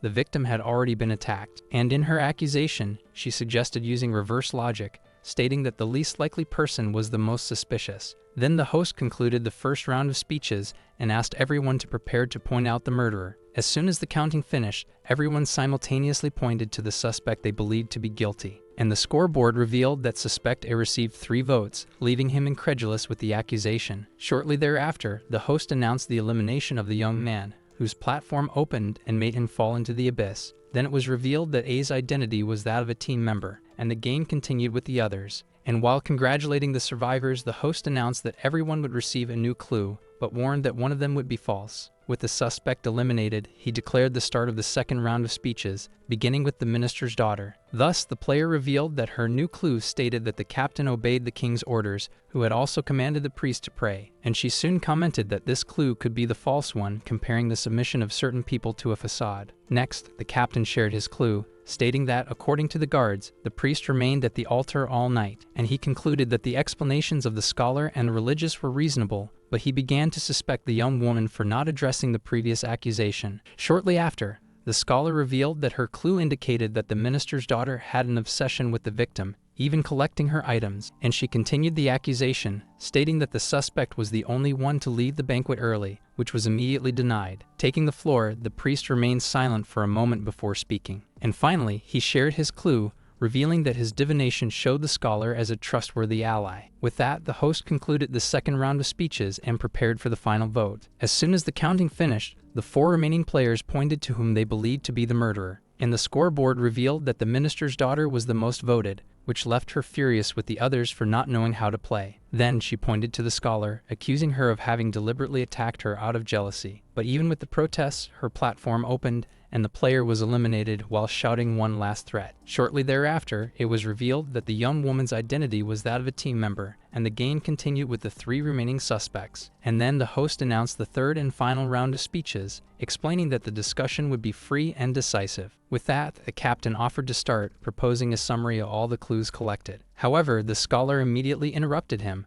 asking him not to bother, and with a confident look, she stated that the identity of the true murderer was already extremely obvious. And before the 2 remaining players, the scholar repeated that the identity of the murderer was extremely obvious. Then she revealed that the clue that incriminated the minister's daughter was false, and that she eliminated her on purpose. With that, the confession left the captain of the guard and the high priest in surprised silence, and she soon explained that her intention in doing this was only to draw out the true culprit. Thus, she pointed directly at the captain and accused him, but he merely asked for proof, and the scholar stated that the evidence was in her previous speech, in the part where she accused him. Then she revealed that she invented the information that he left early, and her goal was to see if he would vote for her, which did not happen. But the priest questioned the logic, asking if he could not have voted for B out of pure spite. And the young woman denied that possibility, stating that she knew he would not do that, because eyes do not lie. Thus, she explained that, upon receiving a false signal, his normal reaction would be to look at her, which did not occur. And she concluded that, as a murderer, his mind was focused on how to eliminate them, and that is why he did not dare to face her. After a sigh, the captain admitted he could not argue and asked to stop wasting time with the vote. Then the host asked the priest if he had anything to add, but the religious man declined. With that, the host announced the start of the final vote that would decide the winner. Soon after, the counting for the vote began, with the players preparing to point. And the scoreboard of the decision was revealed, showing that the scholar was the most voted to everyone's surprise. With the result, the end-of-game notification appeared, declaring the murderer the winner. Then she turned to the priest, questioning why he had not voted for the captain of the guard. And Suspect C explained that he knew he would be discovered, and that his only chance was to manipulate the religious man. But the priest merely remained silent, with an expression of nervousness and regret. Then the captain continued, revealing that he had used the priest's own logic against him to influence his vote. And the scholar finally understood that his defeat in the debate was merely a performance to deceive. Upon the revelation, the young woman fell to her knees and admitted her defeat in the game. Next, the platforms of both players opened, eliminating them from the battlefield. And the host applauded the captain, congratulating him on his spectacular counterattack. Soon the identity card was revealed, confirming that he was the assassin with the mission to eliminate all the others. Then Hui congratulated those who advanced and announced a reward in gold before the final phase. And finally, the platforms came together and Yi Luli's group reunited, with everyone celebrating their advancement. And in silence, Yi Luli remained observing the hall with a thoughtful expression. Soon a new notification appeared, warning that they would move to a new stage and that everyone should hold on for safety. Then the platform accelerated towards the opening in the ceiling of the hall at high speed, and as the ascent ended, the group arrived at a new location and Yi Luli shielded his eyes from the bright light. Next, they found themselves in a colossal arena, completely packed with a crowd of spectators. At the commentators' table, host Wade welcomed the audience to the third phase of the selection. Shortly after, a projection asked everyone to applaud King Tapini Jin, who would give a speech, and the king thanked the enthusiasm and praised the warriors for proving their courage and wisdom. As the sovereign spoke, Yi Luli commented that it felt like a school assembly, and little Chile agreed. Then, to encourage the competitors, the king announced that he would offer 3 legendary gems as a reward for the top 3 places. Hearing the announcement, the leader of the Daybreak Guild confirmed the information and ordered his members to seize the 3 gems. And when Ah Fei asked about the gems, Yi Luli explained that they were extremely rare items that should only appear later in the game. With that, little Chili revealed the high value of the jewels, which excited Ah Fei with the possibility of winning them. And the king, sensing the warriors' excitement, declared the start of the 3rd round of the selection. Back at the table, Wade asked for calm from the competitors and prepared to introduce the rules of the competition. Soon the structure of the tournament was revealed: 32 warriors in an elimination format, where the champion would win a gem and the right to form the team. And the host explained that the opponents would be drawn, announcing the first duel between warrior number 4 and number 13. Upon seeing that Yi Luli was warrior number 4, Luna commented that he would be the first to fight, receiving encouragement from Ah Fi and Hua Jiao. Then, as he walked, he remembered his previous experiences in other arenas, and he finally entered the battlefield to the cheers of the crowd, while his opponent awaited him on the other side. Upon facing the adversary, he recognized him instantly, realizing who was in front of him, and with a brief remark, Yi Luli confirmed that his opponent was the player who called himself the Passerby King. Then the adversary asked with a smile if he had heard of his name. Next, he declared that after so long in anonymity, this would be his moment to shine, and immediately a memory revealed how he, using a sword skill, defeated the elite boss Amon of One Arm. On that occasion, he received Amon's heavy sword as a reward and claimed he would not lose it again. While facing monsters, he introduced himself as the Passerby King, a powerful lone wolf, and he always asserted that opponents who could be defeated by him would never be difficult to overcome. Then he added that the only exception was that enemy who grew stronger by the second. Back in the arena, the swordsman stated that he would not lose again to anyone while his weapon was enveloped in energy. But before the rival could react, Yi Luli appeared instantly behind him and struck decisively. And as the defeated one fell, complaining that he hadn't had a chance to fight, the warrior noted how familiar the situation was. Right after the announcement of victory, the squad leader asked the archer if that was the man Feng Ye couldn't kill, receiving a confirmation. Then Feng Ye interrupted the conversation, claiming that he was the one who discovered that prey first. And as the presenters called the next pair, Luna defeated her opponent with a single blow, securing her spot. In another fight, Ah Fei also qualified by defeating his adversary with a fire technique that the system described as cruel. Soon after, Hua Jiao advanced to the next phase by knocking out her opponent with a single powerful punch. And observing from the stands, the squad leader commented to the green archer that Hua Jiao's style was familiar, receiving confirmation that it was indeed her. Soon the presenters announced the match between Little Chile and the player Diandian, who prepared alongside her group. Meanwhile, Yiluli's group encouraged the young girl, who appeared confident for the upcoming battle. And when the two competitors entered the arena, a spectator commented on the opportunity to see the difference between professional and amateur players. With that, Little Chile taunted her opponent, saying she would teach her guild the meaning of always having someone better. But the hooded player responded with a taunt about her opponent's ego being much larger than her chest. And immediately, the girl reacted furiously to the received insult. Then, as she advanced to attack, Diandian continued the provocation, questioning if she was like that in real life as well. With a shout, Little Chile jumped and delivered a flaming kick at her opponent. And as the rival dodged, she challenged her to evade the next strike. Then the system announced that the competitor used her flames to change direction in the air and continue the attack. Diandian used the reverse momentum of a skill to avoid the direct impact, but still ended up taking some damage. With her hand glowing intensely, she declared that from that moment on, she would get serious and play for real. Soon after, she launched a death summoning technique, bringing a spirit of flames onto the battlefield. The creature quickly advanced across the arena, running towards Little Chile. Upon realizing that her opponent was a summoner, the girl noted the impressive speed of the spirit. Therefore, she predicted the trajectory of the attack and fired a burst of fire to intercept it. To her surprise, the creature passed through the flames without taking any damage. Next, the spirit landed on the ground and released an explosion of energy that threw her far away. In the audience, Hua Jiao explained to Ah Fei that the creature had high resistance, making her sister's fire attacks completely ineffective. In light of this, Diandian suggested that Little Chile surrender to avoid further embarrassment. However, refusing to give up, she fired multiple fire projectiles, but her opponent stated that all that effort was useless. Then Little Chile gathered her power and launched a fire tornado technique, trapping both the summoner and the creature, as Ah Fei narrated from the stands. In response, Diandian ordered the flame spirit to protect her from the impending attack. Although the creature managed to intercept part of the tornado, both ended up being hit by the force of the skill. Soon after, Little Chile appeared behind her opponent and declared that this would be the end of the fight. With a gigantic explosion, she believed she had won the match, while the system narrated her impressive sequence of attacks. However, her friends in the stands shouted for her to be careful, warning that the enemy had not yet been defeated. From within the smoke, Diandian revealed her face and activated a new death summoning technique, this time focused on attack and defense. With an apology, she revealed that she could summon not just one, but 5 spirits of different elements. In light of this, the presenters expressed astonishment at her abilities, while announcing her victory and questioning whether her guild's ranking truly reflected her strength. Although defeated, Little Chile was supported by Ah Fei and Hua Jiao, while her sister consoled her by stating that the opponent only had an attribute advantage. Still, the girl could only lament the fact that she had truly lost the fight. Soon after, she began to cry out of embarrassment,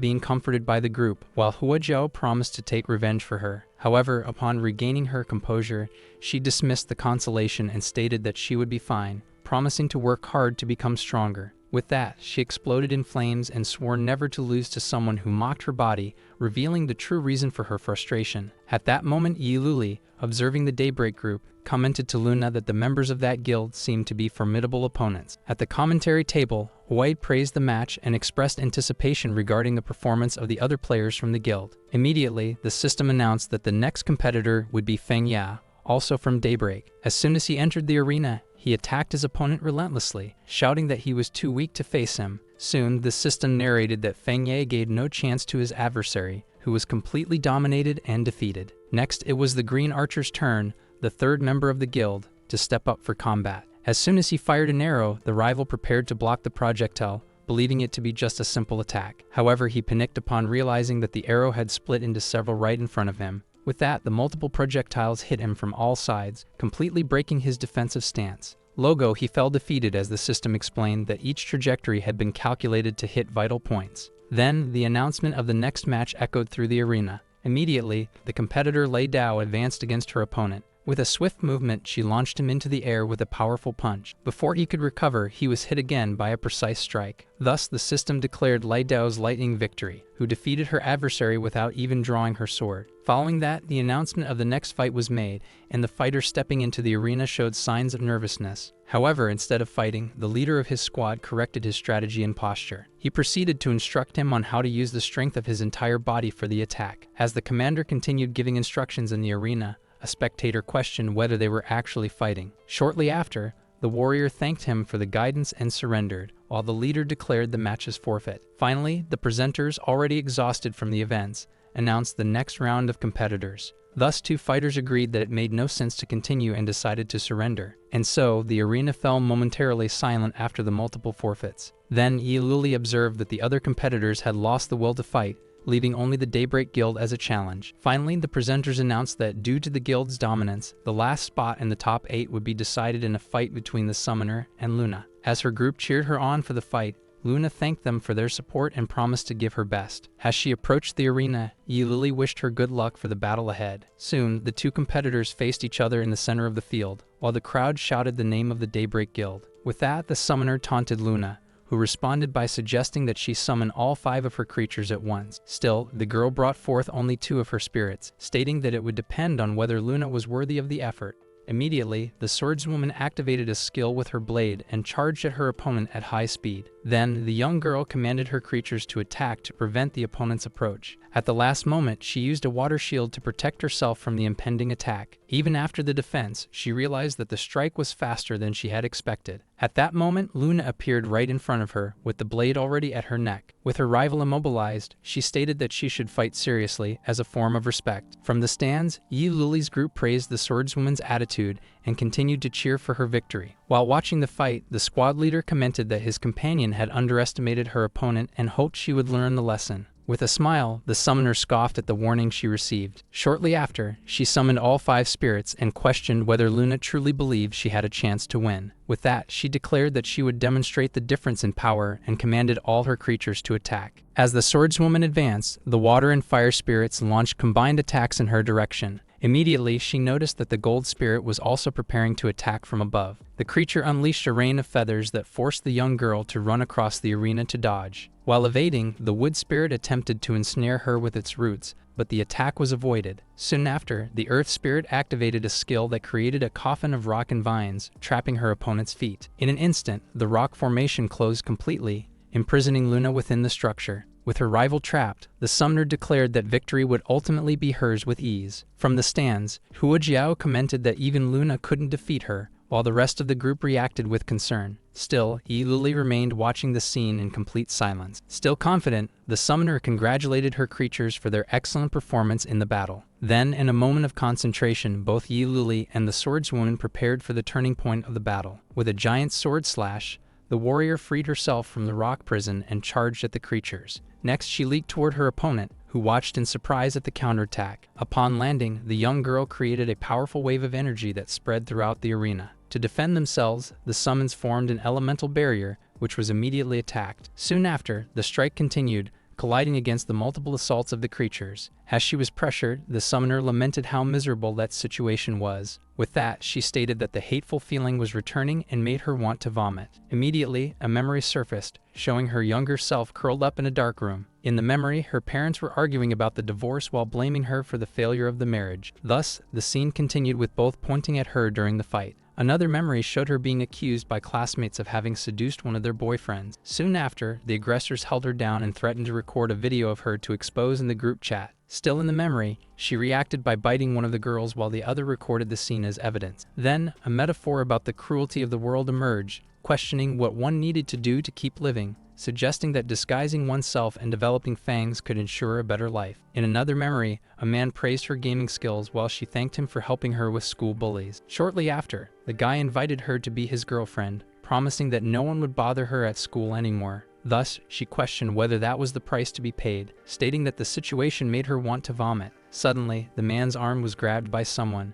and he questioned who dared to interrupt him. Then, the newly arrived group revealed themselves to be from the Daybreak Guild, and whose friend warned him that they could not oppose them. With that, the guild leader banned the man and his group from the internet cafe, while the other promised to remember him. After the commotion, the leader praised the girl's skills and asked if she had ever considered a career in gaming. He then added that he saw talent in her and that the Daybreak Guild was recruiting new members. Back in the arena, the summoner declared that she could not lose and that she represented her guild. Immediately, she activated her 5-layer attack and defense technique. With that, she launched a final and decisive attack towards the swordswoman, who prepared for the impact. The combined attack of the creatures hit the arena, generating a massive explosion that raised a cloud of dust. Amid the destruction, the young woman declared her victory, believing she had finally defeated her opponent. Thus, the presenters reacted in shock upon seeing that the force of the attack had opened a hole in the arena. As they announced the disappearance of the warrior, her group shouted her name in despair. Calmly, Yi Luli simply instructed everyone to look below the stage. Soon the system revealed that the swordswoman had used the space below the stage to dodge,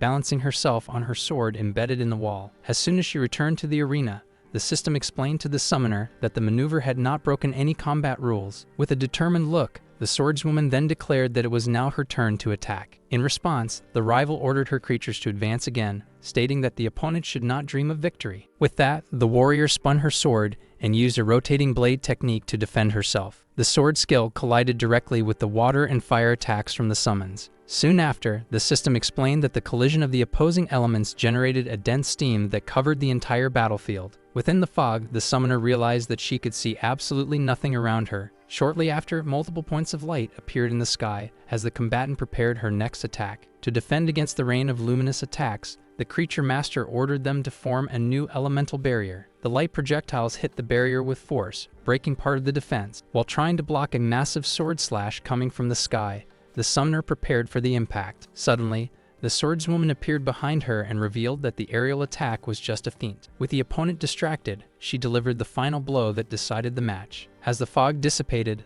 the presenters announced the warrior's victory, while the rival admitted her defeat on the arena floor. Right after, the winner extended her hand to the opponent and expressed the desire to have another exciting fight against her in the future. Finally, with the last spot determined, the system announced the brackets for the next phase of the tournament, placing Yi Luli's team against the Daybreak Guild. Thus, the system announced that the arena would undergo repairs due to the damage from the last battle, asking for everyone's patience. While they waited, the group congratulated the swordswoman, who thanked Lil Chile, saying that the information about her fight was crucial for the victory. With that, she commented that the members of the Daybreak Guild seemed to be under immense pressure to win. Elsewhere, the summoner apologized to her teammates for the defeat she suffered in the arena. Soon after, she stated that she had embarrassed the guild and that she was not worthy of being part of the main team. At that moment, the squad leader interrupted her and, in a gesture of comfort, reprimanded her for her pessimistic words. He then advised her to reflect on how to improve, stating that she was talented and that setbacks were to be expected. Next, he addressed his group, acknowledging that the opposing team should not be underestimated.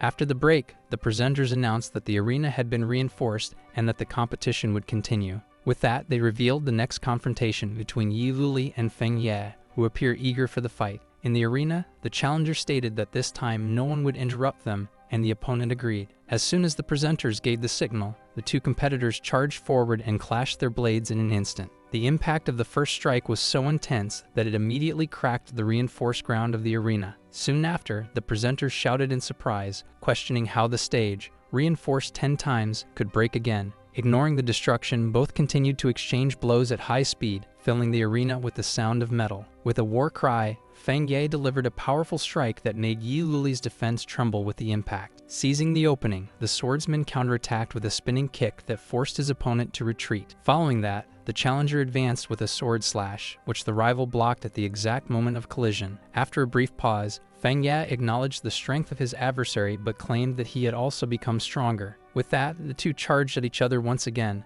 their blades colliding in a rapid sequence, releasing waves of energy that enveloped both competitors. Watching from the stands, the guild leader commented that he now understood Feng Ye's respect for his opponent, considering him a professional level. On the other side, Ah Fei commented on the ferocity of the fight, while Hua Jiao analyzed the reactions and instincts of the challenger. Back in the combat, Yi Luli dodged one of his opponent's quick attacks. With his body enveloped in energy, Feng Ye declared that the warm-up was over and it was time to start fighting seriously. In response, Yi Luli also released his aura, preparing for the next phase of the confrontation. As both advanced, their swords clashed again in a precise and swift strike. Then Feng Ye unleashed a skill with his sword, which was immediately blocked by his rival's blade technique. While the presenters questioned the challenger's tactic, he prepared for close combat. Immediately, the challenger lunged with a powerful punch that was deflected by Yi Luli at the last moment. Next, the swordsman blocked a rapid sequence of strikes launched by his opponent. Finding an opening in the defense, Feng Ye delivered a punch that hit the rival's face and threw him off balance. With the impact, he slammed his hand on the ground to stabilize himself before falling. Soon after, he used the movement to feign a kick and deceive his opponent. With that, he repositioned himself swiftly before Feng Ye could react to the move. The surprise attack struck the challenger's face, causing him to spit blood from the force of the impact. After the blow, the two stared at each other again, preparing for the next round of combat. Then Feng Yi responded with a straight punch that hit Yi Luli's face. With that, a frantic exchange of punches began, with both hitting each other repeatedly. The speed of the combat was so intense that it seemed there were multiple clones of the fighters exchanging blows in the arena. After the sequence, Yi Luli paused for a moment to catch his breath. On the other side of the arena, the opponent watched him, also recovering from the exchange of attacks. With a new advance, Feng Ye questioned whether the opponent was already tired while delivering another punch. Noticing a large opening in the rival's guard, he launched a knockout blow that struck the swordsman's chest. With the force of the impact, Yi Luli was violently thrown to the other side of the arena. As he observed the result, Feng Yi realized that something was wrong, even after the blow had connected perfectly. Immediately, the challenger expressed alarm and rushed across the arena to continue the fight. Upon noticing that Yi Luli was running toward the weapons, the challenger realized he had been deceived. As soon as the swordsman picked up the dagger from the ground, he chased him across the arena to try to stop him. In a single movement, he launched a circular slash against his opponent. With that, the attack hit him squarely, creating a wound on his chest. Watching the scene, the swordsman's group celebrated the victory, while Hua Jiao praised the attractiveness of a battle husband. On the other side, the Daybreak Guild reacted with surprise, unable to believe that Feng Ye had been defeated. Then, the squad leader began an analysis of his teammate. He compared him to a wild wolf who instinctively seeks combat. He then explained that everyone who fights against Feng Ye ends up falling into his intense rhythm. Soon after, he concluded that wolves, however, are not only fierce but also clever. Suddenly, the challenger stood up, enveloped in an aura of energy, and with his wounds healed. With a smile, he lamented that Yi Luli was just one blow away from victory. In an instant, he unleashed a massive explosion of energy that engulfed the entire arena. Soon after, the system revealed Feng Ye's passive ability, which increased his attack power as he lost health, reaching up to 99%. With the aura of energy surrounding him, he shattered the arena floor merely with his presence. Then he held his weapon and asked his rival if he was ready to face his full strength. As Yi Luli watched closely, the opponent charged forward to deliver a quick strike. After being hit, the swordsman was thrown backward. As soon as he landed, he realized he could not confront him directly due to the increase in his strength. In a swift move, he tried to use his dagger to defend against the attack. However, the challenger intercepted him and drove the blade into his shoulder. With that, the energy released from the clash of the two created a large explosion in the center of the arena. Soon, the commentators remarked that the fighter had destroyed the arena with a single blow, concluding that they should get used to it. Amidst the smoke, Feng Ye questioned whether the swordsman would be able to dodge the next attack. Shortly after, the two competitors faced off again in an intense exchange of auras and strikes. As the blades clashed, the challenger declared that he was already winning the battle. Then, the swordsman prepared to use his devastating explosion blade technique. As Feng Ye launched his energy projectiles, he declared that the opponent was too slow. With that, he used the momentum from one of the attacks to propel himself backward and gain distance. Before the challenger could react, Yi Luli appeared behind him and struck him repeatedly in the back. From the stands, Ah Fei lamented that his brother was losing, while Hua Jiao threatened Feng Ye if he tried to attack her husband again. On the other side, the squad leader stated that it was time to declare a winner for the match. In the sky, the auras of the two competitors collided in a sequence of energy explosions. With that, the challenger acknowledged that it had been a great fight, but even the best hunt had to come to an end. Then he declared with a determined look that this was the end of the battle. Soon after, the system revealed his hunting technique, which forced the target to be unable to dodge and increased the damage received. He then stated that he would finish off his opponent with his strongest blow. With that, Feng Ye unleashed his Wolf Storm technique, creating a massive projection of energy in the arena. Even in the face of the attack, the swordsman merely commented that he hadn't had such a good fight in a long time. Shortly after, a second energy weapon appeared in his other hand. Then he revealed that he had forgotten to mention that he was actually fighting with two weapons. At that moment, a memory showed how he had defeated the leader of the Sacred Light Guild, receiving his jewel daggers as a reward. Soon after, the system detailed the ability of the hidden dragon in the Abyss weapon, which split into two and grew stronger with each strike. With that, Yi Luli activated the ability, releasing the projection of a massive energy dragon. Faced with the new technique, Feng Ye declared enthusiastically that the rival was indeed the supreme opponent. In response, the swordsman challenged him to see who the true target was in that confrontation. Shortly after, the two energy projections, the dragon and the wolf, advanced to collide in the center of the arena. The clash of the techniques generated a colossal explosion that completely destroyed what remained of the battlefield. With the impact, a column of energy shot up to the heavens, while the arena transformed into a giant crater. Amidst the dust and debris, the commentators questioned whether the fight already had a winner. As the dust began to settle, the presenter announced Yi Luli's victory, who qualified for the top 4. As Yi Luli observed the destroyed arena, the official announcement congratulated him on his qualification. In the audience, the squad leader and the archer in green commented that it was rare for number 4 to lose in a direct confrontation. Then, the commander explained that Feng Ye's defeat occurred because he had been greedy with the power of his ability and let his own life drop too low. Soon after, he added that the swordsman seemed not to have used his full strength, making him a very interesting opponent. Back in the arena, Yi Luli helped the challenger to his feet, while he praised him and asked for another fight as soon as he recovered. Even in defeat, Feng Ye confessed that his rival's last technique was impressive and that it had been the most exciting battle he had ever had. With that, he invited the swordsman to join the Daybreak Guild in the position of number 3, but the proposal was declined. Despite the refusal, he assured that they could be friends and invited him to meet in the real world, with Yi Luli accepting the offer. In front of the crater in the arena, the presenters asked the audience to wait while the location was repaired and reinforced. Soon after, the assistant asked Huoid if he expected the upcoming battles to be even more intense, receiving confirmation that it was very likely. Far away, King Tapini Jin watched the destruction of the arena on a monitor. Shortly thereafter, a guard approached to inform that the host was requesting instructions on the level of reinforcement needed for the location. The king then ordered that the arena be reinforced to the maximum level without delaying the competition. Alone in his room, he declared that the strongest warrior needed to be found as quickly as possible, as his time was running out. Soon the arena entered repair and reconstruction mode. With the king's support, the location was rebuilt and reinforced to the maximum level, with the presenters thanking the audience for their patience. Without further ado, the competition resumed with the introduction of competitor number 26, Ah Fei, who entered posing. Next, his opponent was announced, competitor number 1, Daybreak Shu Guang, who was already waiting in the arena. Then, Ah Fei questioned whether this was a setup for him to fight against the boss, while his adversary simply invited him to start. Soon the mage began to imagine that if he defeated the guild master, he would become the MVP and win Little Chile. Suddenly, Shu Guang asked what a mage should do against a warrior, leaving him curious. Then he quickly advanced while explaining that the first thing to do was to create distance. Although surprised by the opponent's speed, Ah Fei prepared an energy sphere in his hand. With a sword strike, Shu Guang advanced and interrupted the spellcasting. Soon the warrior questioned why the mage didn't use his left hand,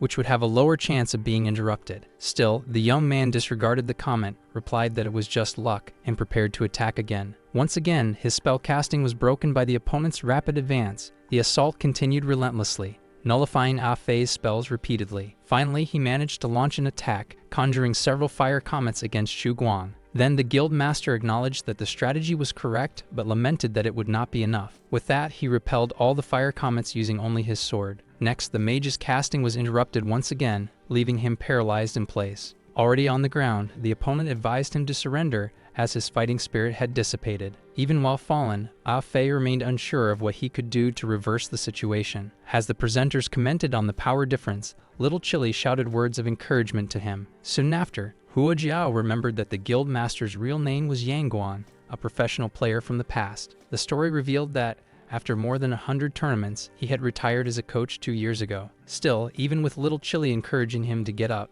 Ah Fei lamented having embarrassed himself in the fight. Upon hearing that voice, he looked to the side and recognized his second brother in the audience. Yi Luli then made a subtle gesture, indicating for him to use his head. That signal transported him to a memory of an old gaming session. At that time, the three brothers were preparing to face the final boss of the world, and Ah Fei was asking what the tactic would be. While eating noodles, Han Yixao simply replied that they should improvise at the moment of the fight. In the memory, he complained that the older brother always took the boss while he improvised because he was considered a burden. With that, Yi Luli approached and explained that Han Yixao was the tank for being reckless, while he himself calculated the cooldown of the skills. Soon after, the second brother encouraged him, saying that Ah Fei was the most adaptable and the one who could surprise enemies in battle. Back in the present, Xu Guang observed the change in his rival's posture. He commented that the mage had regained his fighting spirit while stepping back to create distance. Still, Ah Fei ignored the comment and asked CC to play his playlist, with the fairy promptly complying. With the music playing, a new energy enveloped his body as he prepared for the counterattack. With a new air of confidence, Ah Fei stomped his foot on the ground, signaling that he was ready for the next assault. Meanwhile, Xu Guang closely observed the change in his opponent. Soon after, the young man advanced at high speed towards the warrior, and then he slid across the ground to dodge a horizontal strike from the opponent's sword. In the same movement, the mage extended his hand to intercept the descending blade. Thus, the impact of the sword against his hand caused a small explosion of energy on the arena floor. When the fighter jumped back, he wondered if this was a new bait strategy. Determined to attack head-on,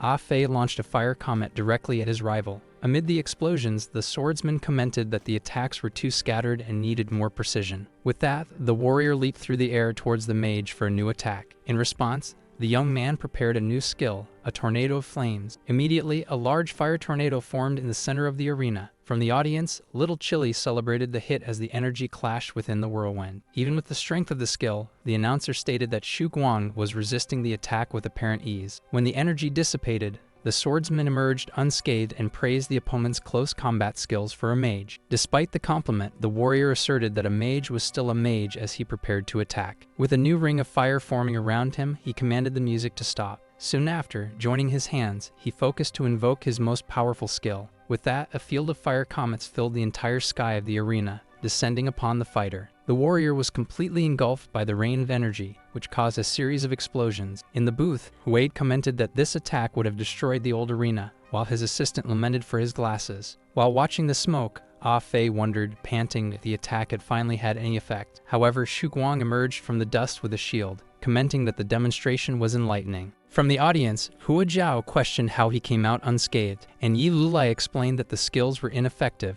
because the opponent avoided and mitigated the damage. Then Yi Luli remained silent, merely observing the fight. Not giving up, the mage launched more energy blasts, which were blocked by the opponent's shield. After dodging another attack, the warrior warned that the opponent's rhythm was becoming careless again. With his sword raised, Xu Guang stated that the previous explosion was good, but just a flash of inspiration without continuity. Even exhausted and panting, the mage prepared as the music announced it was time for the climax. And then, with the energy now bluish, Ah Fei activated a skill that consumed all his MP in exchange for 10 seconds of unlimited fire power. Thus, the swordsman immediately recognized the technique as a legendary class skill. As a 10-second countdown appeared, the young man asked his opponent if he had ever been embarrassed before. With 9 seconds remaining, he began the attack with an energy explosion that hit the warrior squarely. The fighter stepped back, surprised by the choice of the initial attack, while the counter marked 8 seconds. Soon the mage jumped over the shield and questioned why the specialist's reactions had slowed, with 7 seconds on the clock. As the time marked 6, he hit Xu Guang squarely with another explosion, knocking him to the ground. Without giving time for a reaction, the conjurer launched 3 tornadoes of flames as the counter reached 5.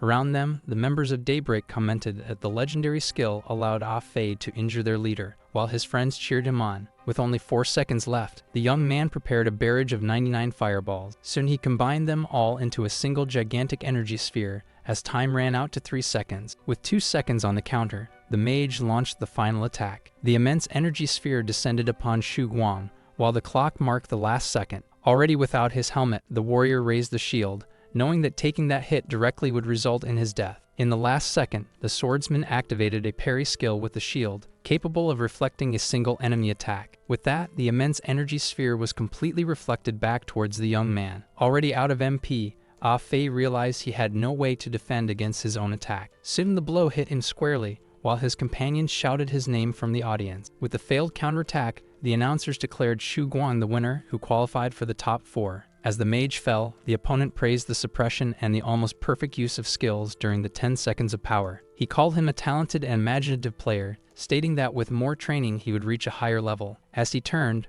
part of the damaged armor of the swordsman gave way, causing his pants to fall. The audience reacted with a mix of shock and surprise at the unexpected scene. While the announcer asked him to compose himself, Ah Fei laughed on the ground, saying that was enough for him. With a smile, he declared that his goal was only to collect as much data as possible, leaving the rest to his second brother. Laughing at the statement, Xu Guang commented that his assessment of Ah Fei was now even higher. As the swordsman confessed that his respect for the opponent only grew, The mage asked why he still hadn't rolled up his pants. In the booth, Wade ordered them to be taken off the stage quickly, while his assistant was already inviting the next group to the arena. With that, competitor number 18, Hua Jiao, was officially introduced. Soon after, her opponent was announced as competitor number 3, Wei Jian. Already in the arena, the young woman stretched and asked her opponent if he was ready to be crushed to death. To her surprise, the archer greeted her as older sister, asking if she knew him, and then he revealed himself to be a fan, confessing that he had followed her for a long time. Wei Jian began to narrate her 10-year career in esports, mentioning her participation in a global league competition. On that occasion, he recalled that the warrior not only debuted but also won the championship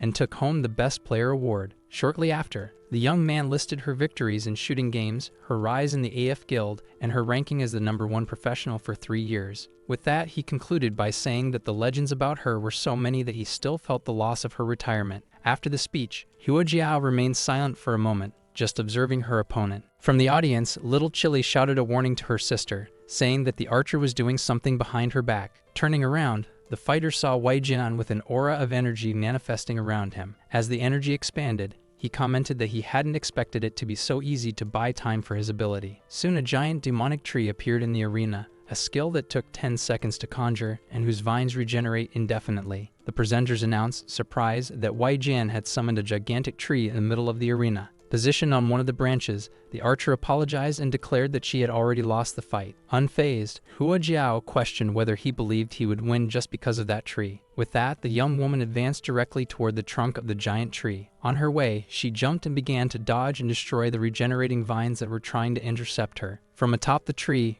Wei Jian prepared his bow, announcing a rain of arrows. Soon a barrage of energy arrows descended from the skies, falling onto the arena. To defend herself, the fighter executed a high kick, creating a wave of energy that protected her from the attack. The skill, a stomp that shakes mountains, released a shockwave that destroyed the arrows and the surrounding vines. As the dust settled, a single energy arrow remained intact in the sky. That remaining arrow then hit her by surprise, causing minor damage. Taking advantage of the opening, the archer aimed again, preparing his invisible arrows. With her gauntlets, Hua Jiao managed to dodge a barrage of hidden projectiles. Soon she realized that the purpose of the tree was to control the battlefield to wear down close-range opponents. Determined to close the distance, the fighter ripped a giant trunk from one of the tree's roots. With a great thrust, she hurled the trunk with all her strength toward her opponent. Immediately after, she jumped onto the moving trunk, using it as a platform to propel herself. Surprised by the moving target, Wei Jian prepared his mandala arrow. Even though she was hit, the warrior used the impact to launch herself with an energy cannon, destroying the trunk in the process. With the momentum, she finally managed to land on the same branch as the archer. Face to face with him,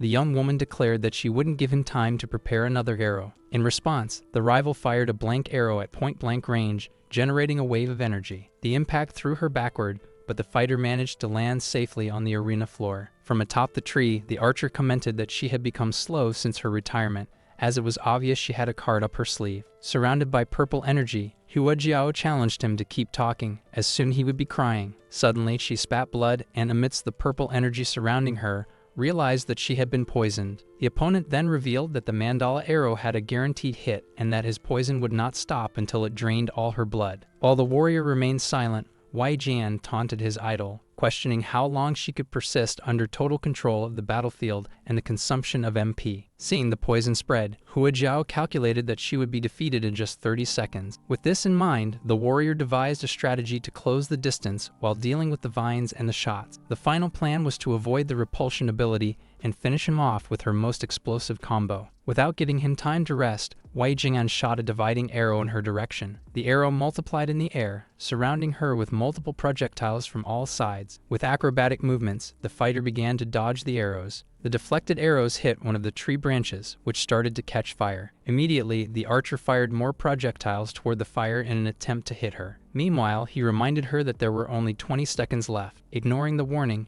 Hua Jiao used another mountain-shattering stomp to clear the vines from her path. Upon reaching the top of the tree, the combatant prepared a kick to attack him. The opponent commented that her offensive style remained the same as before her retirement. He then shot another blank arrow, but the warrior dodged it with a simple movement. Soon after, she prepared her mountain-shattering cannon for the final attack. Surprised, Hua Jiao merely watched as his opponent used the recoil of her own ability to launch herself in his direction. The commentators narrated the maneuver, highlighting how Hua Jiao used her offense to initiate a new attack. With the impact, the archer was knocked off the branch while noticing that there were only 15 seconds left for the poison to take effect. As soon as she landed, the fighter destroyed the branch with a punch and continued the pursuit as he fell. Even in free fall, the young man managed to shoot 3 dividing arrows toward his rival. With agility, Hua Jiao used a trunk to block the projectiles coming her way. After the last block, the mandala arrow exploded and released a cloud of poison that hit her directly, causing her to fall to the ground. Already on the ground, Hua Jian commented that with only 9 seconds left, he could stop the countdown. In the audience, Feng Ye complained about the fighting style, but Xu Guang explained that winning was the archer's priority. The guild leader added that his companion always analyzes opponents to formulate the strategy with the highest chance of victory. Feng Ye then questioned whether this made him invincible, but Xu Guang replied that data is dead, while humans are alive. Back in the arena, Hua Jian found the silence strange and wondered why the result had not yet been announced. Unexpectedly,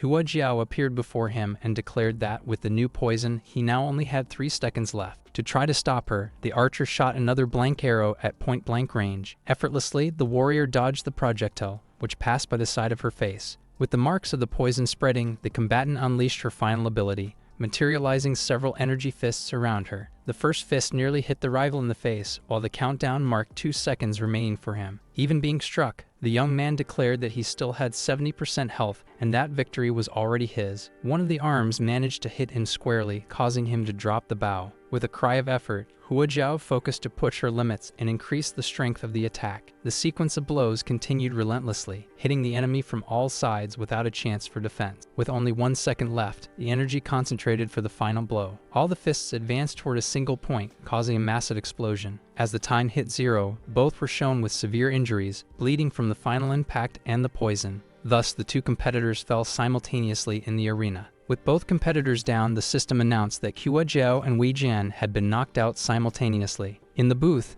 the assistant asked Wade how to judge the situation, and they decided to consult the king. While waiting, Feng Ye teased Xu Guang, reminding him that he was praising the archer just before he nearly got defeated in 2 seconds. The guild leader admitted that he spoke too soon, as Hua Jiao, being an exceptional master, entered the zone state at the end. He then explained that this state is a supernormal integration of the physical and mental, commonly observed in athletes. In this state, the activity of brain and muscle cells reaches a maximum level of excitement. The perception of time is altered, allowing the person to predict and react more accurately to everything around them. With this, any action can be executed naturally and with the best possible performance. Xu Guang concluded that this was how the warrior exceeded her limits and forced the tie, leaving Feng Ye eager to try the same. Thanking the audience for their patience, they informed that the king's decision had been made. With regret, it was announced that, as time does not wait, both competitors failed to advance to the next round. As Hua Jiao left the arena, she was supported by her sister, Little Chile,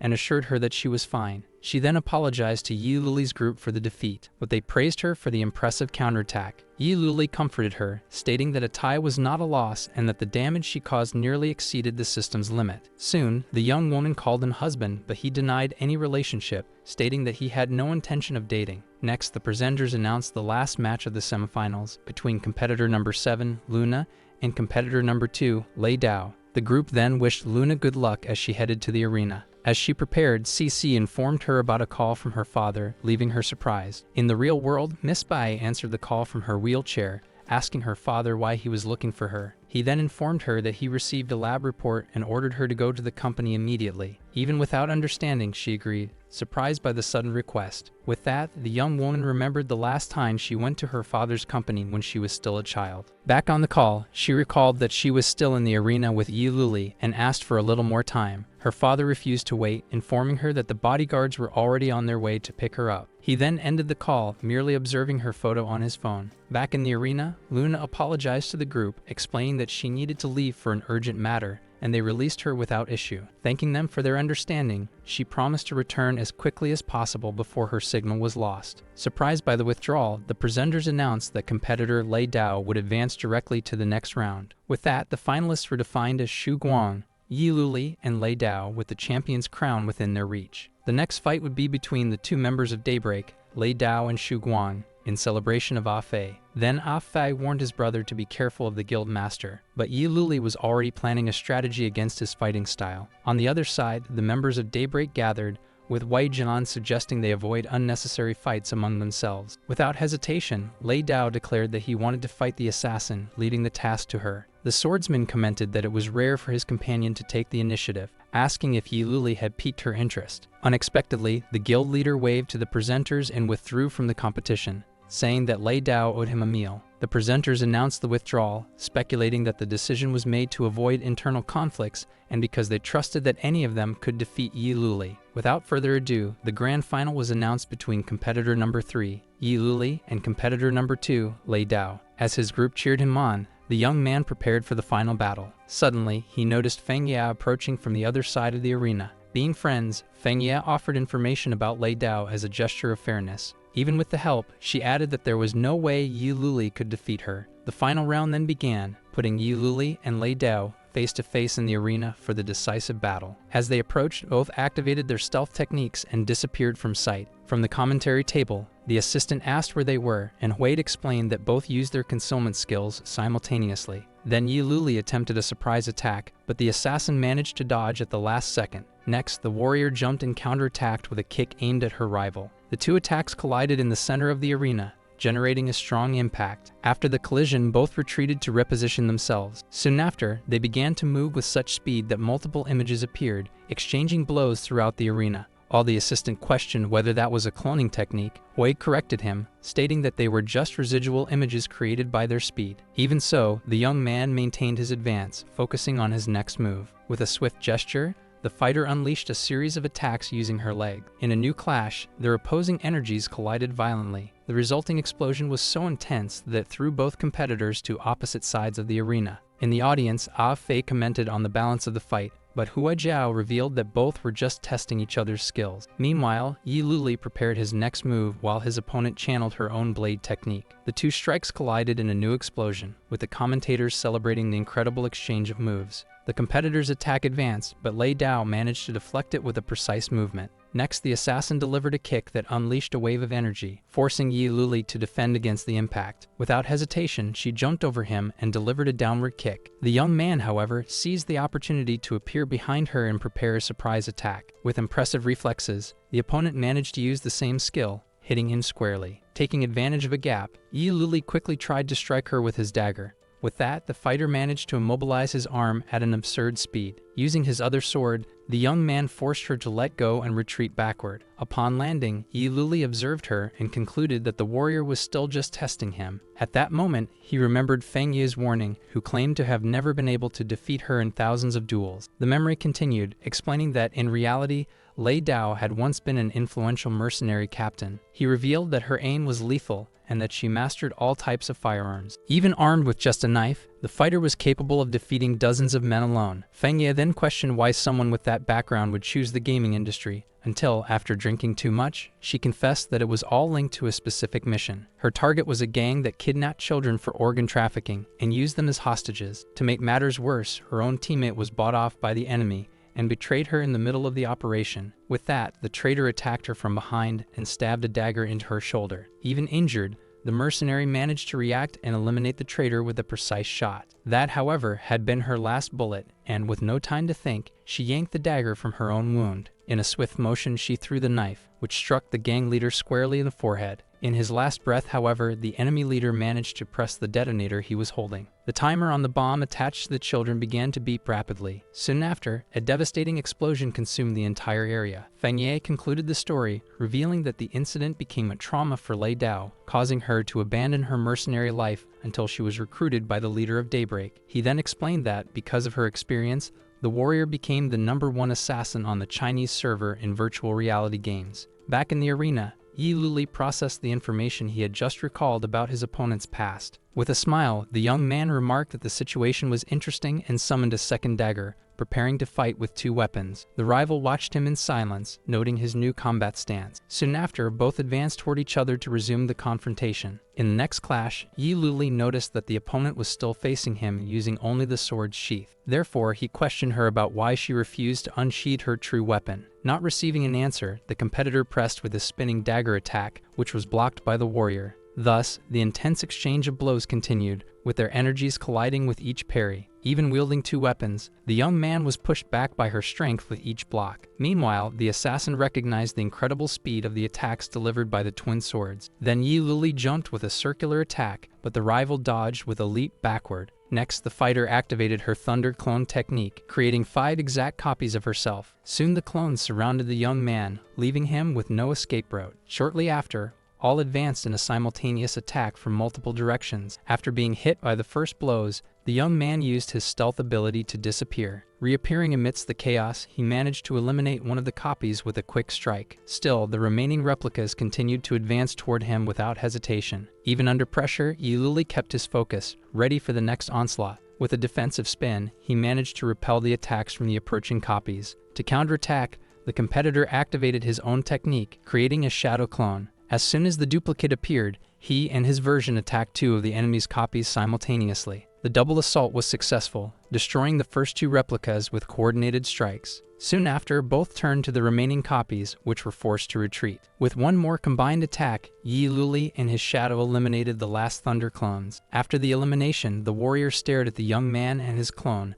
who remained in a combat stance. In the audience, the leader of Daybreak was surprised by the young man's trick and asked Feng Ye about his chances now. However, even after the display of skill, Feng Ye stated that from what she saw, Yi Luli still had no chance of winning. In the arena, the assassin seemed finally ready to fight with all her power. With that, she unsheathed her sword, releasing a column of energy that stopped both Yi Luli in their tracks. In the face of the new weapon, both commented that the opponent had finally drawn her blade. The warrior then explained that she did not use it because it was too powerful, making the fights uninteresting. This statement put the young man on alert in the face of the impending power. Soon after, the mercenary unleashed a devastating pillar of energy with her sword. The attack was so overwhelming that it instantly disintegrated the shadow clone, while the real Yi Luli retreated to escape the impact. At that moment, she explained that her sword summoned thunder and lightning, and the attacks would only cease with the enemy's defeat. Caught in the storm of energy, the competitor realized he could not hold on much longer. Finally, he prepared for a desperate counterattack. In response, Yi Luli and his clone unleashed their most powerful techniques, forming an energy dragon that charged at the opponent.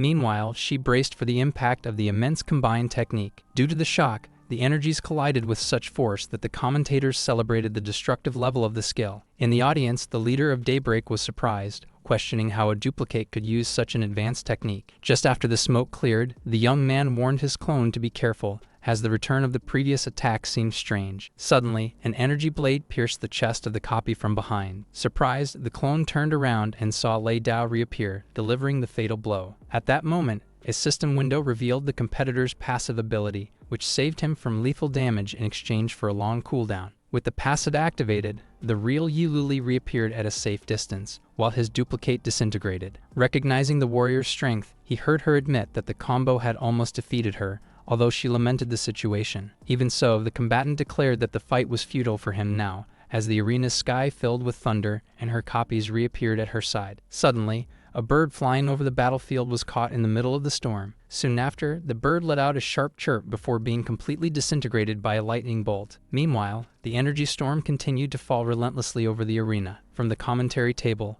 Hua explained that Lei Dao was using his technique to bombard Yi Luli non-stop. Because of this, the young man was desperately running around the arena, dodging the continuous lightning strikes. Even while managing to evade, the attacks surrounded him from all sides, coming from her and her copies. After sliding to reposition himself, he questioned whether her weapon had any cooldown at all. In the audience, Ah Fi indignantly complained that this was cheating, while Hua Jiao deduced that the weapon was of an unseen level. Then Feng Ye concluded that, although his brother was holding up well, this was the end of the line for him. At that moment, the system screen revealed that Lei Dao's weapon was a thunderblade, an item of mythical grade. In shock, Yi Luli stated that it was impossible, but his opponent confirmed that this equipment should not exist at the current stage of the game. She then revealed that the item came from the closed beta, and he immediately realized that she was a beta player. With that, the young man asked her if she knew someone named Han Yixio, revealing that he was her brother. Lei Dao agreed to share information but imposed a condition. His condition was simple. He would need to defeat her first. Then the warrior taunted him, stating that, being Han Yixiao's brother, his true strength should be greater than what he was showing.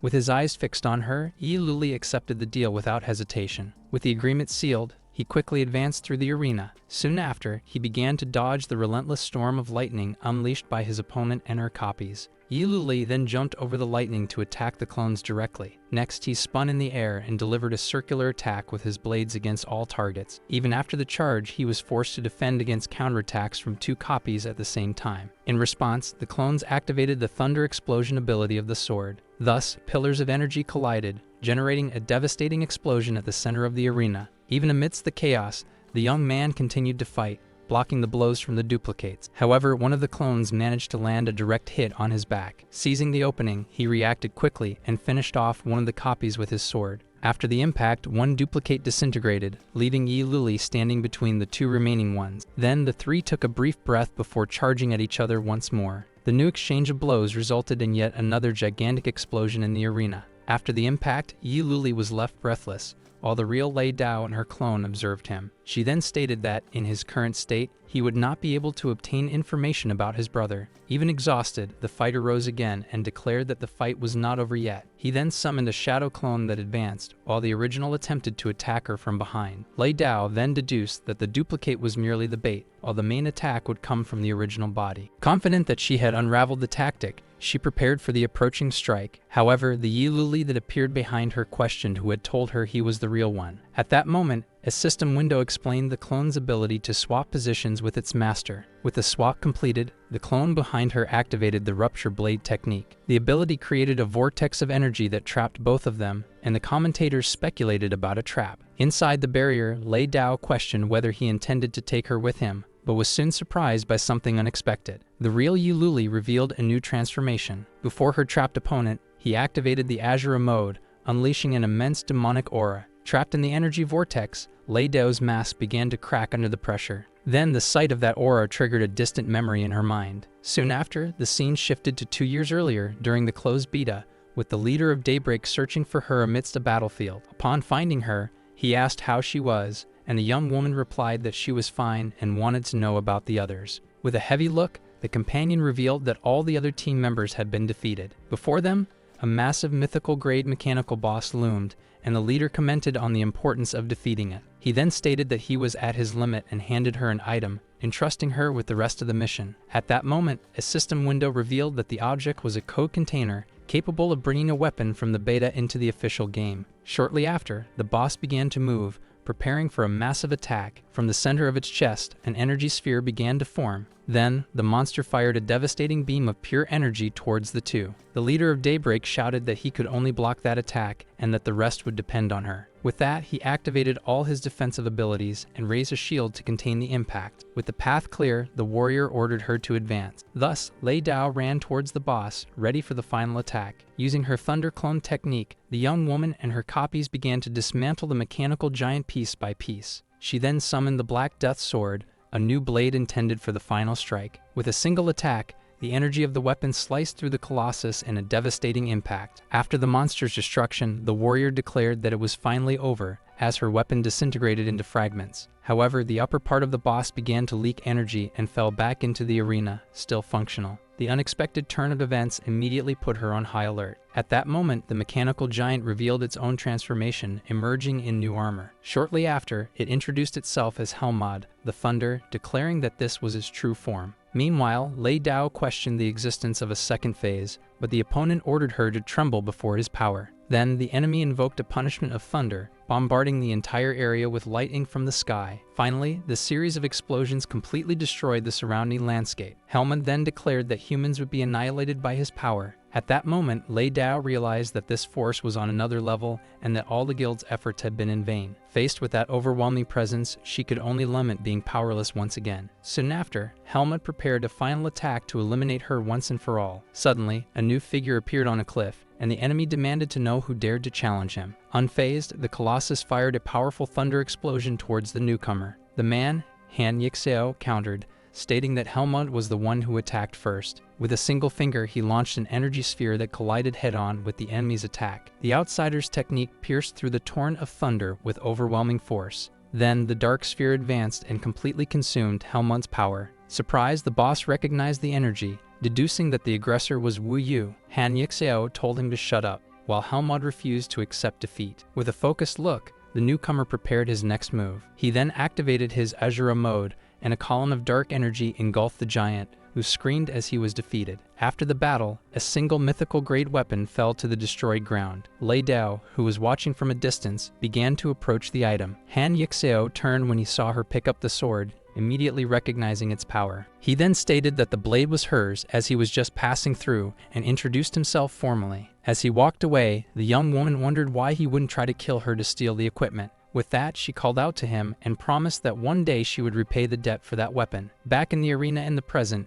the energy vortex reached its climax as the spectators awaited the outcome. As the energy dissipated, Yi Luli was standing over his opponent, and the commentators declared him the great winner. The crowd erupted in applause, shouting his name throughout the arena. After the celebration, the warrior approached Lei Dao and reminded her of the promise, asking for information about his older brother. She remained silent, watching the victor of the match. Then Yi Luli insisted, asking again if she could give him information about his older brother. The question brought to mind her encounter with Han Yixio, which emerged as a ghostly image in her memory. With that, Lei Dao closed her eyes, reliving the conversation they had that day. In the memory, the young man insisted that she didn't need to thank him, but she refused, stating that she needed to repay the debt. He suggested that she return the equipment, but the young woman refused, explaining that the item was very important to her guild. Faced with a lack of alternatives, Han Yixio asked what she wanted to be done to resolve the impasse. Thus, Lei Dao proposed that her guild serve as his escort until the value of the mythical equipment was paid off. During the conversation, he suddenly shouted for her to look behind her. When she turned around, she saw only a chicken chasing a worm.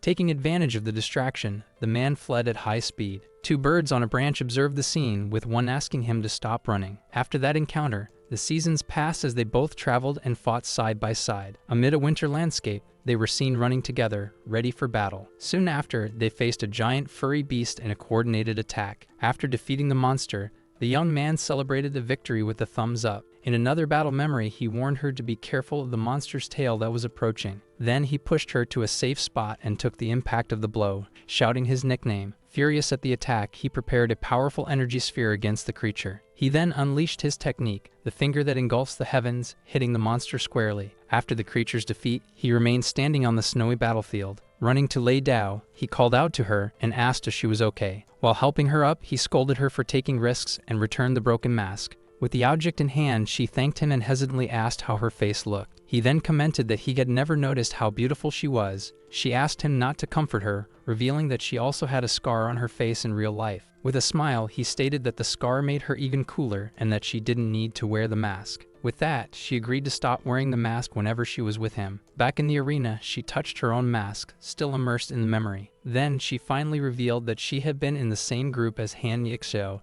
describing him as the best player among the beta testers. Curious, Yi Luli asked when was the last time she saw him and what her plans were. The scene shifted to a memory of the last time they met, sitting around a campfire. At that moment, he informed her that he would need to leave for a while. He then explained that something had gone wrong in the game and that he needed to close a door that should not have been opened. Lei Dao offered to accompany him. However, he refused, stating that he was the only one who could go to that place. To reassure her, he promised to return soon and invited her to eat together in real life. The mention of a meeting outside the game surprised her. He continued, saying that he wanted to introduce her to his two younger brothers. Back in the present, Lei Dao concluded the story, revealing that she had not heard from him since he left. Yi Luli then began to connect the dots, deducing that the door mentioned by his brother and the infernal purgatory were the same place. He asked if the location had been revealed, and after the negative response, he thanked her for the information. Suddenly, she remembered something he murmured. If the door could not be closed, it would be everywhere at once. While reflecting on the meaning of the phrase, an official announcement congratulated the winner. The commentators listed their rewards,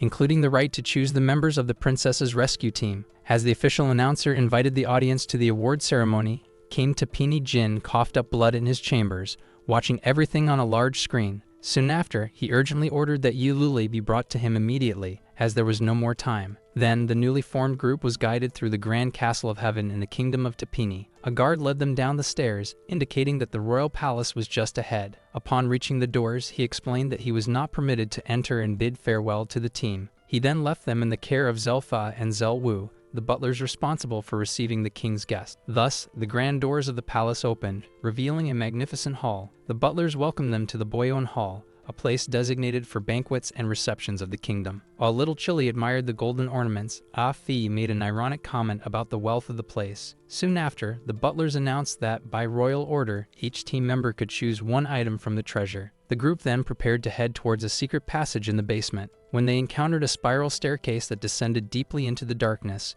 Hua Jiao reassured her sister, who was apprehensive about the height. Meanwhile, Ah Fei commented on the king's display of power, estimating that they could only take 4 treasures in total. Suddenly, he stopped talking upon spotting the end of the path. When they reached their destination, the butlers opened the vault doors, announcing that they had arrived. Before them, a mountain of gold and artifacts stretched out, leaving the entire team paralyzed at the entrance. As soon as they spotted the treasure, Ah Fi and little Chili ran wildly towards the mountain of gold. While the two celebrated, the butler Zelwu reminded them that each could only take one single item. Hua Jiao then offered her share to Yi Luli, but he advised her to choose something that would cover her own weaknesses. At that moment, the butlers informed that the king was waiting for him at the deepest level of the palace, asking him to go first and return to collect his treasure later. Alone, Yi Luli returned to the top of the immense spiral staircase. Instead of descending the steps, he simply jumped into the abyss. With that, he landed with a powerful impact in a large flooded room. On the other side of the hall, King Tapini Jin awaited him on his throne,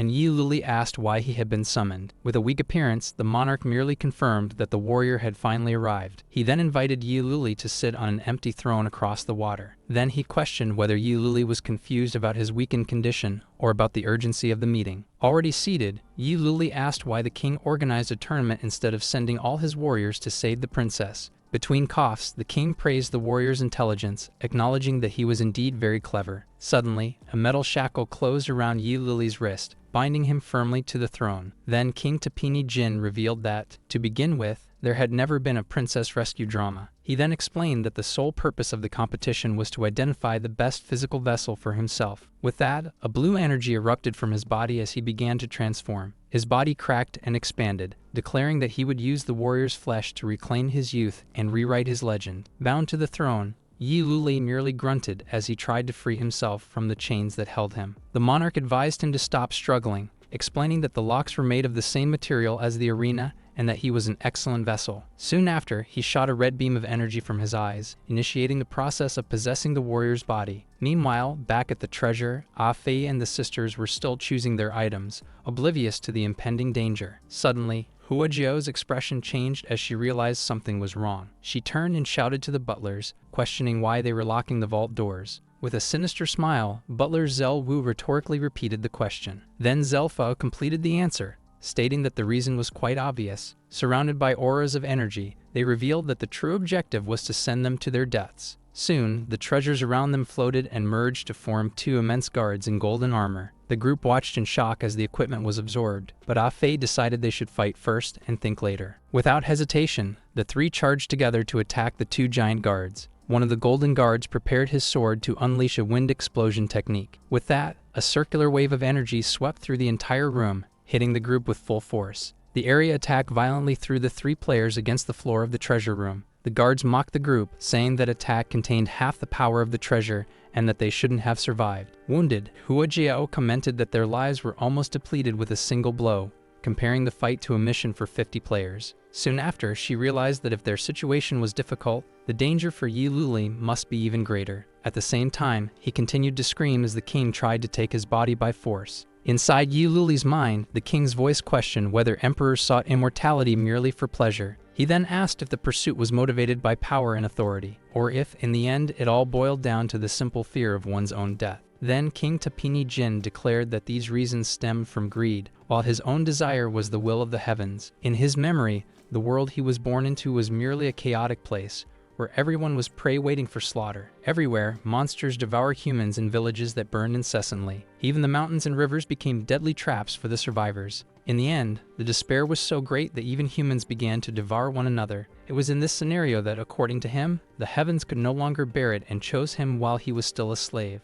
In his memories, he saw one of the overseers kill another slave with a single brutal punch. Soon after, the same overseer confronted him directly, pointing with a threatening air. Before his eyes, he stepped on a prisoner to demonstrate his power, but the young man merely stared back at him with determination. With a scream of fury, Tapini Jin finally rebelled and used a large stone to attack his oppressor. With this act, he led the rebellion and was hailed by the freed as the one chosen to overturn the world. From then on, he led his followers in countless battles to build his kingdom. Amidst war cries and much blood, he continued to fight to unify the lands. After countless conflicts, he rose victorious, declaring that he had finally quelled the war and chaos. Shortly thereafter, he led his armies to eradicate the demons that still plagued the world. With peace restored, he transformed the devastated lands into fertile fields to feed his people. Thus, he built his own kingdom, a strong and prosperous nation that floated in the skies. His lineage began to be passed down, ensuring an heir to the throne. But as the years went by, old age arrived and the monarch began to fall ill. It was then that his doctors informed him that, despite all his achievements, he was dying. The news left him completely shocked and furious, refusing to accept that fate. In despair, he declared that the world could not exist without him, and that he would not allow his own death. Then he shouted to the heavens, questioning why they would abandon him now after having chosen him. Before a mysterious portal, he swore that he would not die and that he was willing to pay any price. According to him, the heavens heard his voice, and a new entity responded to his call. The scene shifted to his daughter, the princess, who watched him horrified amidst the chaos, asking if he had gone mad. With a sinister look, the king merely replied that he had never been more rational in his entire life. As the princess's body burned, he said that she should accept the honor of becoming his food for a greater good. Back in the present, he turned to the throne and declared that Yiluli was the final step for his ascension. The red energy continued to pour from Yiluli's eyes and mouth as he screamed during the process. Suddenly, King Tapini Jin punched the throne, shattering it into pieces upon finding it completely empty. Confused, he looked at his own fist, trying to understand what had happened to his prey. Then, upon hearing a voice calling him from above, he discovered that the real Yiluli was on a balcony, and that the previous target was merely a clone. From his elevated position, the young man accused him of being hypocritical and as greedy as the men he himself criticized. The monarch responded with disdain, asserting that the ignorant could never comprehend his greatness. He then ordered the two at the top to descend immediately, as their task was complete.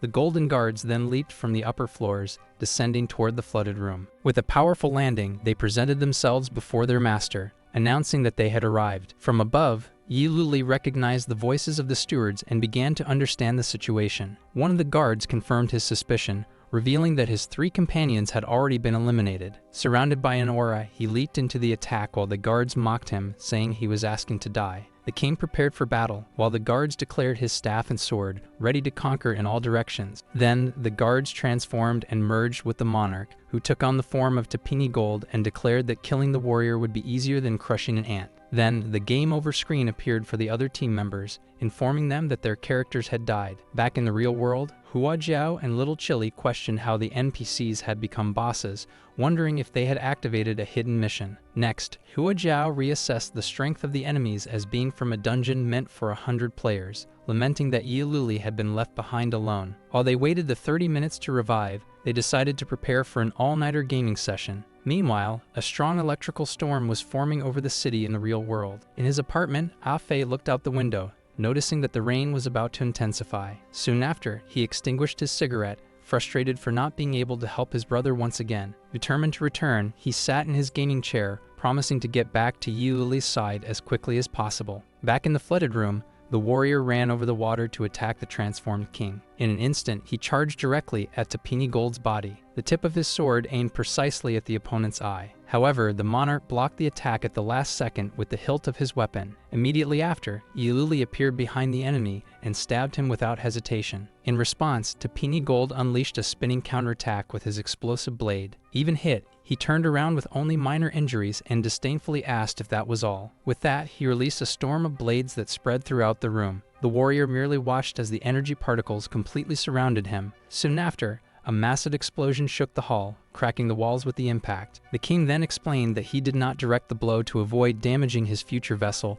ordering him to accept his fate. He then mocked the warrior, questioning how someone with little experience could compete with a king forged in a sea of blood. Realizing the enormous difference in power, Isekai decided he needed to keep moving to survive. So he ran over the water while the monarch called him a stubborn insect. With a swift movement, he activated a stealth skill to increase his speed. Using the walls for support, he jumped back and forth at high speed. After landing on a balcony, he used an item to strengthen himself, knowing he needed to fight guerrilla style until reinforcements arrived. Seeing the strategy, the king asked with a smile if he wanted to play cat and mouse. Soon after, he declared that he was not a cat, but a tiger, as a new energy enveloped him. With that, Tapini Gold unleashed a telekinetic storm, activating a gravity control over the entire area. Caught by the ability, Isekai was crushed by the pressure, screaming about the intense weight hitting him. Then the force of gravity began to drag him violently toward the floor of the room. With a victorious smile, the king declared that he had finally captured his prey. However, Isekai activated a shadow clone and split into two at the last moment. The two clones attacked Tapini Gold simultaneously from both sides. With a quick movement, the monarch used his weapons to create a barrier,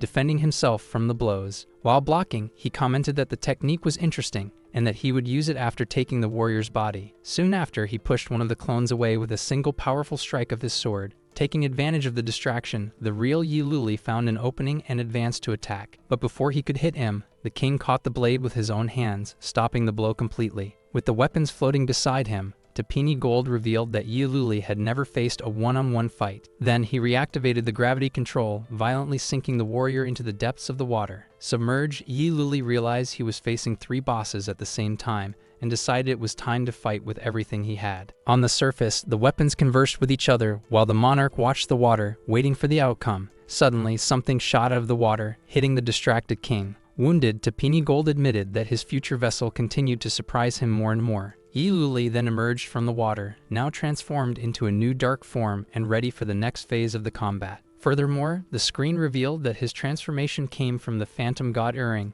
a mythical item that allowed for a race change. With that, he activated the Fishman race form, facing the king in a new way. Then Tapini Gold attacked with fury, but the warrior dove into the water and easily dodged the blow. The transformation granted him passive talents, doubling his movement speed in the aquatic environment. While the monarch searched in vain, he shouted for the opponent to reveal himself, unable to find him. Then the fighter began to move at high speed, forcing the enemy to admit that he was too fast. He circled the opponent with unpredictable movements, appearing and disappearing before he could be seen. Soon after, he appeared behind the king, ready to deliver a decisive blow. The sovereign tried to retaliate with a sword attack, but the warrior jumped into the air to escape. Floating above, he merely observed the opponent with a focused gaze. Then he activated the Pigman race, gaining attack and regeneration bonuses in exchange for intelligence. Using the explosion blade ability, he dove toward the king with full force. The attack collided directly with Tapini Gold's arm, who managed to block the blow at the last moment. Even so, while the weapons screamed in despair, he remained alert,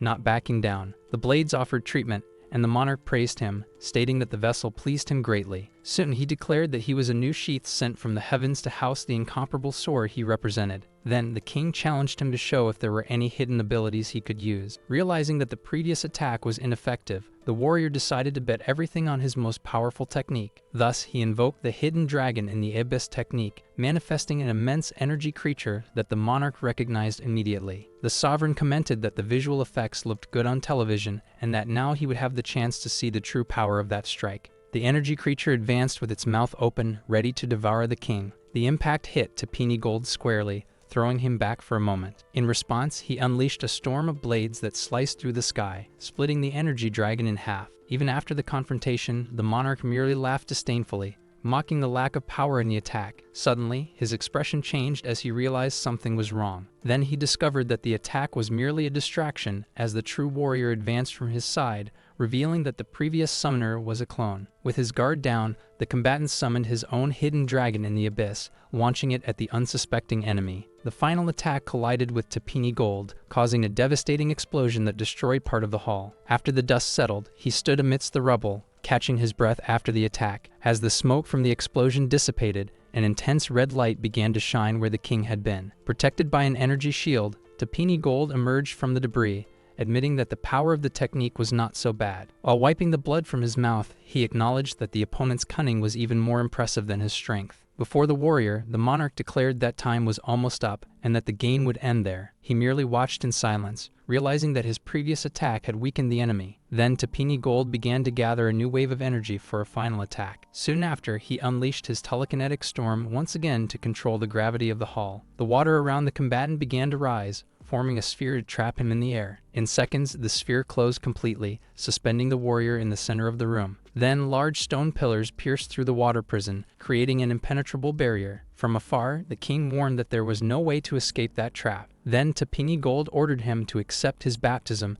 and dedicate his life to the great journey he proposed. With a sinister smile, he corrected himself and asked if he should actually call him Player Yululi. The revelation left the combatant completely paralyzed, questioning what the monarch had just said. Trapped in the sphere, he questioned the king in shock, while the latter repeated that he was a player. Then, the monarch explained with a smile that the heavens had already revealed to him the secret of that world. With disdain, he commented that the title player was extremely arrogant. He continued, revealing that the heavens showed him that the world was merely a tool to entertain the players. At first, he thought it was a metaphor until his intelligence was enhanced by that entity. With that, Tapini Jin realized the cruel truth. He was merely a pawn, a set of dice with false memories. Even so, he shouted that he would not accept that fate, as he was chosen by the heavens to subvert the system. Soon after, he declared that the players were invaders, and that he would expel them to ensure the future of his people. Still in the sphere, he processed the information, concluding that the king was an NPC who had become self-aware. Then, the monarch questioned him about what would happen to his soul after he took on a player's body. With time running out, he asked one last question,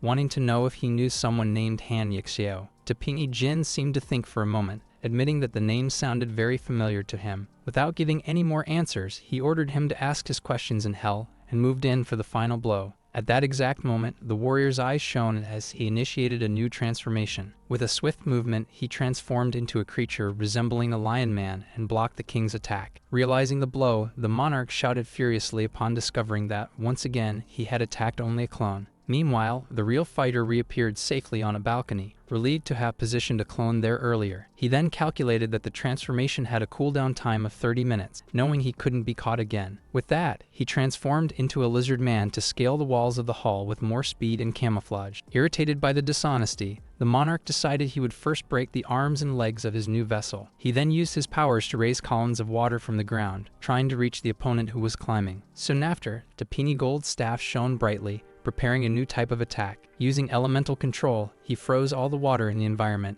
turning it into pillars of ice. As he tried to continue climbing, the warrior realized that his escape route was completely sealed by ice. Then, the king warned with a sinister smile that this was not all. With that, he summoned a rain of ice shards, causing dozens of spikes to fall from the ceiling. He struggled to dodge the projectiles while still being trapped against the frozen wall. Due to the temperature, he began to feel his body stiffening from the intense cold. The lizard man form left him vulnerable, as his body temperature was directly affected by the environment. Unable to move quickly enough, he was struck directly by a massive ice shard. The monarch confidently declared that he could not escape his reach. With the impact, he fell from the wall and crashed violently against the frozen ground. Immediately, ice spikes impaled him, pinning him firmly in place. Then the king approached and challenged him to keep running, mocking his situation. Trapped and injured, he realized there were no more methods to escape. With that, Tapini Gold prepared to finally initiate the process of taking over his body. A red energy began to flow from the monarch towards him, while he merely observed the impending attack. Suddenly, the king interrupted the process upon feeling a small ice shard hit his face. Looking up, he saw the large ice sphere in the ceiling begin to crack. Soon after, a massive explosion of fire erupted from the sphere, completely destroying it. From the smoke, Ah Fi,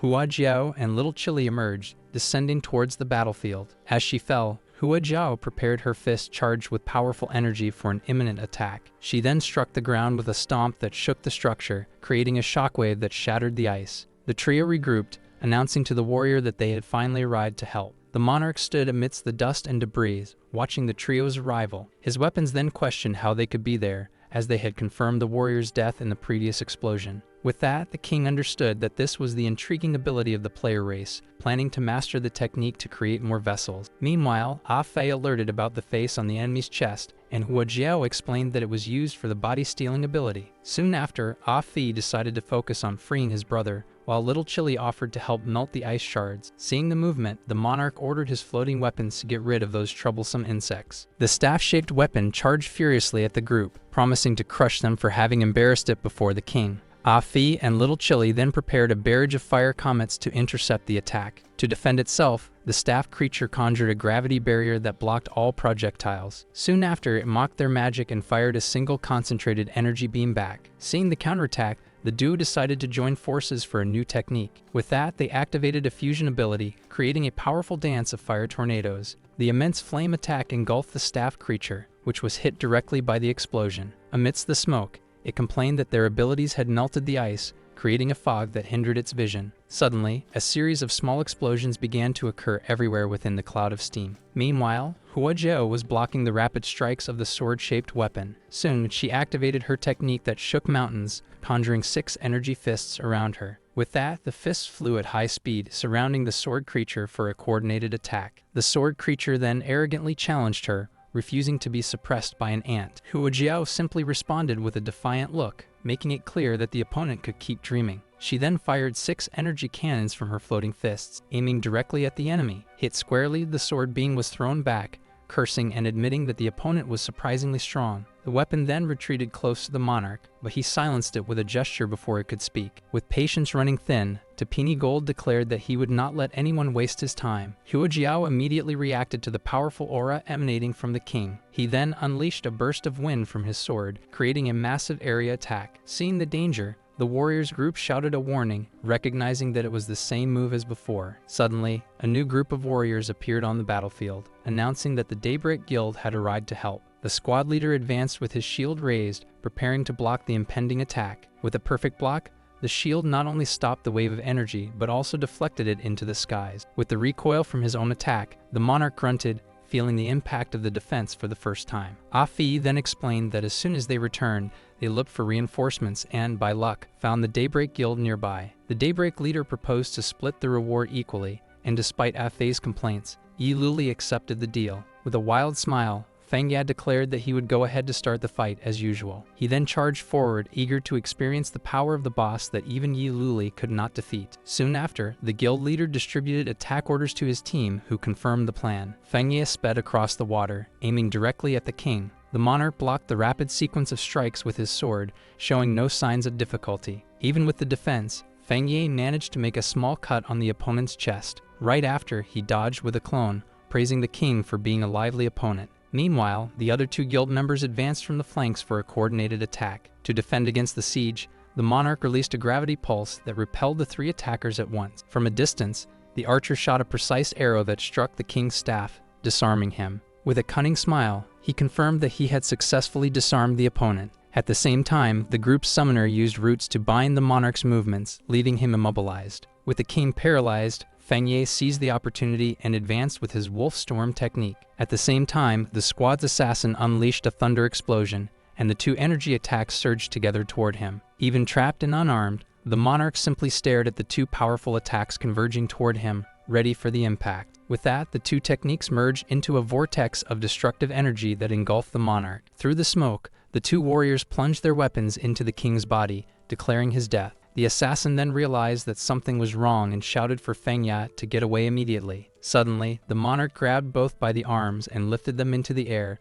declaring that the fight was over. With his overwhelming strength, he broke the warrior's arms with his bare hands. Then he violently hurled them away with a single spinning motion. Seeing the opening, the archer shot an invisible arrow toward the enemy's back. Without even turning around, the king caught the projectile in midair and threw it back at the archer. The arrow returned with full force and struck him, pinning him against the wall of the hall. He then walked toward the summoner and stepped on her summons, completely destroying them. Terrified, the summoner backed away, pleading for him not to come any closer. In the last moment, the squad leader blocked the monarch's punch with his shield, shouting for the team to back off. The king then mocked the defense and began to unleash a series of brutal punches against the shield. Even under attack, the leader declared that his purpose was to protect his companions and that the monarch would face more than just his defense. With a determined look, he asserted that he would also face the king's sharp sword. Soon after, he transformed into his Daybreak battle form, releasing an immense dark aura. The 2 then collided in a fierce exchange of blows that shook the hall. The impact of the fight generated a wave of energy that forced them to retreat for a moment. As the battle continued, the warriors' team prepared to join the fight and offer support. With that, they rushed to help the injured members of the Daybreak Guild, offering potions and assistance. Even with the attack, the monarch remained standing,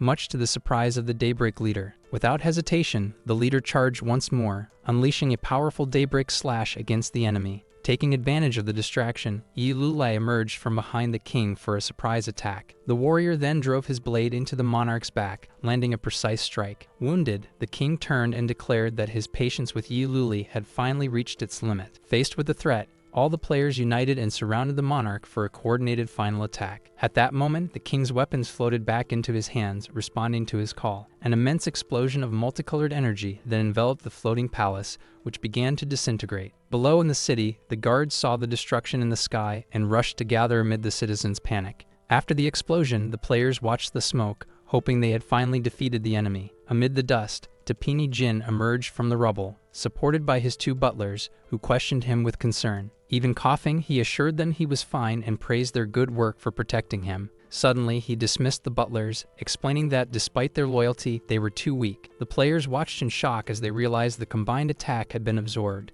and shouted to finish him off now. With a new energy flowing through his body, the king declared that he would make all the usurpers pay, even if it cost him his vessel. With that, he unleashed an explosion of red and blue energy that destroyed the ground around him. The shockwave from the explosion spread throughout the city, causing a great tremor. Soon after, the ground of the city opened up in huge fissures, causing the citizens to run in panic. From a distance, Huade and his assistant watched the scene in horror, not understanding what was happening. Before their eyes, the floating palace was completely destroyed, falling in flames from the sky. After the dust settled, the monarch was the only one standing amid the rubble, surrounded by the remnants of the battlefield. Even severely injured, the warrior managed to rise from the debris, being the only survivor. The king then laughed upon seeing him standing, declaring that it was his destiny to become his new vessel. At that exact moment, a system notification appeared before the warrior, activating his tome of random conquests. With that, the system screen activated a new achievement, challenging him to defeat Tapini Jin alone. The two then faced each other amid the rubble, catching their breath for the final confrontation. The king questioned whether he still had any tricks up his sleeve,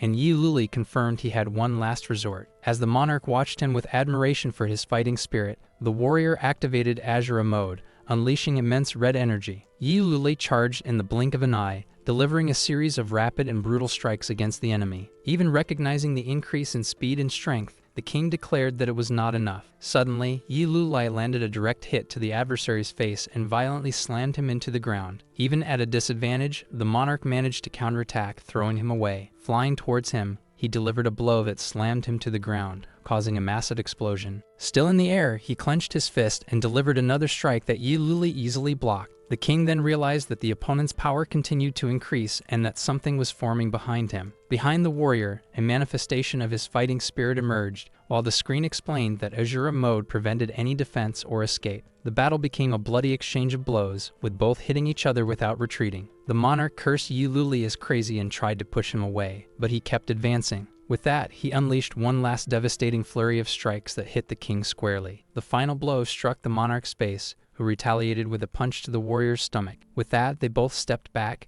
and the clash of their fists generated an explosion that destroyed the ground. Yi Luli charged once more, delivering a series of high-speed attacks in the air. However, the king managed to block one of the strikes at the last second, stopping the attack completely. Even injured, he commented that, despite having broken the opponent's ribs, he had only become more ferocious. With that, he prepared to unleash one last wave of energy, ready to end the fight. The energy released from the confrontation finally caused an explosion that completely destroyed the floating palace. Below in the city, Huade and his assistant saw that the teleporter was broken and speculated about a murderer. Soon after, the assistant spotted a warrior from the competition falling from the sky and ordered that they save him. Back in the ruins, the monarch realized there was no more time and decided to destroy the receptacle. With that, he leaped into the air and unleashed an explosion of red and blue energy, preparing to obliterate his opponent. The king then shot the explosion from his fists, launching a massive sphere of energy at the warrior. Even injured and exhausted, Yi Luli remained silent, staring down the impending attack. Suddenly, the energy sphere shattered into pieces, to the complete surprise of the monarch. With a victorious smile, the warrior revealed his final power, the Wrath of Azura. With his supreme ability, the manifestation of the Wrath of Azura advanced against the king, engulfing him completely. The attack then dissipated, leaving Tapini Jin defeated on the ground under a rain of energy. As the warrior approached, the monarch could only repeat in denial, unable to accept his defeat. In an act of desperation, he cried out to the heavens, pleading for the infernal purgatory to save his servant. Upon hearing that name, Yi Luli immediately recognized it, connecting the dots of his investigation. Soon after, a massive structure of dark data emerged in the sky, responding to the king's call. Meanwhile, the players on the ground observed the fallen guards and worried about the monarch's safety. Suddenly, Wade shouted at his assistant to help, but was shocked to notice the strange apparition in the sky. Together, they watched the immense structure of data consuming the sky, as if the end of the world was near. Inside the structure, the king celebrated triumphantly, convinced that he had been chosen by the heavens. In an instant, Yi Luli finished off the monarch, whose body fell while he merely felt the need to rest. Floating, the king's consciousness reflected on finding the goddess in purgatory and on the judgment of his life. Yi Luli then appeared alone amidst the destruction, facing the massive structure of data above. With determination, he leaped toward the portal, certain that he had finally found what he was looking for. He confirmed that this was the infernal purgatory, the place where his brother had disappeared. Suddenly, an invisible force completely paralyzed him in midair, preventing any movement. Even immobilized, he continued to gaze at the entrance to purgatory right in front of him. A mysterious sphere of energy appeared behind him, calling him by the name Zhan Yu while he remained motionless. The sphere then asked if he wished to enter purgatory to search for Han Yixiao. It then revealed directly that he could stop searching as his brother was dead. The voice mocked his despair, stating that it would not allow the reunion, and initiated a game of rock, paper, scissors to decide the future. It declared that Yi Luli had lost the game and that the reunion did not matter, as the energy spheres began to cluster. Then, an imposing dark, winged figure materialized before him,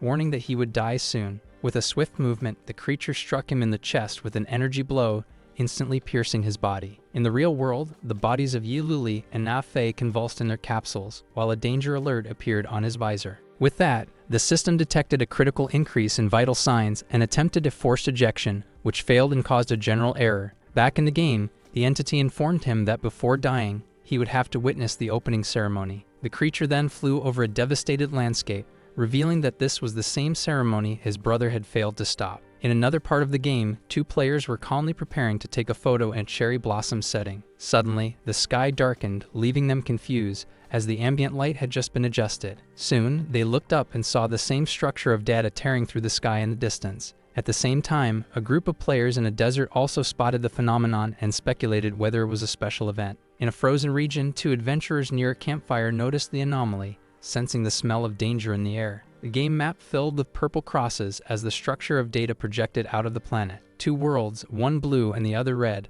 aligned through a massive field of energy. Finally, the winged figure gave a single order to initiate synchronization. Immediately, beams of energy connected the two worlds, starting the fusion between them. Soon after, massive columns of energy descended from the heavens, striking the ground where a group of players was gathered. While some called for caution in retreating, others believed the phenomenon could mark the arrival of a legendary treasure. From within the light, a group of monstrous creatures emerged celebrating, as they had finally arrived in the players' world. With a smile, their leader gave a simple order for all the players to be eliminated. The winged entity then announced to everyone that the game would enter a new phase, activating the update Infernal Purgatory 2.0. At that very moment, Yi Luli's face vanished, while a system notification informed that her vital signs had disappeared. Our video ends here. If you enjoyed it, please like and subscribe to the channel. Until next time, bye bye.